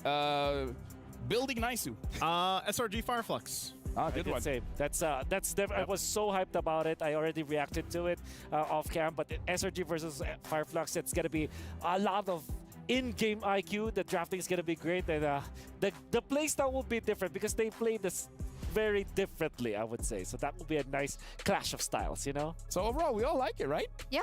Right. So good. PH will go against PH eventually. Malaysia might go against Malaysia eventually. Like, assuming they all win, because you know they could lose, and it's gonna be best of five. Best of five. Best of fives is much different than best of twos. Ducky doesn't like it. Ducky doesn't like best of five. No. That's the possibility of this, right? Because it's not gonna be a Philippine Grand Final. It's okay. I don't care how he feels. Well, okay. Thanks. At least he's honest. At least I'm honest. Let's look at the schedule. All right. Let's look at the schedule that's coming up on Wednesday to see. Oh, it's gonna be. Oh wow. Team Liquid BH going up against Falcon, and then Falcon CB Brand going up against CU Soon. And one day we're gonna be watching two Filipino teams duking it out, not against each other, but both of them will pay. Well, we'll be seeing two Falcons fight it out. Oh yeah. Do you believe you can fly? Depends on how high you can throw me. Why is LaFell the one to throw you? I like it though. But it's what about you? What? Wait, what do you like? The fact that Wheezy could fly? No, the fact that LaFell's the one throwing him.